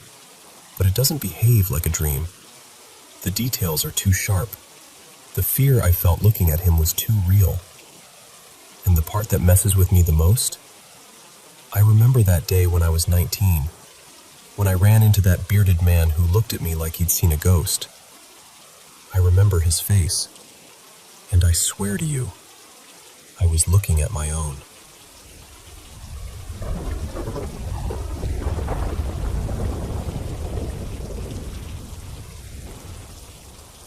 So, I'm gonna be honest with you. I'm still a little shaken up telling this. Yesterday, out of nowhere, I got this sudden urge to check on someone's well-being.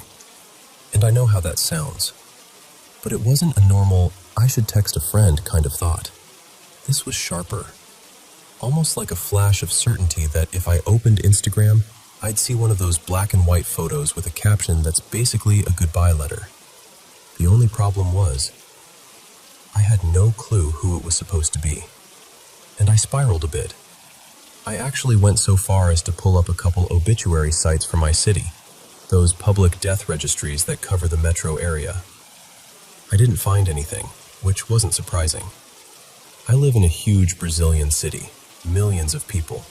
So even if the feeling did mean something, what were the odds the exact person would even show up there? Those sites don't catch every single death, right? But the feeling didn't go away. My brain kind of latched onto this woman named Renata, someone who used to run in the same social circles as me back in the day.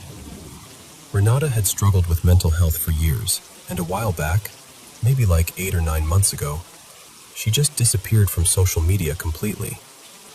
And here's the thing, if you're Brazilian, you get it. Social media isn't just social media here. It's like proof of life. Having zero digital footprint is unusual, especially when you've got a ton of mutual friends. So my mind went there. What if something happened? I checked. Nothing. Not on her profile. Not on family members' profiles. Not even those indirect little clues people leave without meaning to. It was quiet, but not in a scary way, just quiet. And I remember thinking, okay, she's probably fine. Maybe she's taking a real break. Honestly, good for her. And I want to be clear, I had no concrete reason to believe anything had happened to Renata. It was just my mind trying to hang this weird feeling on someone. Then today, I found out that someone I used to know actually died yesterday. Her name was Marcia. Marcia used to work with me years ago at an English school where I was a coordinator. She was the kind of person you remember. Steady, friendly, that exhausted but still showing up energy. And the part that hit me hardest? She was a single mom with 2 teenagers. Just brutal. Really. She didn't even live near me anymore. She'd moved to the other side of the country, and I hadn't spoken to her in a long time. Over a year, maybe more. We weren't close friends. More like former co-workers who shared a real place in each other's daily life for a while. So now I'm sitting there thinking, why did I have that feeling yesterday? A couple details make it stick in my throat. For one, Marcia and Renata, this might sound weird, had a similar vibe. Not identical, but enough that my brain could have been circling Marcia without landing, and just grabbed the closest match it could identify. Similar face shape, similar intensity, even a kind of similar presence. I keep wondering if my mind recognized something and just couldn't name it. Second, today, I did the obituary search again, except this time on a registry for the region where Marcia had been living. And listen, I clicked the first link that came up, and there she was. First try. And I know that doesn't necessarily mean anything, but combined with everything else, it felt eerie. Then I learned she'd been taken to the hospital yesterday morning, around the exact time I'd gotten hit with that wave of dread. I keep trying to be rational about it. Like, yes, I've worried about death before. I'm a human being. If my partner is driving late at night, I get anxious.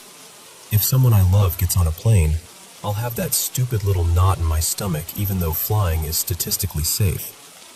That's normal fear. And then there's the one small thread that connects me to Marcia, which is so random it almost feels like a movie prop. Back at the school, she kept this fantasy-themed board game.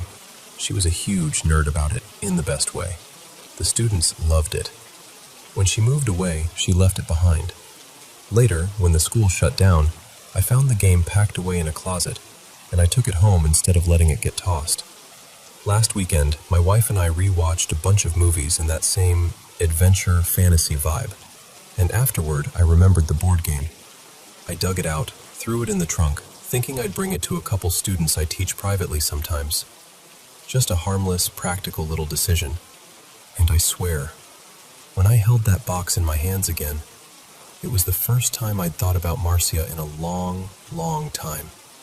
Like my brain pulled her name from the bottom of a drawer. So yeah, that's the whole thing. No dramatic ending, no revelation, just this lingering question that I can't quite swallow. Was it just coincidence? My anxious brain throwing darts into the dark and accidentally hitting something real?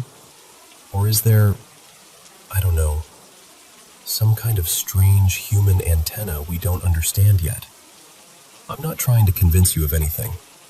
I just needed to say it out loud to someone who might actually hear me.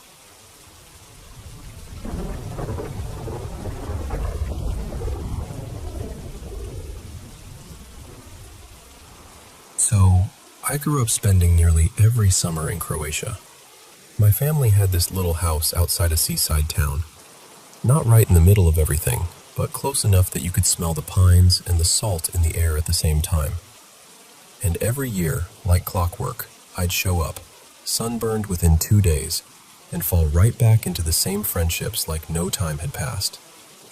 There was this tradition the older kids passed down to the younger ones. You know the kind. Half adventure, half proof you're brave now. We'd hike up into the rocky hills behind the village. It's not one single mountain, more like a long, rugged ridge that keeps climbing and folding over itself. Up there, there's a wide, open pasture. Goats or sheep sometimes wandered through, and an old stone hut that had been abandoned for ages. Shepherds used to sleep there overnight back when people actually watched their flocks the old way.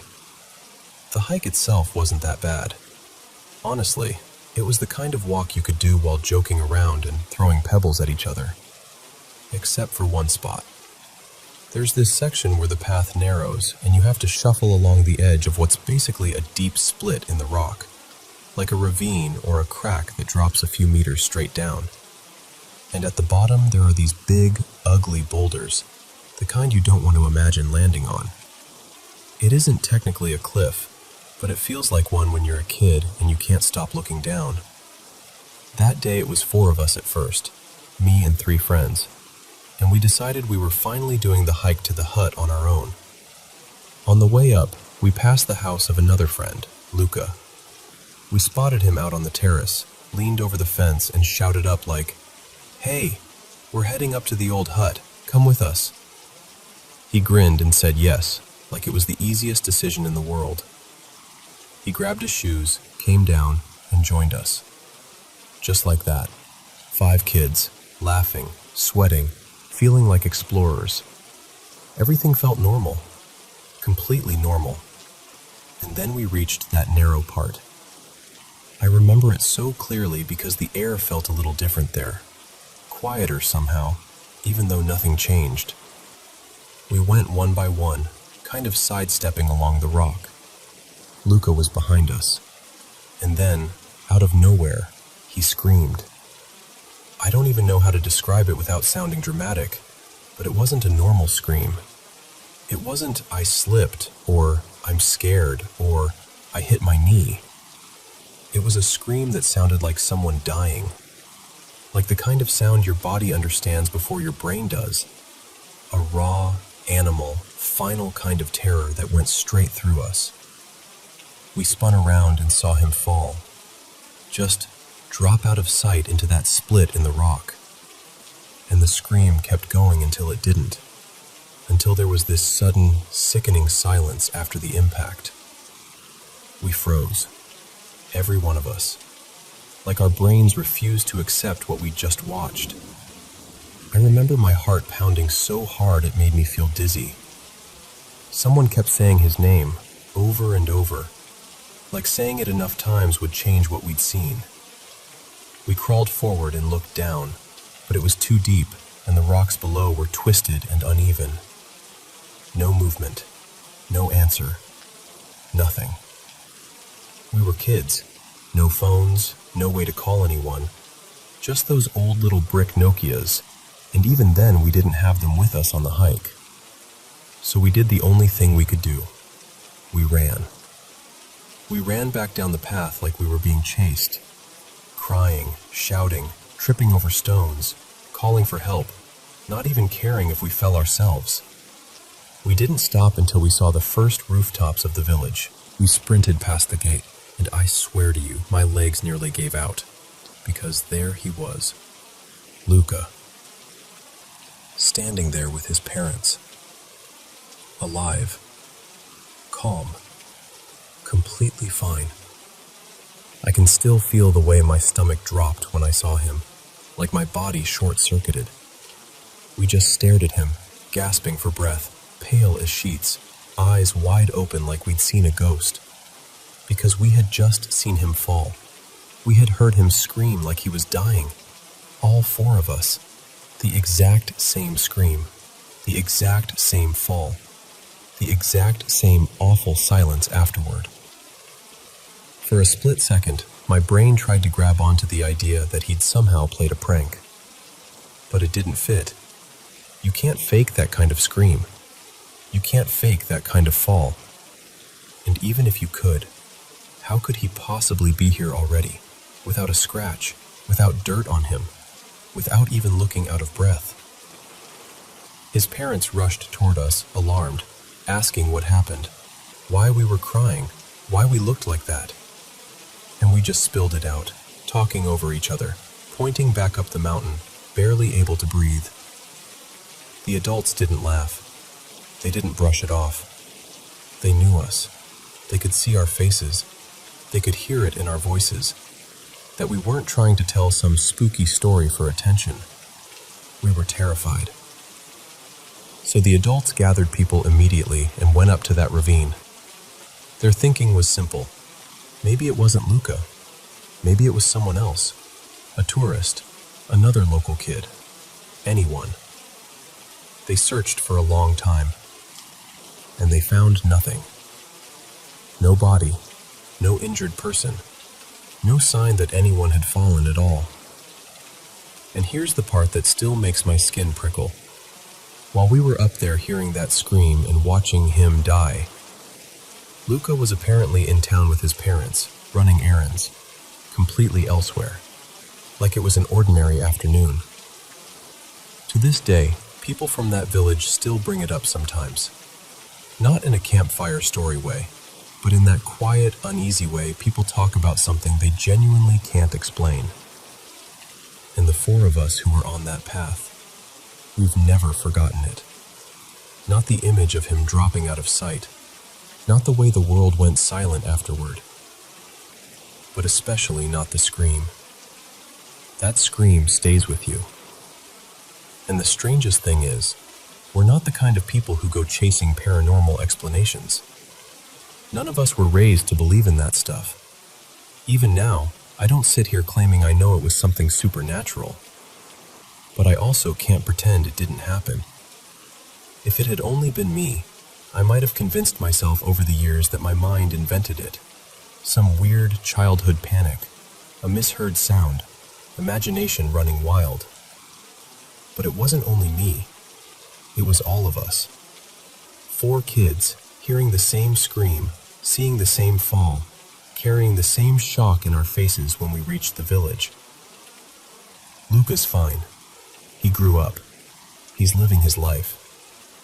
But in a way, it still feels like we lost him that day, even though we didn't. Like some version of him died in front of us on that rock, and we're the only ones who remember it. And every time I think back to it, the first thing I hear isn't my own voice or my friends shouting for help.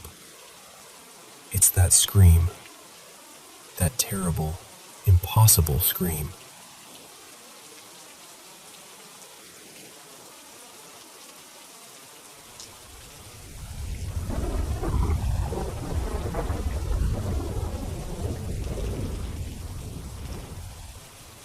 So, this is a little hard to talk about, but I'll try.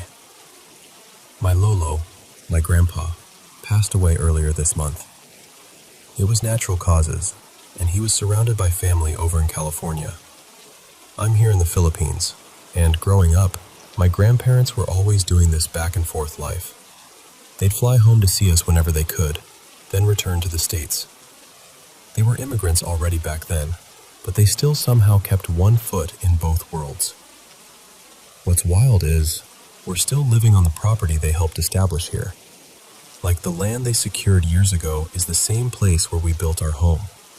So even when he was far away, he still felt present in a way. In the walls, in the routines, in the "this is our family's place" feeling. He hadn't been back since around 2019. He kept saying he wanted to come home for good, like really settle here again. But the pandemic happened, and after that, his health just never bounced back. Plans kept getting postponed, then eventually, there was no more someday. The day he died, I didn't really show much. You know how sometimes you're numb first? Like your body is calm, but inside you're shaking. Everyone in the family was grieving, but I was quiet about it. I remember that night, late, already half asleep, just lying in my room when I heard it. A knock. Not a tiny tap. Not a "maybe the house moved" kind of sound. It was one solid knock, medium to loud, right on my bedroom door. It jolted me awake because nobody knocks like that at that hour. I sat up immediately, heart racing, and went to open the door. And there was no one. I stepped out into the hallway to check. Empty. Quiet. My younger brother was still awake in the next room, scrolling on his phone, so I asked him, "Did you knock?" He looked at me like I was weird and said, "No." And I could tell he meant it. He was half asleep and annoyed in that genuine way people get when you wake them up with something random. I tried to shrug it off. Maybe I imagined it. Maybe the house creaked. Maybe it was just one of those things. But then it happened again. A couple nights later, my dad experienced it in their room. He told us he heard 2 knocks this time, 2 distinct ones, like someone knocking, pausing, then knocking again. The first time, He got up and checked outside the room, then even went downstairs thinking maybe someone was messing around. Nothing. So he went back up to sleep, and then it happened again. Same pattern. The second set of knocks was softer, but still clear enough that he couldn't ignore it. Then, a day or so after that, my mom heard it too. She was getting ready, like dressing, doing her usual routine, and she heard a knock and assumed someone downstairs was calling her. So she called back, "Yeah?" No answer. She went out to check, thinking someone needed something, but everyone was busy doing their own thing, no one even near her door. And then, it came back to me. Just 3 nights ago, I was in my room with my boyfriend, Miguel, and our dog. We were watching a show, Netflix, lights low, totally relaxed. Our dog was lying there, calm, not even restless. Then we heard it. 2 soft knocks on the door, gentle, but unmistakable, like someone trying not to startle us. I froze. Miguel looked at me immediately like, "Did you hear that?" I didn't even answer right away because my brain was doing that thing where it tries to explain it before it lets you feel anything. I got up, opened the door fast, and again, nobody. Hallway empty, house quiet. Because I've lived in this house basically my whole life. I'm 26 now, and in all those years I've never had anything like this happen. Not once. And now it happens, first on the day he dies, then again to my dad, then my mom, then back to me. I don't know what I believe. I'm not saying it's definitely something paranormal. I'm not claiming it's my grandpa for sure. But the timing feels personal. Like the house is doing something it never used to do. And honestly, I think what scares me isn't just the knocking. It's what it might mean. Like, is it a goodbye? A reminder? A sign that grief is louder than we think, even when we're trying to be quiet about it. I guess I'm sharing this because I don't know what to do with it. Has anyone else experienced something like that? Knocking with no one there, especially after losing someone? And if you have, how did you handle it without spiraling? Because right now, I'm stuck between wanting an explanation and wanting to believe it was him, just letting us know he made it home in some way.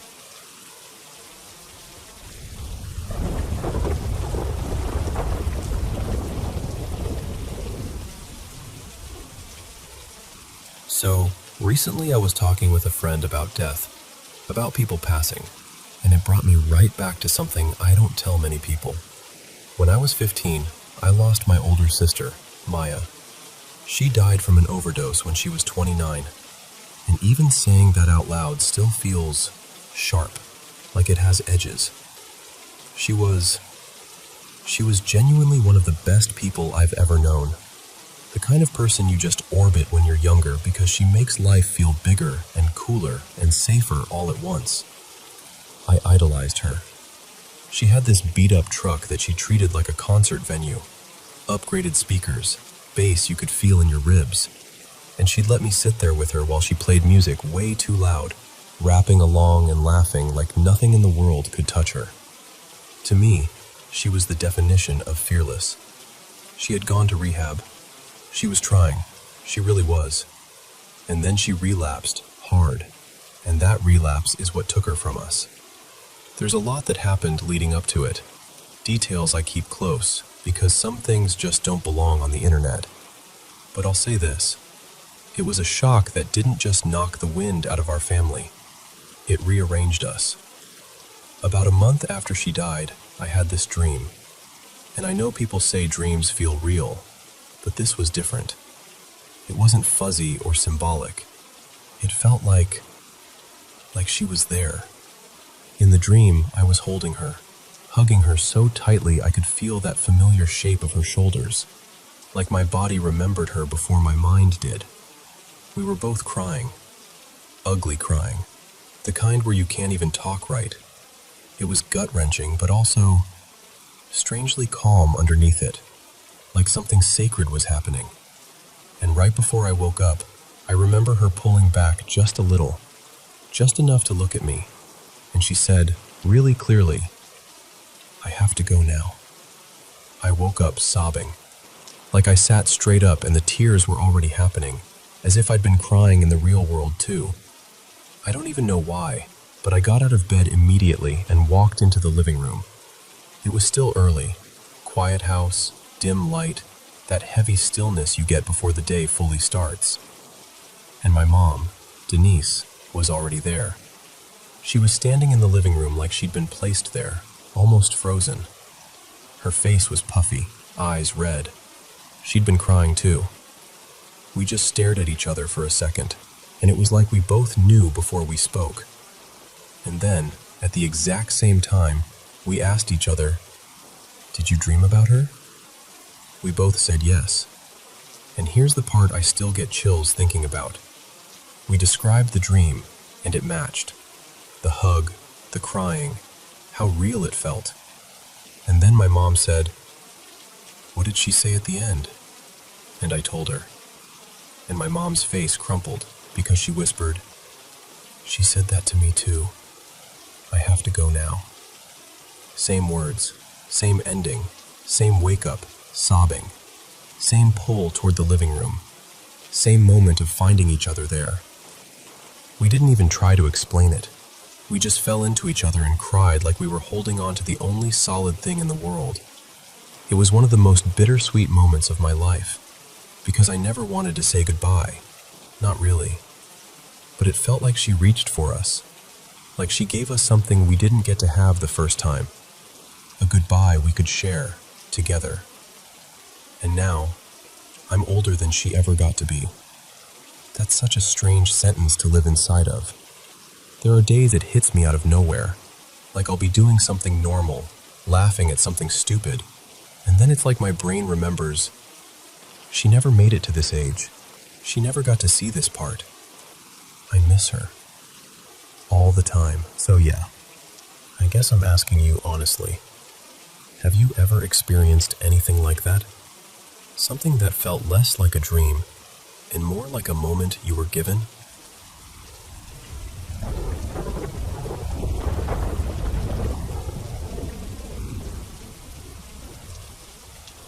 Okay, this has been stuck in my head ever since it happened, and I still don't know what to make of it.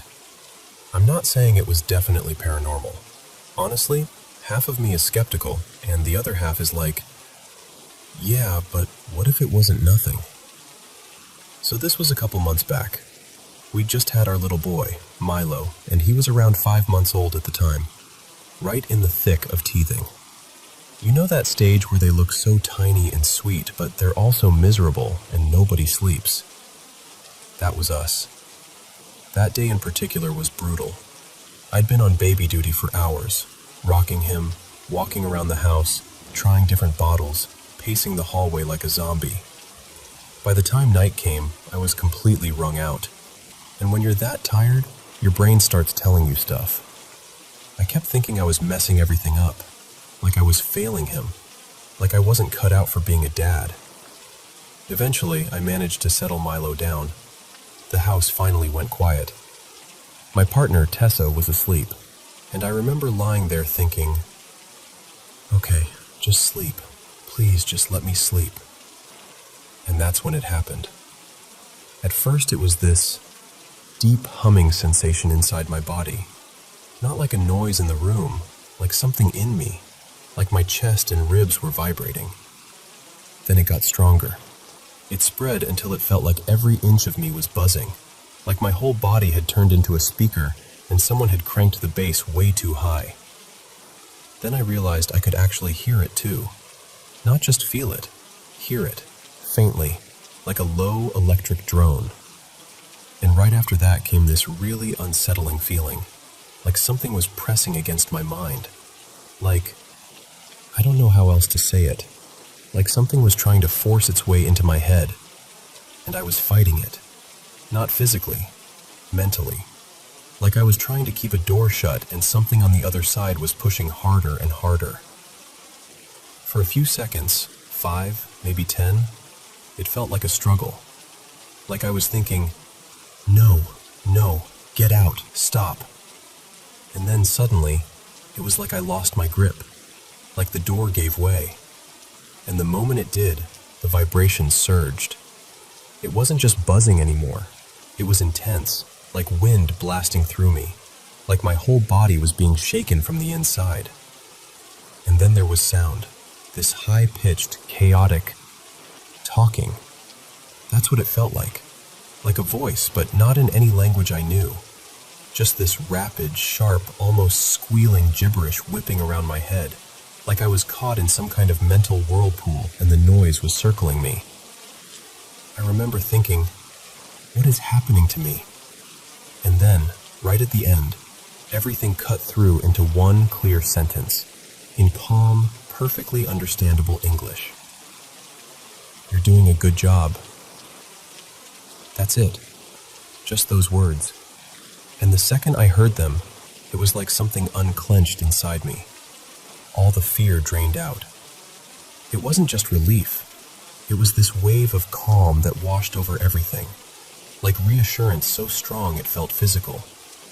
Like someone had put a hand on my shoulder and meant it. And then, instantly, everything stopped. The vibration, the sound, the pressure, gone.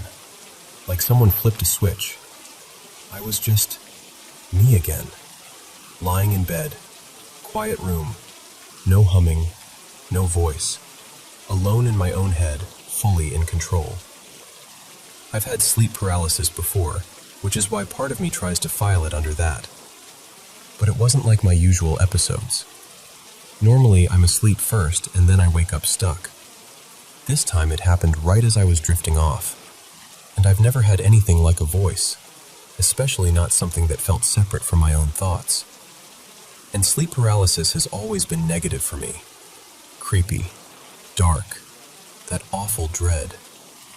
This was the complete opposite. It scared me at first, but the ending was weirdly beautiful. What I do know is this: those words stuck. They actually helped. Even now, on the hard days, I remember that sentence. You're doing a good job. And it still hits the same. And if it was a message, then it showed up at the exact right time.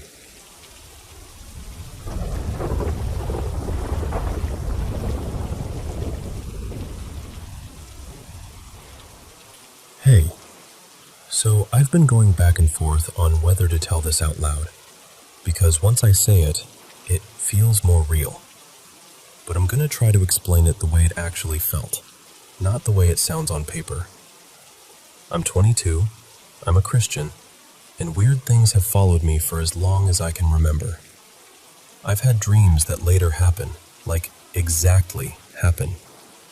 Sometimes it's years later, and it hits me like a punch because the scene is identical, down to tiny details.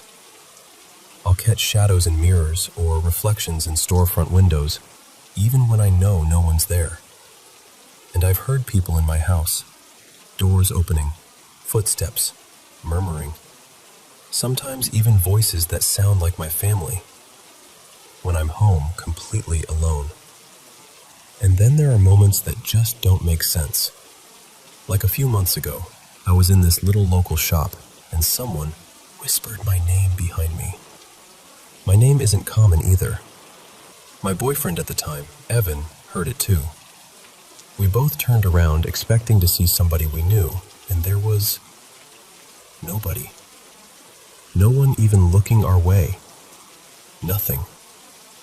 I've got more stories than I'd like to admit, but the worst thing, by far, happened about 2 years ago at Evan's family place.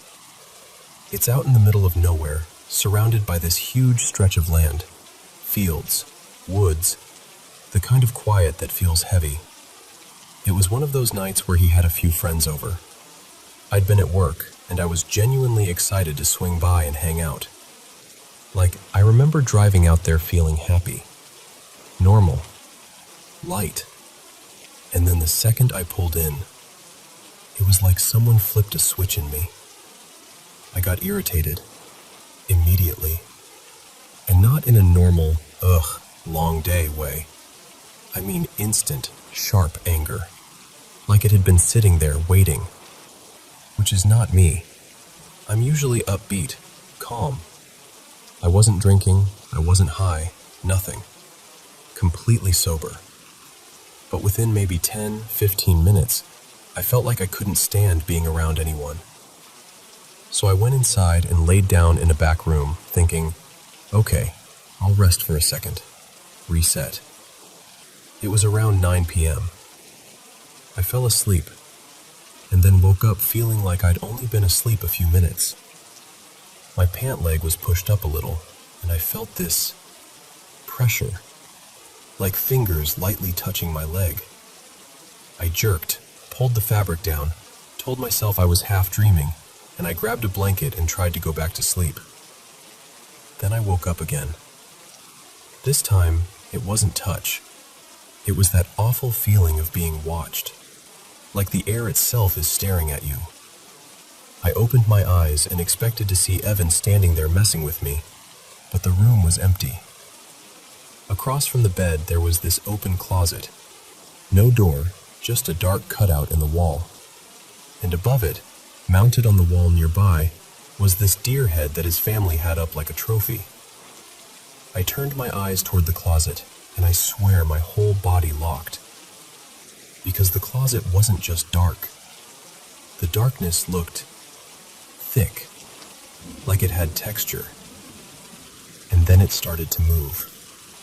This oily, smoky kind of mass, like black fog but heavier, was slowly spilling out of it. Not rushing, just emerging, like it had all the time in the world. And what freaks me out even more is I didn't feel like I could move right. I've never had sleep paralysis before, but that's the closest thing I can compare it to. Like my body was heavy and delayed, and my brain was screaming while my muscles wouldn't cooperate. I forced myself to look away, but that didn't help, because when I turned my head forward, I ended up staring right into the deer head's glassy eyes. And suddenly, I had this overwhelming certainty that it was watching me. Like it wasn't an object anymore. Like it was aware. And I wish that had been the end. But it wasn't even close. I woke up again. Evan was standing there, checking on me. He looked confused, like, why aren't you outside with us? And I don't know how to explain what happened next except to say, it didn't feel like me speaking. I snapped at him. I started yelling, telling him to leave me alone, that I didn't want him around, that I needed to be by myself. It was cruel. It was so out of character that part of me was sitting somewhere behind my own eyes, watching it happen, like, why are you doing this? Stop. Stop. It felt like being stuck in the passenger seat of my own body, watching someone else drive. He backed off, clearly hurt and confused, and he left me alone because he thought I'd had a rough day. I fell asleep again. Then I woke up again, and he came back, gentle, still trying to understand. And the moment I saw him, this wave of hatred washed over me so strong it felt physical. It was like someone poured something black and bitter into my chest. Every word that came out of my mouth was disgust. I remember hearing myself talk and thinking, that's not me. That's not how I feel about him. But I couldn't stop it. At some point, I got up and went into the bathroom and laid down in the bathtub, like curled up in it, trying to shrink into somewhere small. I felt wrong. My skin felt wrong. My thoughts didn't feel like they belonged to me. I felt split, like my body was there, but me was hovering just behind my face. And then something happened that still makes my stomach drop when I think about it. I fell asleep in the tub and woke up abruptly, and I sat up with this big, eerie smile on my face. I wasn't smiling because I was happy. I was crying, but my face was smiling like a mask. Internally, I was panicking because I didn't understand why my mouth was doing that. I felt trapped inside my own expression. And then, clear as day, this thought slid into my head in a voice that didn't feel like my voice. I could go into the kitchen, grab a knife, and no one would even know until it was too late. I need you to understand. I hadn't had thoughts like that since I was a kid, and even then it wasn't like this. This wasn't an intrusive thought that felt like anxiety.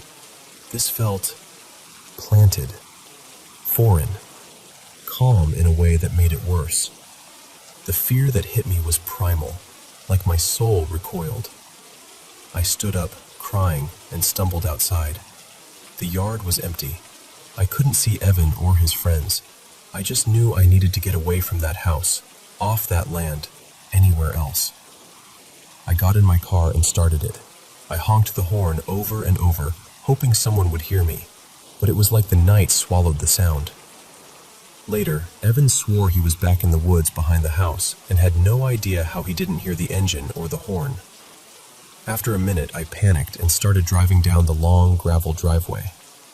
And then, out of nowhere, I slammed on the brakes so hard the car slid, and I started screaming.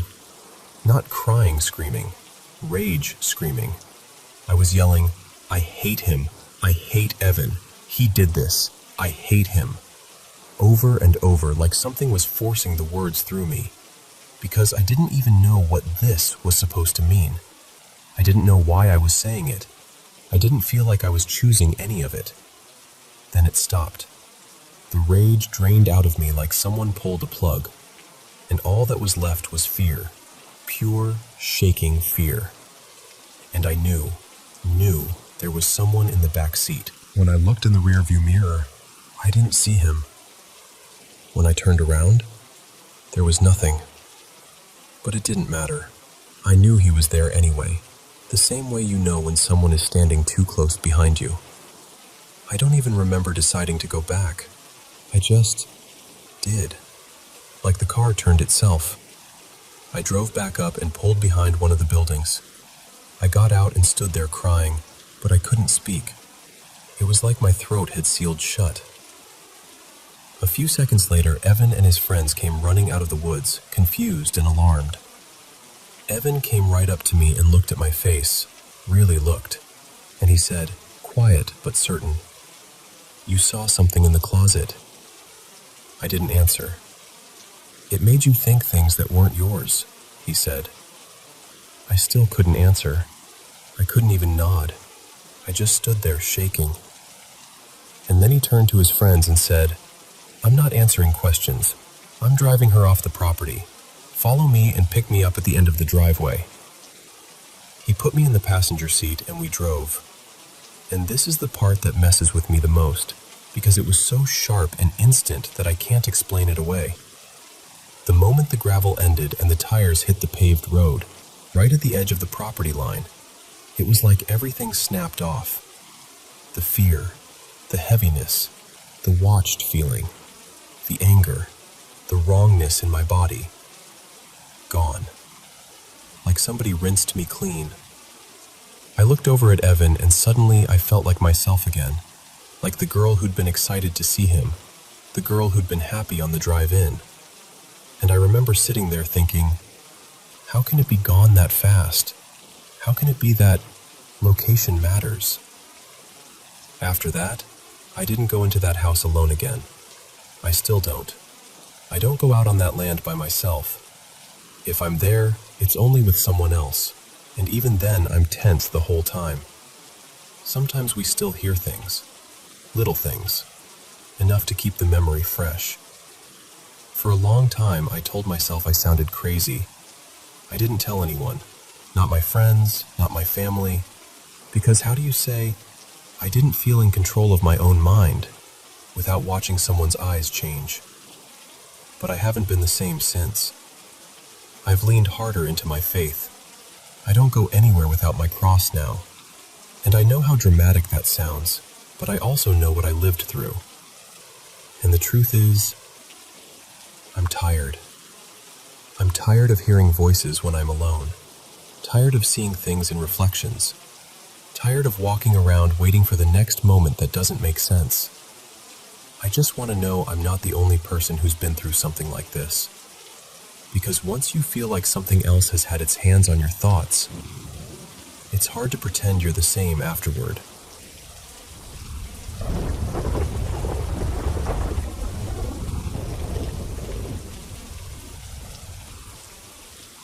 Paranormal M channel friends. Where are you watching from right now? Drop a comment below and let me know. How's everyone doing? Thanks so much for sharing your paranormal experiences with us. We truly appreciate it. Don't forget to subscribe and turn on notifications so we can listen to even more stories together. Now, grab your headphones, switch on your nightlight, and let's get started. Good night. So I was maybe 5 or 6 when this happened. One of those memories that stuck to me like a burr, even though I still can't fully explain it. It was really early in the morning, still that bluish, half-awake kind of light, and my older half-sister, Marisol, and I were already up. We were excited because we were about to leave for a family trip down to Alabama to visit relatives. It was a big deal to me. Those trips felt like an event, like the whole year led up to them. And that year felt extra special because Marisol was coming with us. Usually, she spent most of her summers with her dad, so she didn't always get to be part of the trip. But this time she was going, and we were both buzzing about it, talking too fast, bouncing from one thought to another. Just that kid energy where sleep doesn't matter if something fun is about to happen. At some point, Marisol started talking about her grandmother who had died not long before. She called her Lala, and I remember the way her voice got a little quieter when she mentioned her, like she was thinking hard. She said something like, "Do you think she's still around? Like, watching out for me?" Then Marisol got this idea, almost playful, like it was a game. She looked at the wall over her bed and called out, kind of softly, but also kind of daring the universe. She said something like, "If you're here, show me. Make a shadow." And I swear to you, almost right after that, we saw it. On the wall above her bed, a shadow appeared that looked like a head. Not a whole person, just a head shape. Dark and clear enough that it made both of us freeze. My stomach did that weird drop feeling, because even though we were curious, we did not expect anything to actually happen. We just stared. I remember my heart thudding so loud it felt like it filled the room. And then, a few seconds later, it got even stranger. On the far left side of the same wall, another shadow showed up. This one shaped like a full person. But it wasn't the same kind of dark. It had this lighter, warm tint to it, like it was mixed with the sunrise coming through the window, almost amber. And it moved. Not like someone walking normally either. The best way I can describe it is like a slow, exaggerated running pose. Arms bent, legs stretched like mid-stride, like a person caught in a dramatic jog, but looping through the motion at a weird, unhurried pace. Marisol and I just watched it, completely silent, like if we spoke too loud it would notice us. And then it was gone. Just gone. Like someone switched it off. That's when I broke. I started crying. Full-on, little kid terrified crying. And Marisol immediately got serious, like she regretted the whole idea. She turned toward the wall and said, "Okay, stop. You're scaring her. Please stop." And after she said that, nothing else happened. No more shadows. No movement. Just the wall, the morning light, the two of us breathing too fast. I've told people about this before, and the most common explanation I hear is, maybe it was a dream. And I get why people say that. I really do. But here's the thing. This memory has always felt like a normal memory. Like the same category as remembering the smell of a room or the pattern on a blanket. And I had plenty of nightmares as a kid, and I remember those as nightmares. They had that specific, surreal, wrong texture that dreams have. I asked Marisol about it years later, and she said she didn't remember it happening at all. But then she explained she doesn't remember a lot of her childhood, because she was going through a really hard time back then, and blocked out huge chunks of it. What did make my skin prickle a little was that she also said, "Honestly, That sounds like something I would have done. Like calling out to someone who passed away and asking for a sign. She's always been the type to poke at paranormal stuff just to see what happens. Like it's fascinating to her, like experimenting. And me? I've always been the skeptical one. I want a reasonable explanation. I've tried to pick it apart from every angle. Light from the window, something outside moving, our eyes playing tricks, kid imagination, dream logic bleeding into waking life. But what I keep circling back to is the physical setup. Marisol was sitting right there on the bed, and the first shadow, the head, showed up above her. Then the full body shadow appeared way off to the other side of the wall, and I could see Marisol the entire time. She wasn't doing anything that could have caused that. So I'm left with this one stubborn little moment from childhood that doesn't neatly fit in any box. And I think that's why it still sticks with me. Not because I'm convinced it was a ghost, but because it was the first time I remember feeling like the world might be bigger and stranger than the explanations I like to lean on.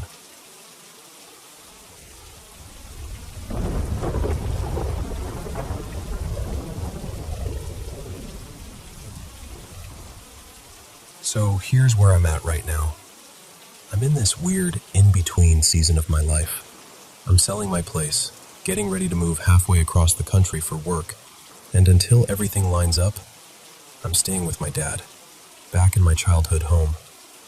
And I need you to understand something about this house right away. My dad is basically the only person who has lived here for any real stretch of time and not had something happen. It's almost funny, if it wasn't so unsettling. Like the house just decided, nah, you're fine, and saved all its weirdness for everyone else. Because other people who don't know each other, people who've never compared notes, they've described the same thing without being prompted. More than once, different visitors have mentioned seeing a woman standing in the kitchen. Same general look, same presence, same spot. Except, there's no woman. There's never been a woman. My brother Miles, who is aggressively skeptical, like the kind of guy who would argue with a candle about whether it's allowed to flicker, had something come flying out of the kitchen one night. Not a shadow, not a draft, something with weight. It slammed into him hard enough to throw him off balance, and then it just vanished into the dining room like it was late for an appointment. My mom had her own run-ins when she lived here. She swore she saw objects physically moving on their own. And there's this one story she told me that I still can't quite shake. Right after she gave birth to me, she was on medication, and the pills kept disappearing. Just gone. Over and over. No explanation. Then one morning, she woke up and watched it happen in real time. She saw one pill on the bedside table stand up on its side, like someone pinched it and lifted it. And it rolled. Except it didn't roll normally. It rolled off the edge, changed direction like it had a mind of its own, and went underneath the table. So she got down on the floor and looked, and under there, like some sick little stash, was a whole cache of the medication that had been missing, all tucked away like something had been collecting it. And my own experiences, mine were the kind that don't feel like a campfire story. They felt sinister.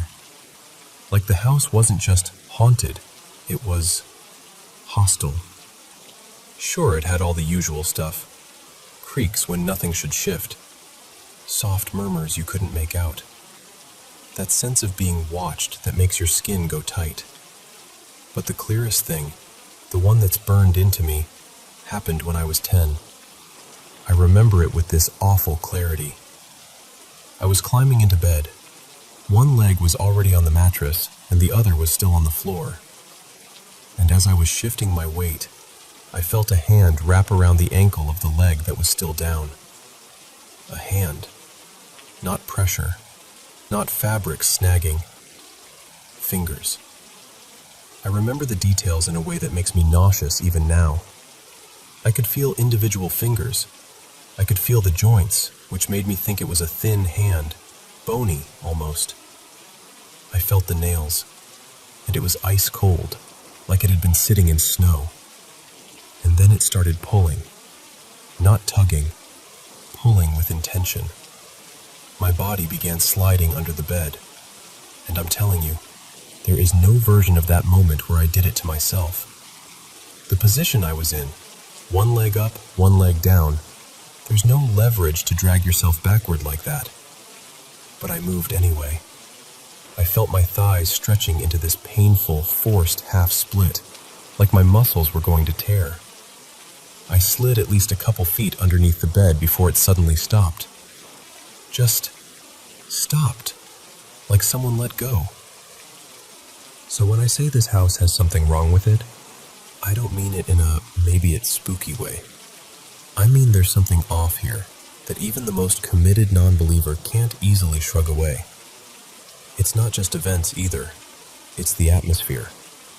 The second you step inside, it's like the air thickens, like the place has this dampening effect on everything, sound, mood, even light. And that sounds dramatic, but I swear it's real. You can open every shade, every curtain, flood the windows with sunshine, and somehow the house still looks gray. Like the brightness hits the rooms and just gets buffered. The corners never fully brighten. The light feels tired before it reaches the walls, and it drains you. That's the part that feels the most consistent. I can be inside for 10 minutes and feel like I've run out of battery. Like my thoughts slow down and my body gets heavy, and all I want is to leave. The strangest part is, I've never even felt like it's a ghost exactly. It doesn't feel human. It doesn't feel like a person lingering. It feels more like a bad pocket of something. Like the house is sitting on a nasty current, or it's acting like some kind of funnel. Like a place where the air and the energy and the mood all get pulled downward. And right now, it's quiet. Dormant, almost. Nothing dramatic is happening, but the pressure is still there, like something holding its breath in the walls.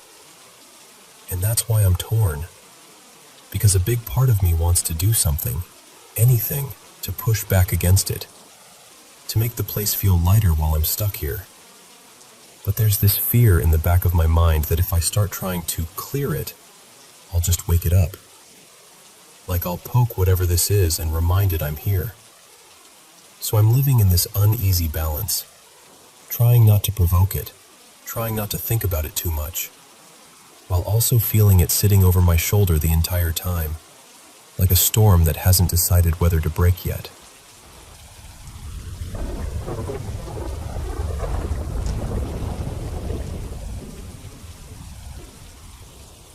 So, I want to take you back to a night that should have been completely normal.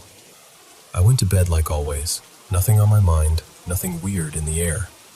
And then I woke up in the middle of the night. It was 3:07 a.m. exactly. And the thing is, that time didn't just happen once. It started becoming my time. Like my body was being yanked awake on purpose. At first, I only remember opening my eyes a crack and hearing something right next to me. Not across the room. Next to me. Little sounds, like someone was carefully moving things around. And I swear to you, fear hit me so fast I felt sick.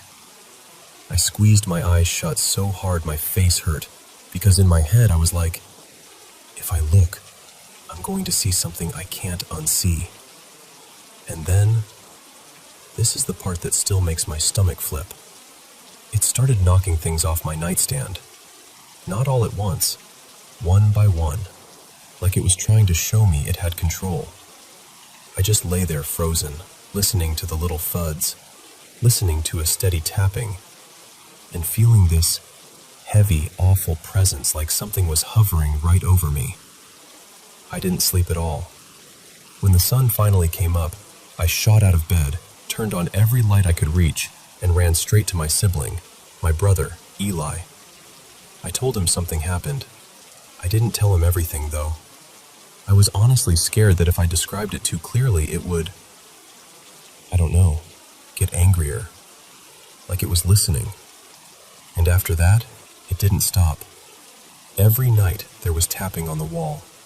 Sometimes it sounded like fingernails, sometimes like someone drumming slowly just to mess with me. Papers would rustle in my room even when nothing should have been moving. I'd lie there trying to convince myself it was air or the house settling, but it never felt like that. It felt intentional, like a message. I'm still here. One night, I dragged in this old lamp we had sitting around, one of those tall ones that had been shoved into a corner for ages. I didn't even care if it looked weird in my room. I just wanted light. I wanted something comforting. But my dad, Ray, saw it and got irritated in this cold, sharp way that didn't match the moment at all. He muttered something about me being dramatic and acting scared of the dark. And then, no warning, he snapped the lamp. Just used his knee and broke it like it was nothing. I remember standing there stunned, not even knowing what to say. It wasn't just that the lamp was broken. It was the feeling of being trapped. Like the one thing I did to make myself feel safer got taken away in seconds. So I went back to waking up at 3:07. Back to the scratching sounds. Back to the tapping. Back to feeling like something was right behind me even when I refused to turn around. And then it got worse, because it started finding ways to reach me outside my room. I know I was in 6th grade when this happened, because I remember writing about it in this little notebook I carried everywhere. I wrote everything down like I was trying to prove to myself I wasn't imagining it. One day I went to grab that notebook from my backpack at school. It was gone. And I mean gone. Not misplaced. Not, maybe I left it on my desk. It wasn't there, and I remember my hands shaking while I dug through my bag like a maniac. Later that day, my friend Marisol messaged me. She said, is this yours?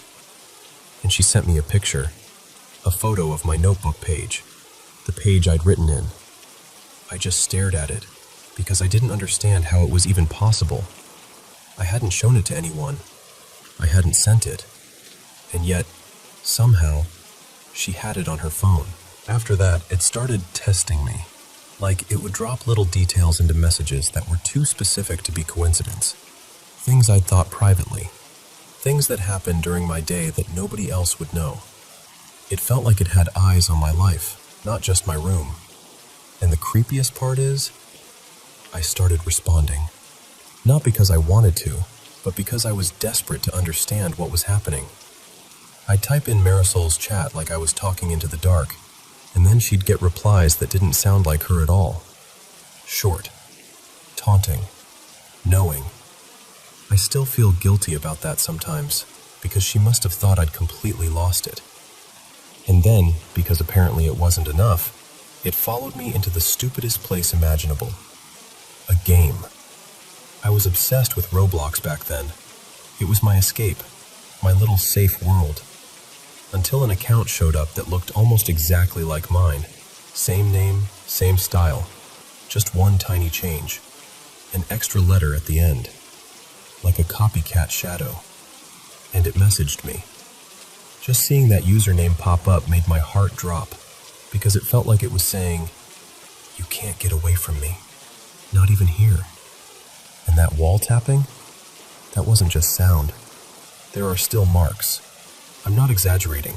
There are faint scratch lines on the wall that never fully disappeared, like something dragged across it over and over. Proof I didn't just dream it. It also loved moving my stuff. I'd leave something on my dresser, like a bracelet or a hair clip, and later it would be somewhere else. Not just slightly shifted, like fully relocated. And it didn't only mess with me. One day my parents were trying to leave the house, and their keys vanished. They tore the place apart. My mom was frustrated. My dad was snapping at everyone. And then suddenly the keys were sitting right on the kitchen table. Not hidden, not tucked behind something. Just there. They immediately blamed me. They were like, "Did you do this because you don't want to go?" and I remember standing there with my face burning because I knew it wasn't me. But there was no way to explain without sounding insane. Eventually, little by little, things started fading. Not overnight, more like the volume turning down slowly. The nights weren't as loud. The tapping wasn't constant.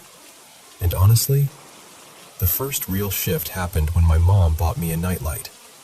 She'd noticed I'd been sleeping with my room light on, and she didn't shame me for it. She didn't get angry. She just tried to help. It was a simple thing, but it made me feel less alone in the dark. And somehow, whether it was coincidence or not, everything started cooling off after that. But even when it got quieter, the fear didn't disappear right away. I was so used to feeling watched that even taking a shower felt like stepping onto a stage. Like I'd glance at the curtain expecting something to be there, even though I knew logically it shouldn't. And the hardest part is, it's not easy to explain this to anyone without them immediately deciding what it was. All I know is how it felt. It felt real. It felt personal. And for a long time, it felt like something had its attention locked on me, and it wanted me to know it.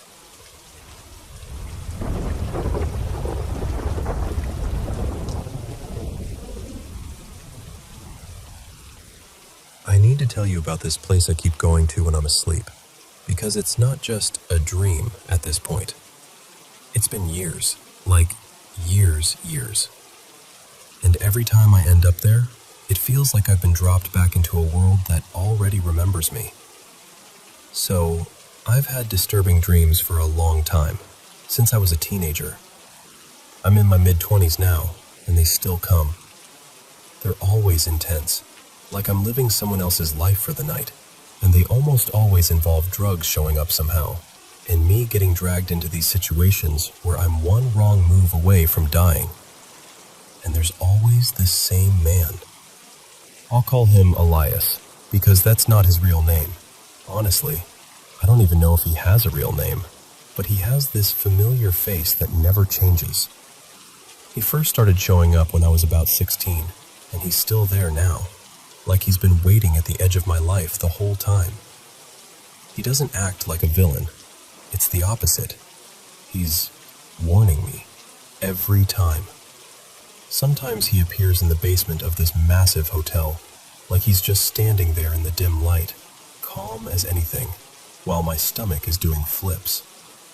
Other times he's sitting on a bench outside some corner store I've been to 100 times in that dream city. And when he talks, it's not dramatic. It's almost tired, like he's said the same line too many times. Don't go that way. Don't take anything from them. Not tonight. And I hate how much I trust him, because I don't even understand why I do. The city itself, it's hard to explain without sounding ridiculous. It feels post-apocalyptic, but not in the movie way. More like the world ended politely. Like people kept going after something broke and never got repaired. The streets are familiar but wrong. The sky always looks kind of bruised, and there's this constant sense that something terrible is happening just out of sight. Sometimes I'm walking on the outer edge of it, like the city thins out into nothing. I'll be barefoot, always barefoot, and I won't know where I'm going, just stumbling along broken pavement, trying to pretend it's normal. And then I end up at this house. It looks ordinary at first, just a house in the middle of nowhere, like it got placed there by accident. But once you're inside, it's impossible. It has more rooms than it should, doors where there weren't doors before, hallways that feel like they rearrange when you're not looking. There are hidden tunnels, little service corridors, and this part makes me sound insane. There's even a restaurant inside it that I keep going to, like it's my comfort spot. But I don't actually feel safe there, because bad things have happened there. In one dream, I was kidnapped from that house, pulled away so fast I didn't even get to scream. In another, I was lying in what I thought was my room, and someone just walked in through a doorway that didn't exist the last time I looked, like the house had made a new entrance for them. And the owners, This elderly couple, I'll call them Marion and Howard, they're always off. Sometimes they're sweet, overly welcoming, like they're proud I came back. Sometimes they vanish completely, like the house is running itself. And for some reason, the place is constantly hosting events, like ghost tours, people with flashlights and pamphlets walking through my nightmare house like it's entertainment. But the scariest place in the whole city isn't the house. It's the waiting room. There are always people there, a lot of them, and nobody looks okay. Some of them look sick in a way that makes you think, you shouldn't be alive. Some look like they've already died and are just still sitting. They're impatient, restless, angry, like they've been waiting for something that never happens, and no one ever gets called back. Ever. There's an upstairs area too, like a balcony hallway that overlooks the first floor. And every time I'm there, I'm terrified of what's on the second level. It's not one specific thing. It's the feeling. Like the air is contaminated. Like if I go up there, I'll be seen. In some dreams, there are vicious dogs, huge, tense, ready to tear into anything that moves. In other dreams, it's people with guns, posted in corners like they're guarding something. It's always different details, but it's the same message. You shouldn't be here. One time, though, I didn't just run through it. I watched something. There was a guy visiting someone who was already in that place, like he'd made it past the waiting room somehow. I couldn't hear their full conversation, like the dream muted it, but I saw them crying, both of them. The kind of crying that's ugly and honest and doesn't stop. And I remember standing there frozen, unable to intervene, and then realizing I was crying too. Like my body was responding to grief I didn't even understand. That's what messes with me. It's not just fear. It's emotion that feels borrowed. And then there's the hotel. The hotel is a whole thing. It's massive, like it goes on forever. I'm always there at midnight, always trying to get somewhere, always feeling like I'm being watched. One of the floors is off limits, and the hallway to it smells like mold and wet carpet and something worse underneath. Like rot, like history. And the strangest part is there's always food there. Trays, carts, staff walking around. But it's impossible to actually get anything. Every time I try, something blocks me. A door locks. A person turns away. A hallway becomes the wrong hallway. It's like the hotel is teasing me with normal life, but won't let me touch it. And in this city, people are constantly offering me drugs.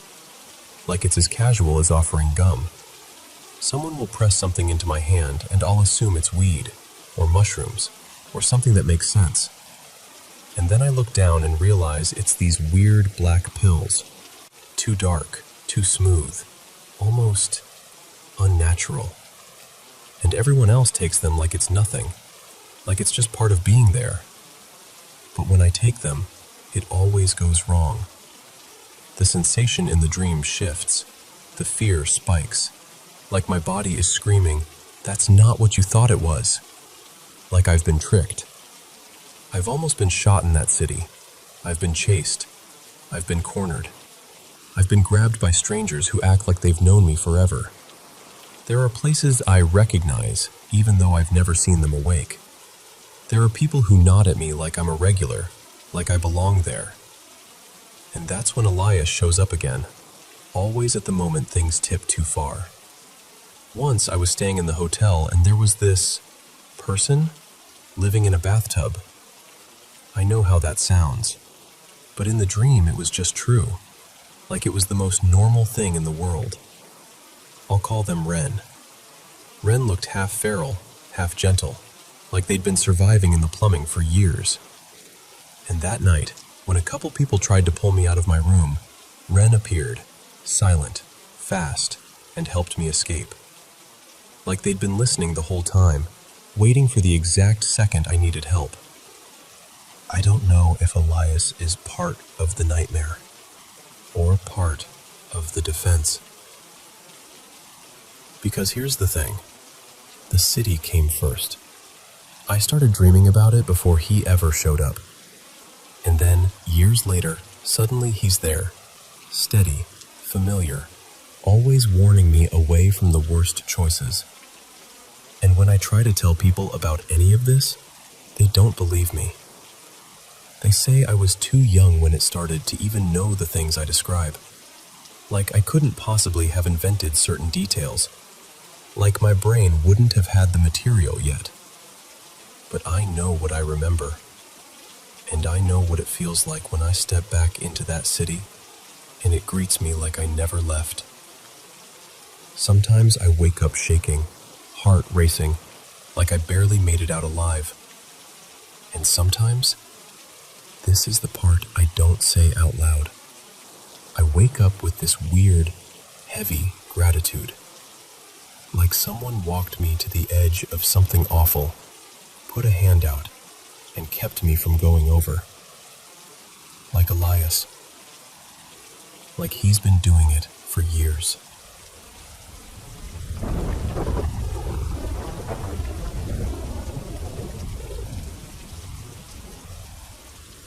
Okay, so let me start by admitting something up front. I'm a skeptic by default. I don't really do ghosts or curses. If anything paranormal happens, my brain immediately files it under science we just haven't pinned down yet. Also, one detail matters a lot here. I grew up in a French-speaking household in Quebec, and when this happened, English was basically a mystery language to me. I could recognize the vibe of it, maybe, but I didn't know it. So, picture this. It's a warm summer evening. I'm maybe 8 years old, and I'm wandering up the street near my place. At the end of the road, there's this stretch of woods. Nothing dramatic, just a little patch of forest with a small clearing before the trees really thicken. Kids would sometimes meet there, build little forts, dare each other to go farther in, that kind of thing. I'm walking around the clearing, half looking for my friends, half just killing time, when I notice something pale on the ground. At first, I think it's a stick. Then I realize it's not a stick. It's a bone. Like, unmistakably a bone. About the length of my forearm, and it's broken. One end looks jagged like something snapped it, and a chunk is missing. My stomach does this tight little flip, but I still crouch down because kids are weird, and curiosity is stronger than fear until it suddenly isn't. And right beside it, on the dirt, there's a single drop of blood. Just one. Not a smear, not a trail. One lonely drop, dark and glossy, like it fell from nowhere. Now, the normal thing would have been, nope, and sprint home like my life depended on it. But I didn't. I kind of froze, like my body forgot the next step. I stared at that drop so hard it felt like the rest of the world went quiet around it. And then the drop started to move. Not like it was dripping or spreading. It shifted, like it had intention. It slowly pulled itself into a shape, almost like it was drawing, until it looked like a tiny cross on the ground. My skin went cold. I stood up, bone still in my hand, and that's when everything in front of me changed. The forest, the entire wall of trees, looked dead, burned, like the life had been vacuumed out of it. The trunks were blackened, the leaves gone, the ground ashy. And just past the first line of trees, there was this massive dome structure, like a rounded tent, the kind you'd see in disaster movies. Bigger than a car, maybe 6 or 7 meters across. And there were 2 people in these bright white protective suits, full hazmat gear, faces hidden behind clear masks, walking around the dome like they were inspecting something. They were holding clipboards or instruments, moving carefully, like the ground itself mattered. And above them, this is the part that still makes my throat tighten. There were warning signs. One had that symbol, the radiation trefoil. That part didn't shock me too much, because my stepdad at the time worked with equipment that used radioactive components, always shielded, always handled properly. I'd seen that symbol on cases before, so my brain already had a file folder for it. But the other sign had words, 2 simple words printed in bold. Keep out, in English, not French. And I remember, so clearly, the feeling of my brain catching on it like a snag in fabric, because I understood what it meant, immediately, without translating, without thinking. It landed in me like a warning I'd always known. I looked down at the dirt again, expecting that cross-shaped blood mark to still be there. And it wasn't. Nothing. Just normal ground. I blinked and looked back up. I was standing there holding a broken bone like an idiot, heart thudding, trying to convince myself I hadn't just watched the world crack open. I ran home. At the house, I showed the bone to my mom, my stepdad, and my older brother Lucas. Everyone did the adult thing where they try not to freak a kid out while also being visibly unsettled. They examined it, washed it, turned it over in their hands. After a bit of back and forth and, honestly, some mild arguing, they concluded it was probably from a dog's leg, or something similar. Animal, not human.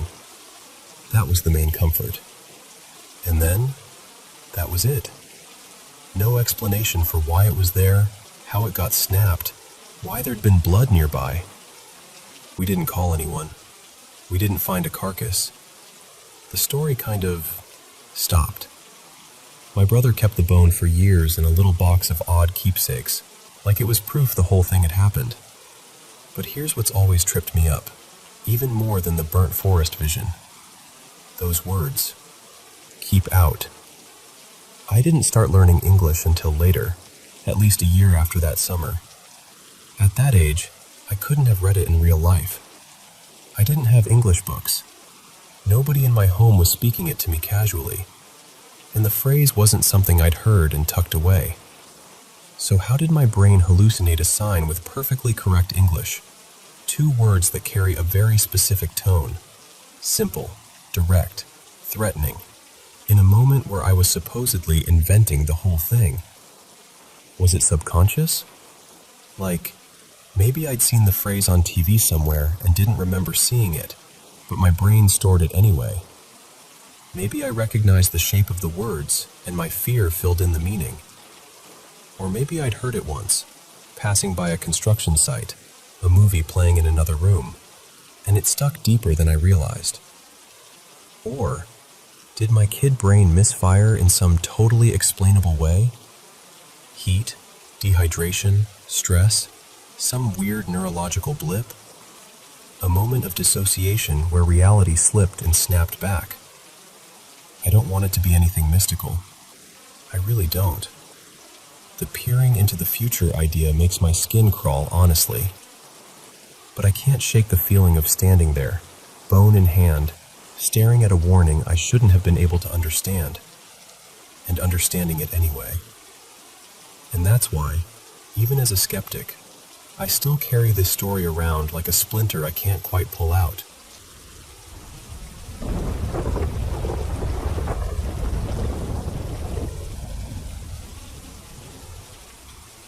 Okay, so I'm just going to tell you this the way I tell a friend late at night, because that's honestly how it feels in my head. Like I'm trying to make sense of something that keeps slipping through my fingers. About 2 weeks ago, my house started doing this weird thing. And when I say my house, I mean my normal, boring family house. I live here with my family. We've got 2 dogs, and the place was built about 12 years ago. We've lived here forever with 0 paranormal drama. No cold spots, no creepy whispers, nothing. The vibe has always been completely ordinary. And then suddenly, over the last couple weeks, it's like something started testing the water. Not consistently either. It's showing up in different ways, at different times, to different people. That's what messes with me most. My family isn't the type to freak out easily. We're the kind of people who would rather blame a loose vent or a weird reflection than say, ghost. So the fact that even they are getting unsettled, that's saying something. Let me walk you through what happened. So first, a few nights ago, I'll say it was maybe 3 nights back, I was heading upstairs pretty late. The house was quiet, lights mostly off, everyone already in bed. I'm halfway up the staircase when the stair light just clicks off, like someone flipped it. And the thing is, that light has 2 switches, right? Like a switch at the bottom and a switch at the top. Both were in my line of sight. Nobody could have reached either without me seeing them. Also, the bulb didn't pop. It wasn't like it fizzled out. It was just on, and then it wasn't. I froze for a second, mostly because it was so sudden. But I didn't scream. I didn't say anything.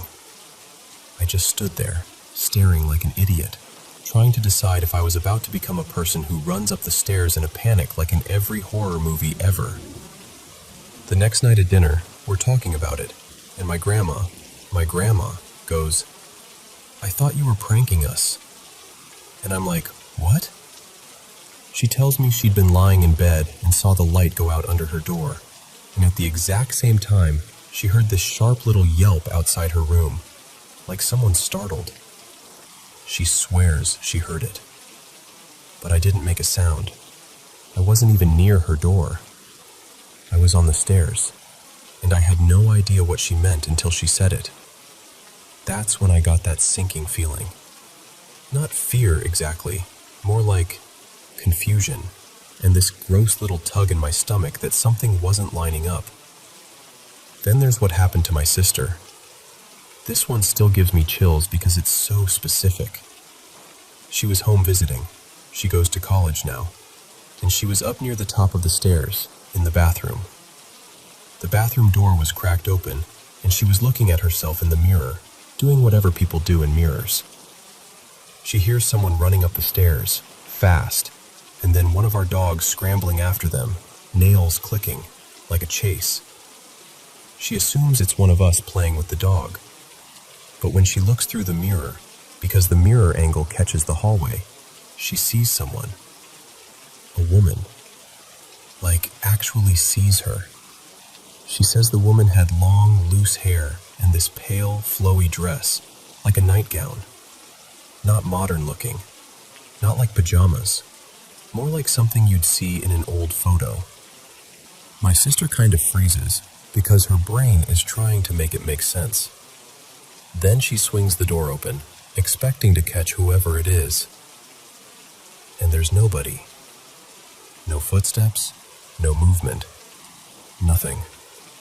Just our dog, standing at the far end of the hallway by himself, staring like he's watching someone who isn't there. That part makes my skin crawl. And then my grandma had her own thing, earlier.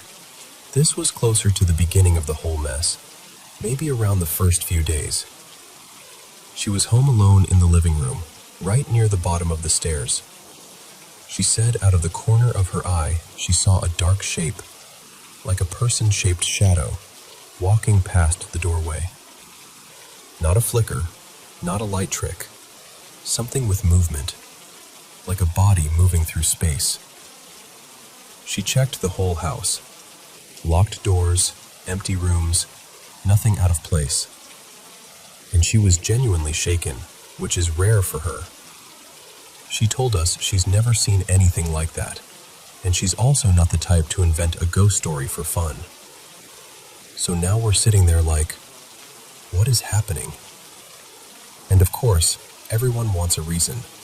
A trigger. This is why. Here's the part that makes it complicated. I work in EMS, 911 system, and part of what we do includes body removals. My family's first reaction was, something followed you home. And I get why they'd say that, but I honestly don't think that's it. Most of the time, it's not violent or dramatic. It's just death. It's sad, But it's not like I'm in some horror movie situation every shift. But here's the other thing. I took a trip right before all this started. I went to a mountain community in western North Carolina where my extended family has a small cabin. I spent part of my childhood around there. A lot of emotional history tied up in that place. I went because the area was trying to recover after major flooding from a hurricane, so I went to help however I could. And the thing is, the whole region had seen a lot of loss. Not just damage, loss. There was one property I spent a lot of time on, helping with animals, checking fences, hauling things, just doing whatever needed doing. And that property felt heavy. You know when you walk somewhere and your body just reacts before your mind catches up? Like the air feels thick? It reminded me of the feeling you get in places people call haunted. Old prisons, abandoned hospitals. I haven't been to one of those places in years, but the sensation was the same. Like something in your chest tightens, and you can't explain why. The property owner was sleeping in a barn for days after the flooding, completely spiraling. And I'm not saying this for shock. I'm saying it because it matters to the energy of the place. He had dogs. He tried to evacuate, but the evac team told him the dogs couldn't go, and he had a small window of time to handle it. And he shot them. Both of them. I can still feel how wrong that whole story sits in my bones. And while I was helping there, one of the horses died too. Colic. I found it. And if you've ever been around that kind of thing, the smell, the stillness, it stays with you. People in that area have also talked for years about seeing a woman in white. Like, it's a local thing. Stories that come up in casual conversation the way legends do. Half joking, half serious. And then there's one more layer. My sister visiting. She came home that same weekend I got back, and she told me that before she visited, her dorm room had a few weird little incidents. Nothing huge, but enough to make her go, okay, that's odd. And then when she came home, that hallway thing happened. And after she left and went back to school, the dorm weirdness stopped.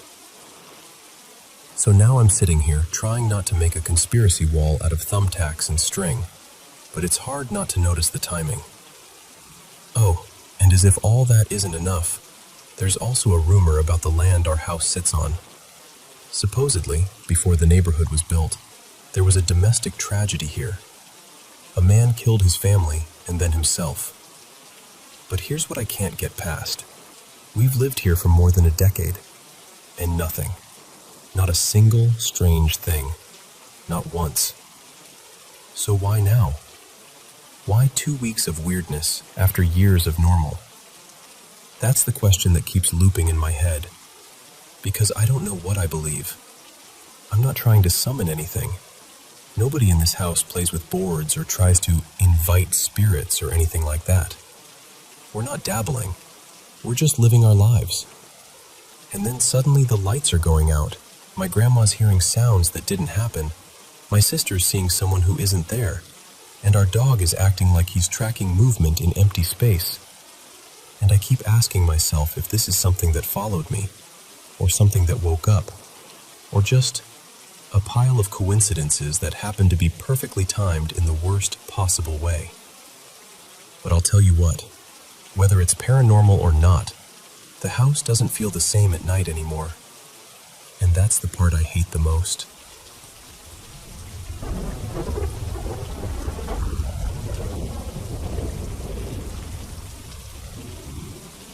So, I'm going to start by saying this. Before this happened, I'd never had anything even close to paranormal. No ghosts, no weird feelings, nothing. And I'm not someone who goes looking for that kind of stuff either. This was about 5 years ago. I was 26 at the time, living at home for a bit, and my bedroom was down in the basement. right at the bottom of this narrow stairwell that opened straight into my room. It was one of those nights where you're not even tired, just awake, you know? I'm in bed, it's creeping toward 2 in the morning, and I'm doing the usual mindless scroll on my phone. My cat back then, his name was Milo, was curled up between my legs, completely knocked out. Warm, heavy, dead to the world asleep. And then, out of nowhere, Milo snaps awake like someone flipped a switch. Not sleepy awake, not heard a noise awake. I mean laser focused. He sits up and stares at the stairwell like he's looking at something that's standing there. His whole body goes stiff. His ears flatten slightly. And then he starts doing that low, deep growl cats almost never do. The kind that doesn't even sound like it should come out of them. I'm instantly unsettled because cats don't fake that. That's not, I saw a bug. That's something is wrong. His fur puffs up, tail thick, back raised. The full classic poofed up look. And while he's still facing the stairs, still growling, he starts backing up. Slowly, carefully. Like whatever he's seeing, he does not want to turn his back on it. Meanwhile, I'm sitting there watching him, and I can feel my stomach dropping because I'm thinking, okay, what are you seeing that I'm not seeing? I'm frozen. I'm not even breathing normally. I just sit up in bed, like my body is trying to get away without actually moving. Milo keeps backing up until he's pressed fully against me, like he's trying to crawl into my chest. And then, for the first time, he hisses. Not a quick little leave me alone hiss. This one was sharp and vicious, like he was warning something to stay back. And the second he does it, I feel it. This wave. It's like an icy blanket of air, but it doesn't just hit me. It moves through me. A cold sweep from head to toe that makes every hair on my body stand up. I remember thinking it didn't feel like normal cold either. It felt wrong. Dirty. Like the feeling you get when you step in something disgusting barefoot. Except it was all over my skin and under it at the same time. I actually whispered out loud without even meaning to. Oh, hell no. And that was it for me. I didn't investigate. I didn't stare into the dark like a movie character. I scooped Milo up. He was shaking, still tense. And I carried him upstairs to a different bedroom and shut the door behind us. I slept with the lights on. I'm not ashamed to say it. Now here's the part that made it stick with me. Because if it had just been the cat, I might have convinced myself he'd heard a pipe or smelled something weird. The next day, I'm talking to my mom about it. Kind of half joking, but also not joking at all. I tell her everything. How Milo stared at the stairs. How he growled. How I felt that cold rush like something passed over me. And my mom goes quiet. Then she tells me she hadn't mentioned it yet, but the day before, earlier that same evening, she'd been at a funeral for someone she knew through work. And on the drive home from the cemetery, she said she had this unmistakable feeling like she wasn't alone in the car. When she told me that, I swear my skin went cold again, because the timing lined up too perfectly. It wasn't just one weird moment. It felt like the same something, moving from one place to another looking for, I don't know, attention, heat, energy, a spot to land. Later that day, we didn't mess around. We opened windows, burned sage, said prayers, whatever you want to call it. We just made it clear that anything that didn't belong there needed to leave. My mom spoke out loud, firm and calm, like she was setting rules in her own home. And after that, nothing. No more staring, no more growling, no more cold wave. But I'll tell you what, ever since that night, I don't look at reality the same way. I don't act like I have answers, but I also don't shrug everything off anymore. Because I know what I felt. And I know my cat wasn't reacting to my imagination. So yeah, say your prayers, eat your vegetables, and if your cat starts growling at an empty stairwell at 2 a.m, believe your cat.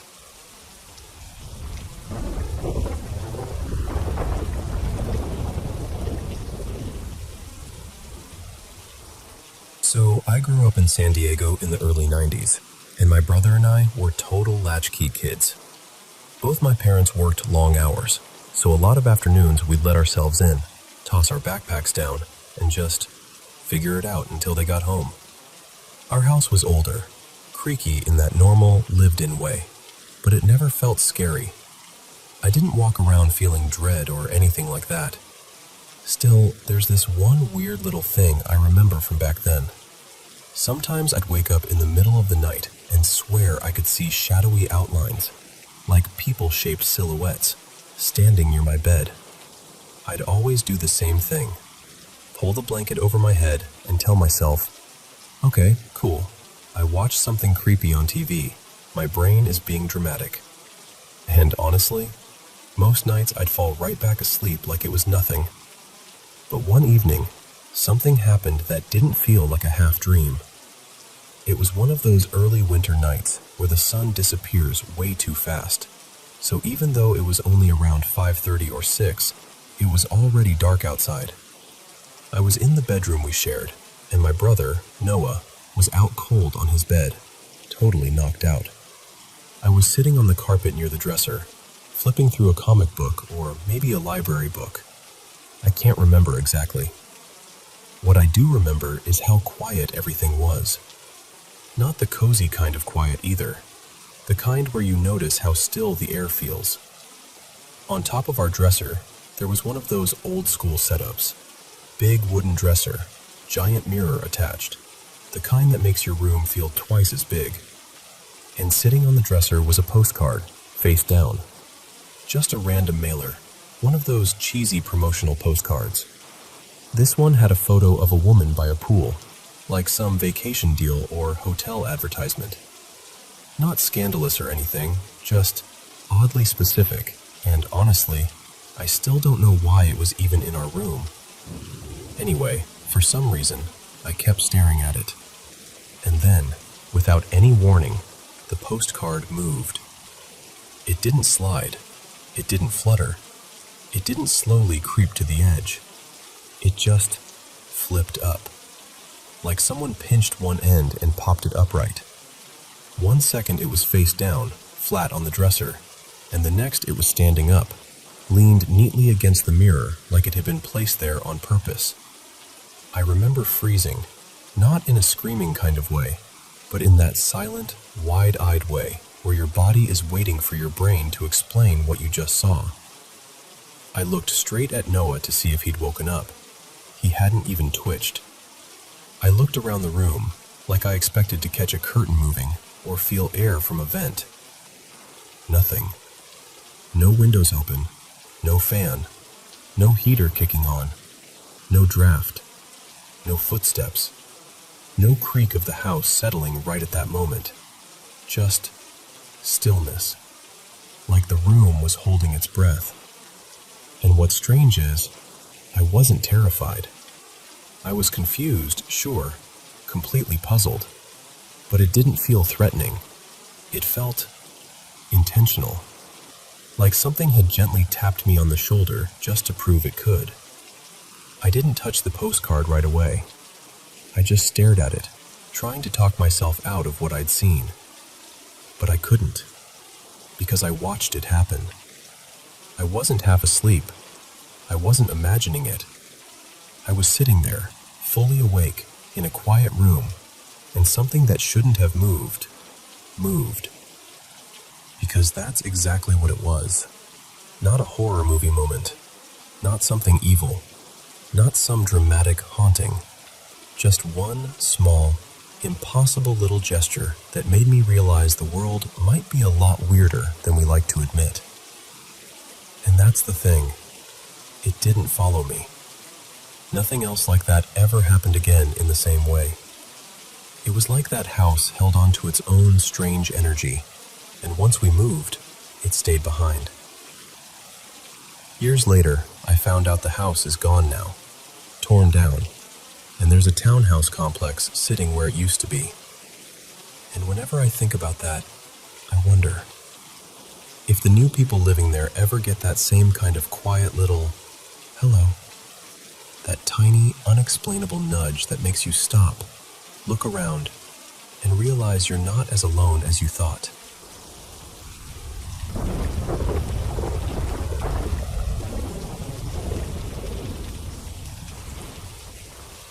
So, let me back up a little, because this didn't start out dramatic. It started as this quiet, uneasy sense, the kind you can't prove to anyone, but your body insists it's real. When we first moved into this house, the vibe was off. Not like, ooh, spooky old home off. More like, something bad happened here off. I remember walking down the hallway and getting this uncomfortable feeling that someone had been hurt in that space, like the air itself still remembered it. And before I even noticed anything physical, I kept feeling watched, specifically from the far end of the hall, like something was posted up there, just paying attention. Then later, I actually saw the details that matched the feeling. There were patched spots in the walls, and a couple doors looked like they'd been repaired in a way that didn't feel accidental, like they'd taken a beating at some point. Especially that door at the end. It made my stomach sink, because it felt like confirmation. Back then, I did a simple cleansing, nothing flashy. Just went through, claimed the place as ours, said a few firm words out loud, set the tone, that kind of thing. And honestly, it worked. The house settled. For years it was calmer, lighter, and the creepy edge faded into the background. Fast forward to this year. Things had been stable for a long time, and we had a roommate stay with us for a while. Her name was Danny. She wasn't a bad presence or anything. If anything, she was friendly and kept to herself. But after she moved out, my partner Mara and I both had that feeling like, okay, time to reset the energy. So we did another cleanse. We went room to room with smoke. This time it was rosemary and cedar, because that's what we had. And we started upstairs in our bedroom, then worked outward, like we were sweeping the house clean from the inside out. The first rooms were completely normal. Quiet. Almost boring in a good way. But when we got near the bathroom at the end of the hall, I swear my whole body reacted before my brain could catch up. It was this sudden wave of fear, like childhood-level fear, the kind adults don't usually feel without a reason. My skin went cold. My stomach dropped. And it wasn't just, I'm nervous. It was revulsion. Like every instinct in me was yelling, don't go in there. Don't speak. Leave. And at the same time, I felt stuck, frozen, like my legs wanted to move but didn't know how. I pushed through anyway. I walked in with Mara right behind me. We did the cleansing, and I said my little phrase, the same kind of, this is our home, only peace stays here, wording I've used forever. And just like that, the feeling snapped off, like someone turned a light switch. The air cleared. I didn't tell Mara what I felt, though. I didn't want to plant the idea in her head or freak her out. I figured, maybe it was just me. But when we finished and sat down afterward, I asked her casually, trying to sound neutral, hey, did you feel anything weird during that? And she hesitated, and then she went, actually, yeah. And I felt my stomach tighten immediately. She said, in the bathroom. It felt like something went straight through me. So I told her what I'd felt, how intense it was, how I almost couldn't move. And then she got quiet and said she'd had this sudden, vivid mental image, like it had been dropped into her mind from nowhere, of a bathtub with a bloodied body in it. And listen, Mara does not talk like that. She's not dramatic. She doesn't go looking for scary stuff. So when she said it, it hit different. It gave me full-body chills. After that, things in the house ramped up over the next week in a way that felt personal. Then one night, after a particularly bad stretch of sleep, I woke up, and Mara woke up right after me, like we were linked. She told me she'd been having a scary dream, and even though it was hazy, she remembered one thing clearly. Something in the dream told her she had no idea how powerful it was. That made my blood run cold, because I'd already felt like I'd heard movement in the house before we even went to bed that night. So I got up, and I did what I do when I'm trying to reset the atmosphere. I spoke protections into the corners of the room, sprayed a little frankincense mist we keep around, and then I guided Mara through a protective visualization. Bright light, like a shield around her, steady breathing, grounding, the whole thing. She calmed down a little. And then, here's where it gets really strange. Right after that, as I was falling back asleep, I suddenly realized I wasn't in bed anymore. I was standing in the room. And the second I thought, wait, wasn't I just lying down? I would snap awake in bed. It happened again. Same thing. I'd wake up standing somewhere else in the house, start to question it, and bam, I'd wake up for real.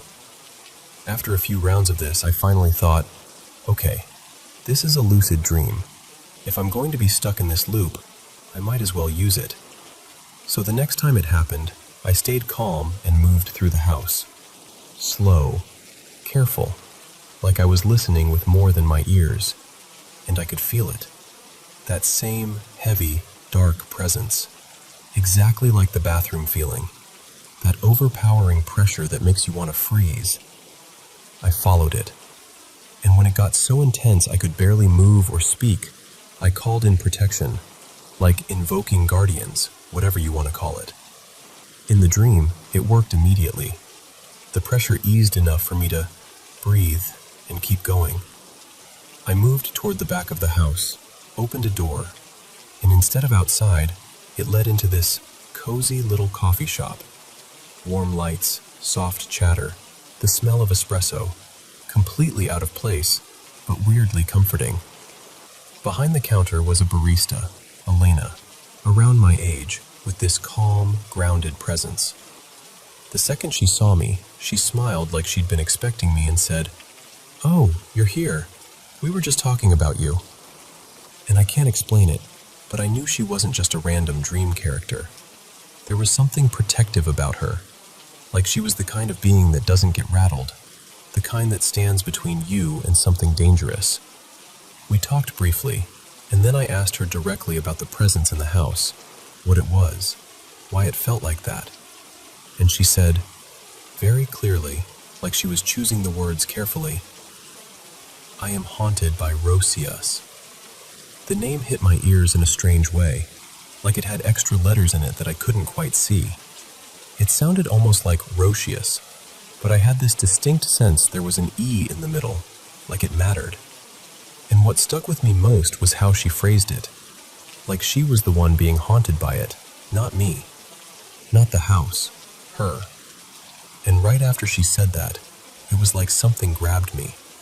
I felt myself being yanked backward, like pulled through a tunnel, and I snapped awake in my bed, breathing hard. Afterward, I couldn't stop thinking about Danny, our former roommate. Not because I blame her, but because she was into witchy stuff too. She had this tarot deck, something edgy with a warning label, like it was meant to call in certain entities and not to be used lightly. I don't know what she did with it, and I genuinely don't think she meant harm, but it's hard not to connect dots when things shifted so sharply after she left. Since that night, Mara and I have been doing more grounding and protection, and the house has been calmer. Not perfect, but calmer. Like the volume got turned down, so that's where I'm at. It's not like I'm trying to invite chaos into my life. I just want my home to feel like mine again. And I can't shake the feeling that whatever this is, it doesn't like us noticing it.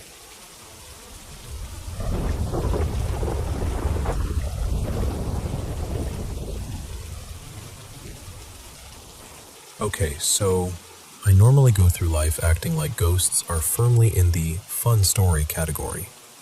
Like, yeah, sure, spooky vibes, love a campfire tale. Then someone brings the topic up, and it's like my brain goes, "Oh, you wanted memories? Here you go."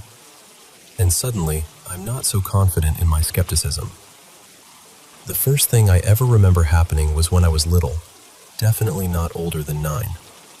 It was one of those nights where the whole house felt extra quiet, like even the air was asleep. I got up to use the bathroom, half awake, doing that careful kid walk where you're trying not to step on any creaky spots.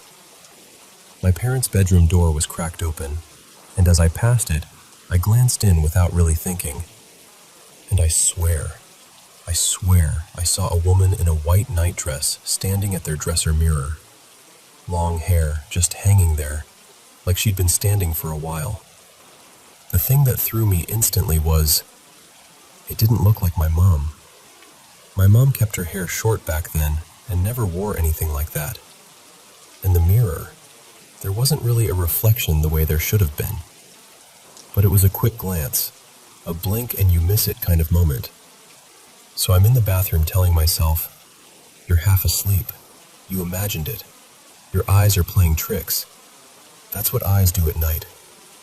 Except the whole time I'm washing my hands, I can feel my stomach doing that weird sinking thing. Like my body already knows it didn't imagine anything. And then I walked back. And I looked again. And she was still there. Except now she wasn't standing in front of the mirror.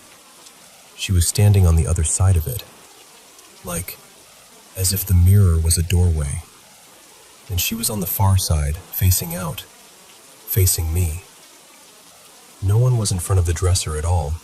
Just her, where a reflection would be, staring directly into the room. I didn't do the brave kid thing. I did the very unbrave kid thing. I ran.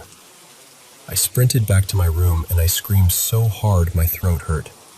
I dove under my blanket like it could protect me from, I don't know, physics? Spirits? Mirrors?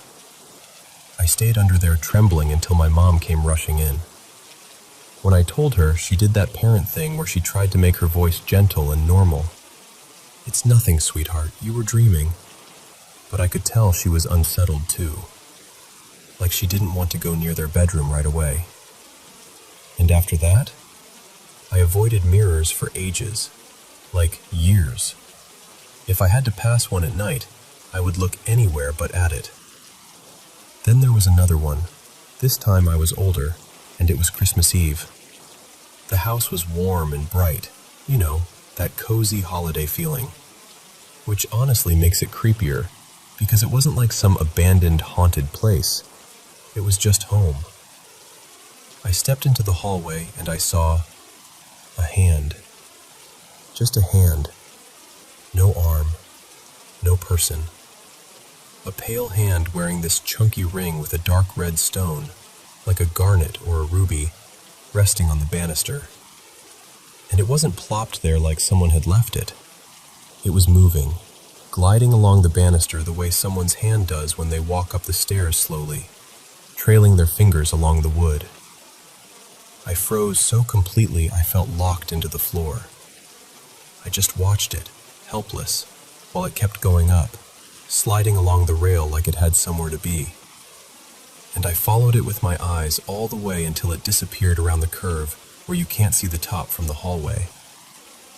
And I still didn't move. I couldn't. It was like my brain had pulled the emergency brake.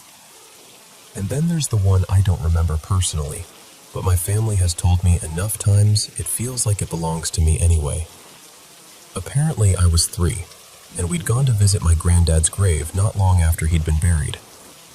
It was our first time going, and everyone was emotional, quiet, doing the slow walk between headstones. My mom says I was holding her hand, and suddenly I asked, really casually, if we could go say hello to Granddad.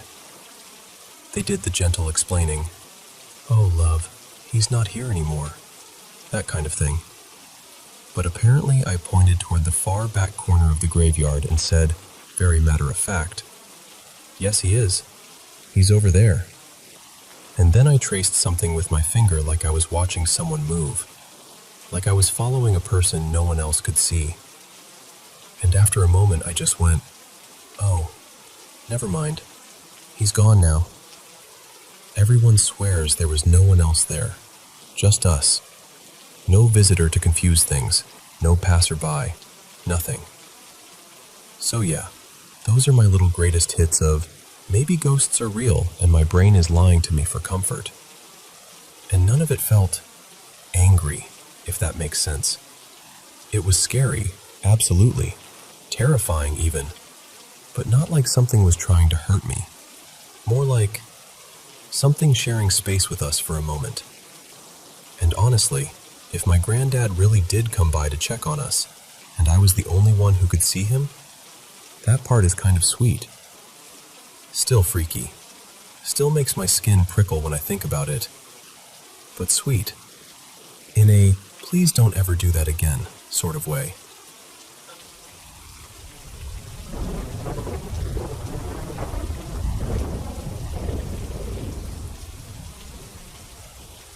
So, first thing, I was completely sober. Like, dead sober. No booze, no anything. Honestly, I've been pretty clean for days, and I hadn't taken so much as a sleep aid. It started with this weird, almost stupidly specific feeling that there was an animal under my bed. Not even a scary monster under the bed vibe, more like a dog. Like a real dog, wedged under there, scratching and chewing at the box spring. At first I tried to ignore it, but it kept happening. So I did what anyone would do. I thumped the mattress once with my fist, kind of a knock it off move.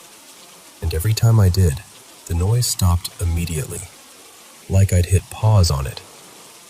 After a few rounds of that, scratch, scratch, thump, silence, I finally grabbed my flashlight and checked under the bed. Nothing. I checked again. Slower. Angles. Corners. No dog. No anything. Just dust and the usual junk you pretend you'll organize someday. I got back into bed, telling myself it was some random settling noise or my brain being dramatic.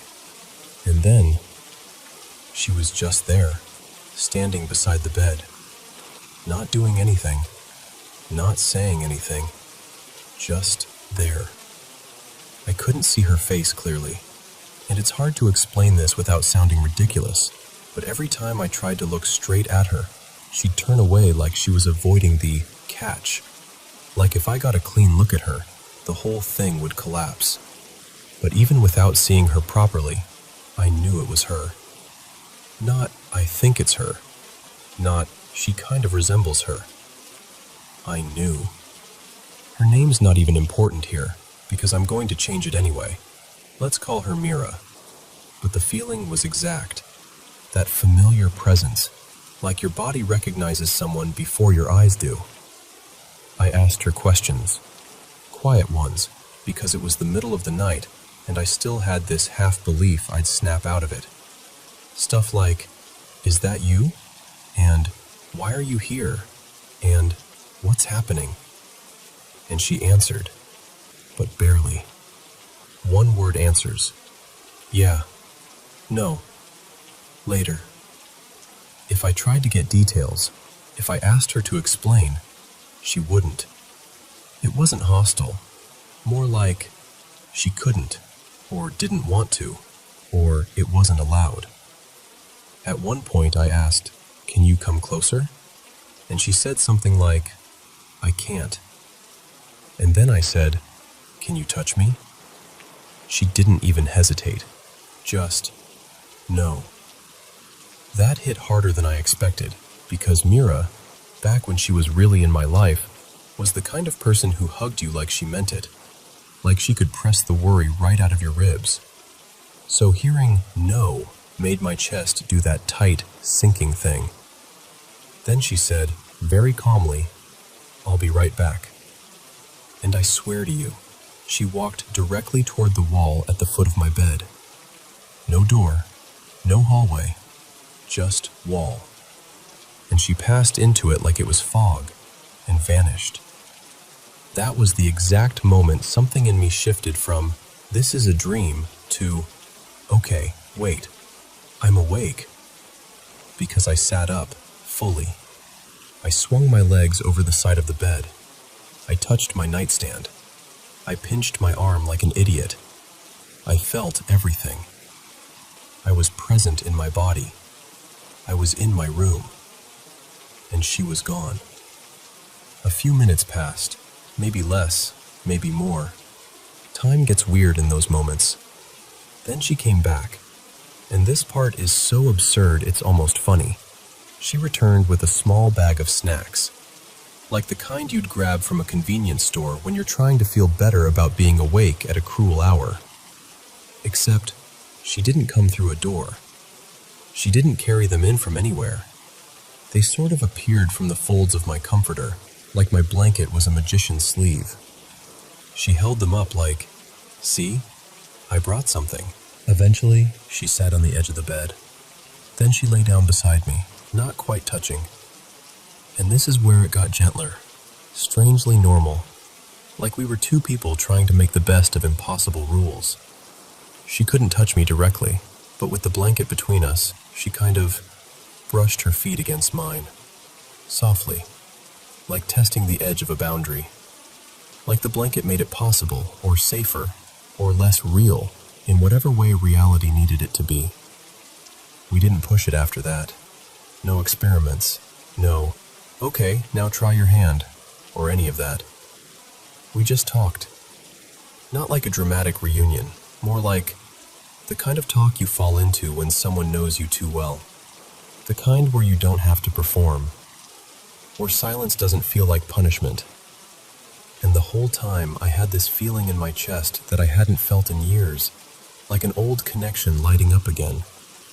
Not nostalgia exactly, something deeper. Like my body remembered the shape of that bond and just resumed it. For context, and I'll keep this vague on purpose, Mira and I had the kind of connection people call soulmate when they don't know what else to call it. Not because it was perfect, but because it felt undeniable. It ended because life got messy in a way neither of us could fix, not because we stopped caring. So having her there, in my room, in that quiet hour, it didn't feel like meeting a stranger. It felt like recognizing a frequency. Around 5 in the morning, right when the dark outside starts thinning, right when you can feel the night losing its grip, she sat up and said something like, "I have to go." Then she walked into my bathroom. And this is where the room turned into a glitch. She stepped forward like she was climbing stairs, except there were no stairs. No ladder, no attic access, no ceiling hatch. Just empty bathroom air. But she climbed anyway, as if there was a staircase only she could see. She went up, out of sight. Then she came back down once. Maybe twice. Each time she stood silently near my bed, almost like she was waiting for something to finish, like stretching before a long trip, or pausing because she didn't want to leave yet. I tried to look directly at her when she did that, and every time I did, she would thin out. Not disappear instantly, but fade, like my attention itself broke whatever kept her here. So I watched from the corner of my vision, like you do with a shy animal you don't want to spook. Finally, she went up the invisible stairs again, and this time, she didn't come back. I waited. Then I got up and went into the bathroom, because some part of me needed to confirm something with my own eyes. No hole in the ceiling, no hidden door, no attic stairs, no draft, nothing. Just my normal, boring bathroom.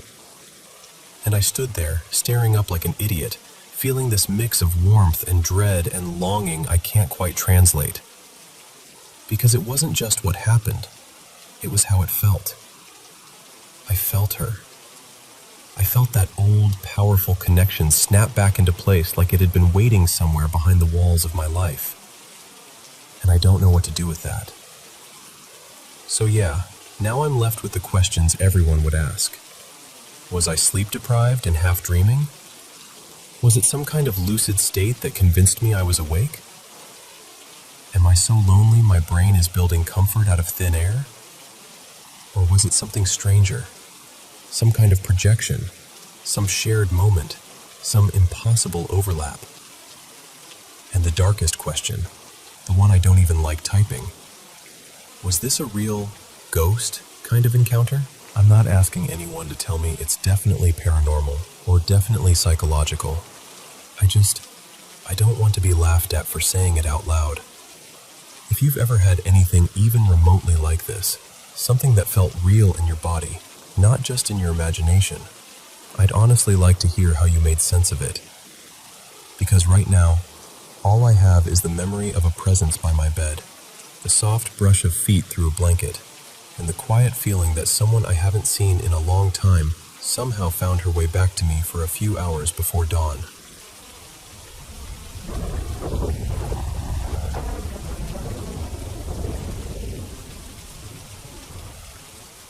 So, I want to tell you about something that happened this week, and I'm still not totally sure what to make of it. On Tuesday, my great-aunt Mireille passed away in her sleep. She was 78. It was completely unexpected, and it hit our family hard, especially that whole side of the family, because she was the one who held everyone together. You know those people who feel like the center of a family? That was her. Mireille was deeply involved in her church here in Luxembourg. She sang in the local choir for years, faithful, consistent, always showing up. And she always loved hearing me sing too. Every time I performed, she'd get emotional, like really emotional, tears in her eyes, squeezing my hands afterward, telling me thank you like I'd given her something priceless. And as a singer, that kind of reaction can be weirdly hard to process. Because in my head I'm thinking, it's just my voice. How is this affecting you that much? I don't fully understand it. But I've always respected it because it was so sincere. She meant it. When she died, her kids, my cousins, insisted I sing at the funeral. They didn't even frame it as a question. It was just, you're singing for her. And honestly, I wanted to. It felt like a final gift I could offer. The funeral was this past Saturday, so on Thursday morning, I went to the church with my pianist, Noah, to rehearse. It's the same church Mireille sang in. Same altar, same pews, same familiar echo when you speak. We rehearsed for almost 2 hours, and the whole time it was just the two of us in there, completely alone. And I need you to understand this. The energy in the church was not creepy, not heavy, not eerie. It was calm. Quiet in a comforting way. If anything, it felt gentle, like the building itself was holding its breath. When we finished, we packed up our things and started walking toward the big main entrance doors. These doors are massive, tall, old, and seriously heavy. The handle is this thick, rusty metal that you have to pull down with real intention to open it. It's not one of those doors that moves easily. You feel it when it moves. Noah and I were just chatting, totally normal, casual conversation, while we walked. And right as I reached out my right hand, about to grab the handle moved. Not violently, not like a bang, just slow, down, and then back up again. Like someone on the other side was opening the door for us, or testing it, or starting to come in. And my first thought wasn't fear at all. I just assumed, oh, someone's there. So I instinctively stepped a little to the side, like you do when you're making room for someone to enter. I waited 1 second, 2 seconds. Nothing. So I pulled the door open myself, expecting to see someone walking in, and there was nobody. No footsteps, no person, no movement, just empty space outside.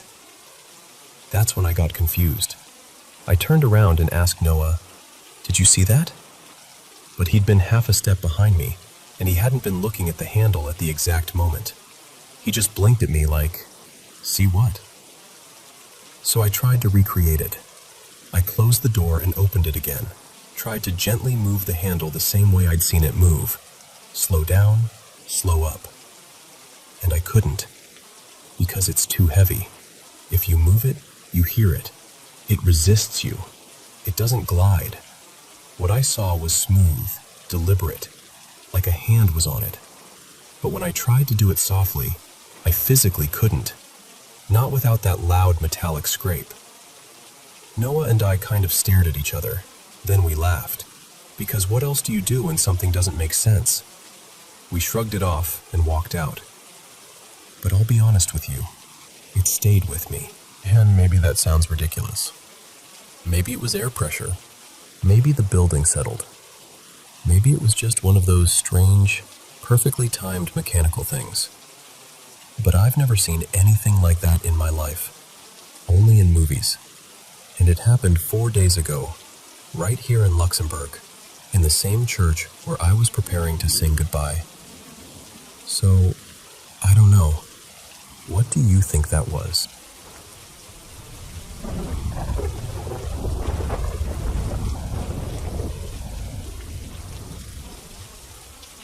So, I was about 16 when this happened, and even now, it still creeps up on me when I think about it.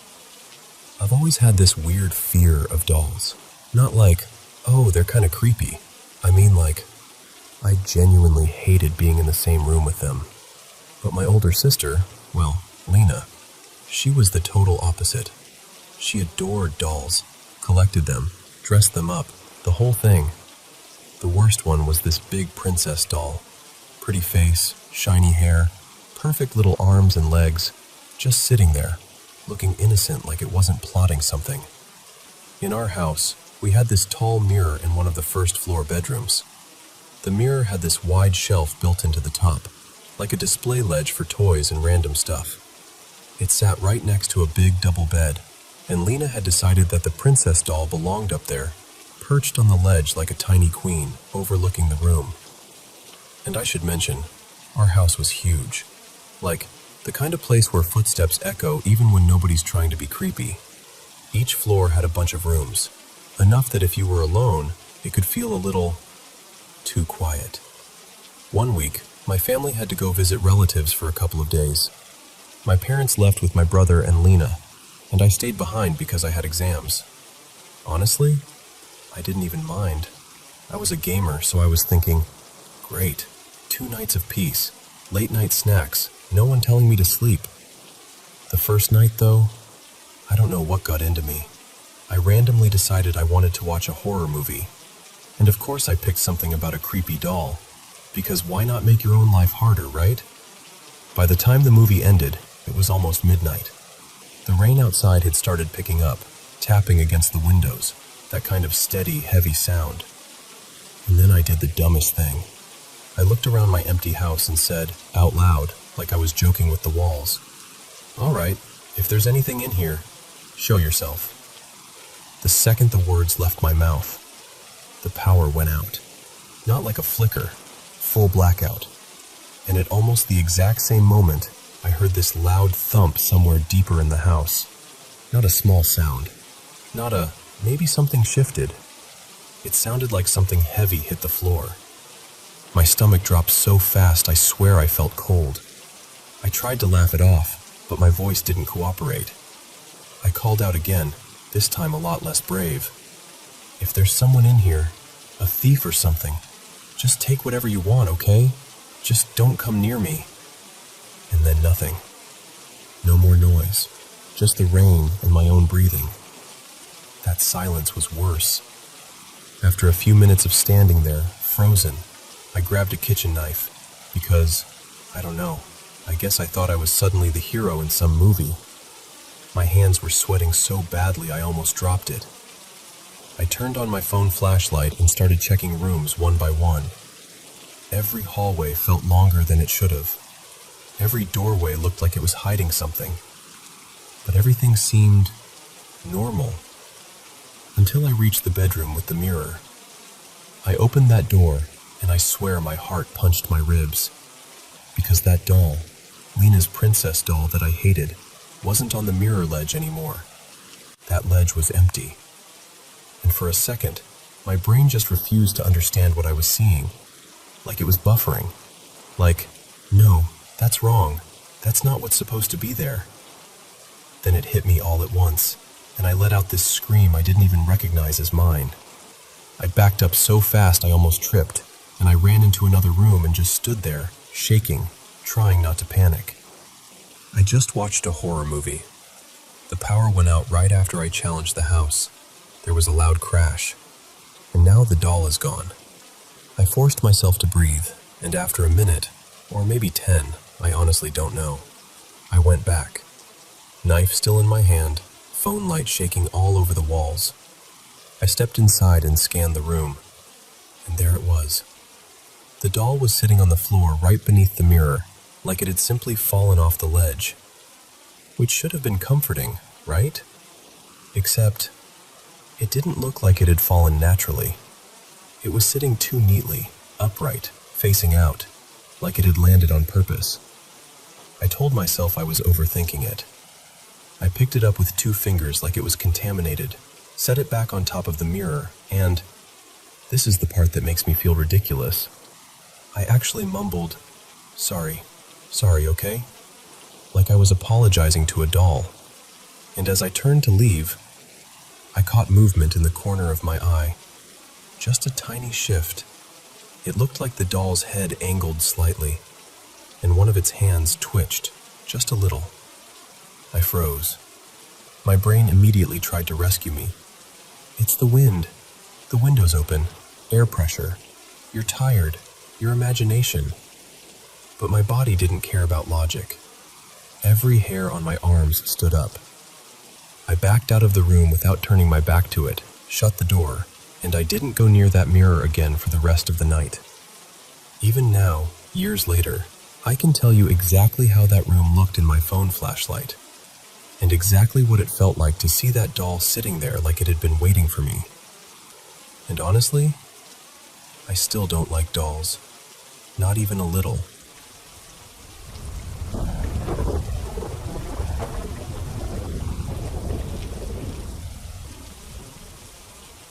So the story isn't even mine at first.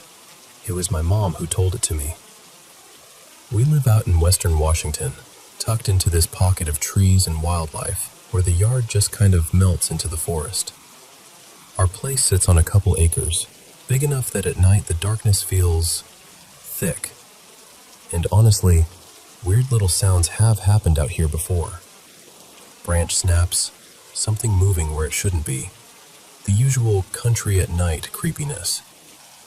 But we've lived here for over a decade, and nothing has ever sounded like an actual person saying actual words. Until this. This happened about a week and a half ago. It was late, fully dark, the kind of night where the sky looks like a lid. My mom, Marlene, was doing the last dog trip before bed. We have this long driveway, and maybe 20 steps down from the house, there's a small storage shed. Past that is a fence line, and on the other side is our neighbor's property, which, to be honest, just looks like endless woods. Mom had one earbud in, listening to an audiobook, half paying attention the way you do when you've done the same routine 1,000 times. The dogs were sniffing around like normal, not acting spooked at all. And then she thought she heard a man's voice. Not loud, not close, just there. At first, her brain didn't even catch up. Like she heard it, but it didn't register as real, because why would it be? And the dogs didn't react, so she kept moving. A few seconds later, she heard it again. This time, she froze, and she said she was pretty sure it said, "Help me." That's when she pulled the earbud out and just stood there, listening, holding her flashlight steady like she could somehow pin the sound down with light. And then it came again, clear as day. "Help me." I asked her later what it sounded like. Like, was it panicked? Strained? Desperate? And she shook her head and said that's the worst part. It was calm. Level, almost polite. No urgency, no emotion. Even when she repeated it for me, her voice went flat and even, like she was mimicking the exact tone. And that made my skin crawl in a way I can't really explain. So she does what you're not supposed to do. She calls back. Just instinct, I guess. Like, hello? And, are you okay? She's shining the flashlight into the trees, sweeping it back and forth, trying to catch a shape between the trunks. But there's nothing. No movement. No outline. No reflective eyes. Just brush and darkness and that fence line. And then, after a short pause, she hears something big crash through the woods. Not like a person stepping on twigs, not a careful walk. More like something heavy forcing its way through branches. She told me it sounded wrong for a human. Too big, too low, too solid. And she couldn't tell you why, but she said it didn't sound like it was moving on two legs. That's when the dogs finally lost it. Barking like crazy, hackles up, pulling toward the house like they'd suddenly remembered they could be scared. My mom didn't hesitate. She turned around and went straight back inside. And I remember this part so clearly because I was in my room watching a video on the TV, just minding my business. She comes in looking tense, eyes wide, and she blurts out, "Did your video say help me at any point?" And I was so confused, and honestly a little annoyed. Like, no? What are you talking about? I told her no, and her face just tightened. Like she'd been hoping I'd say yes so she could laugh it off. But Mom noticed the neighbor's place beyond the fence looked dark, like their power might have been out. That detail stuck with her, like maybe it meant something. Like maybe someone had wandered off in the dark. Or maybe it meant absolutely nothing, which somehow felt worse. And then there's the part that makes me feel even less normal about it, because it wasn't the first time something strange happened in that same area. Last fall, my boyfriend Eli and I were outside around dusk, not fully dark yet, but heading there.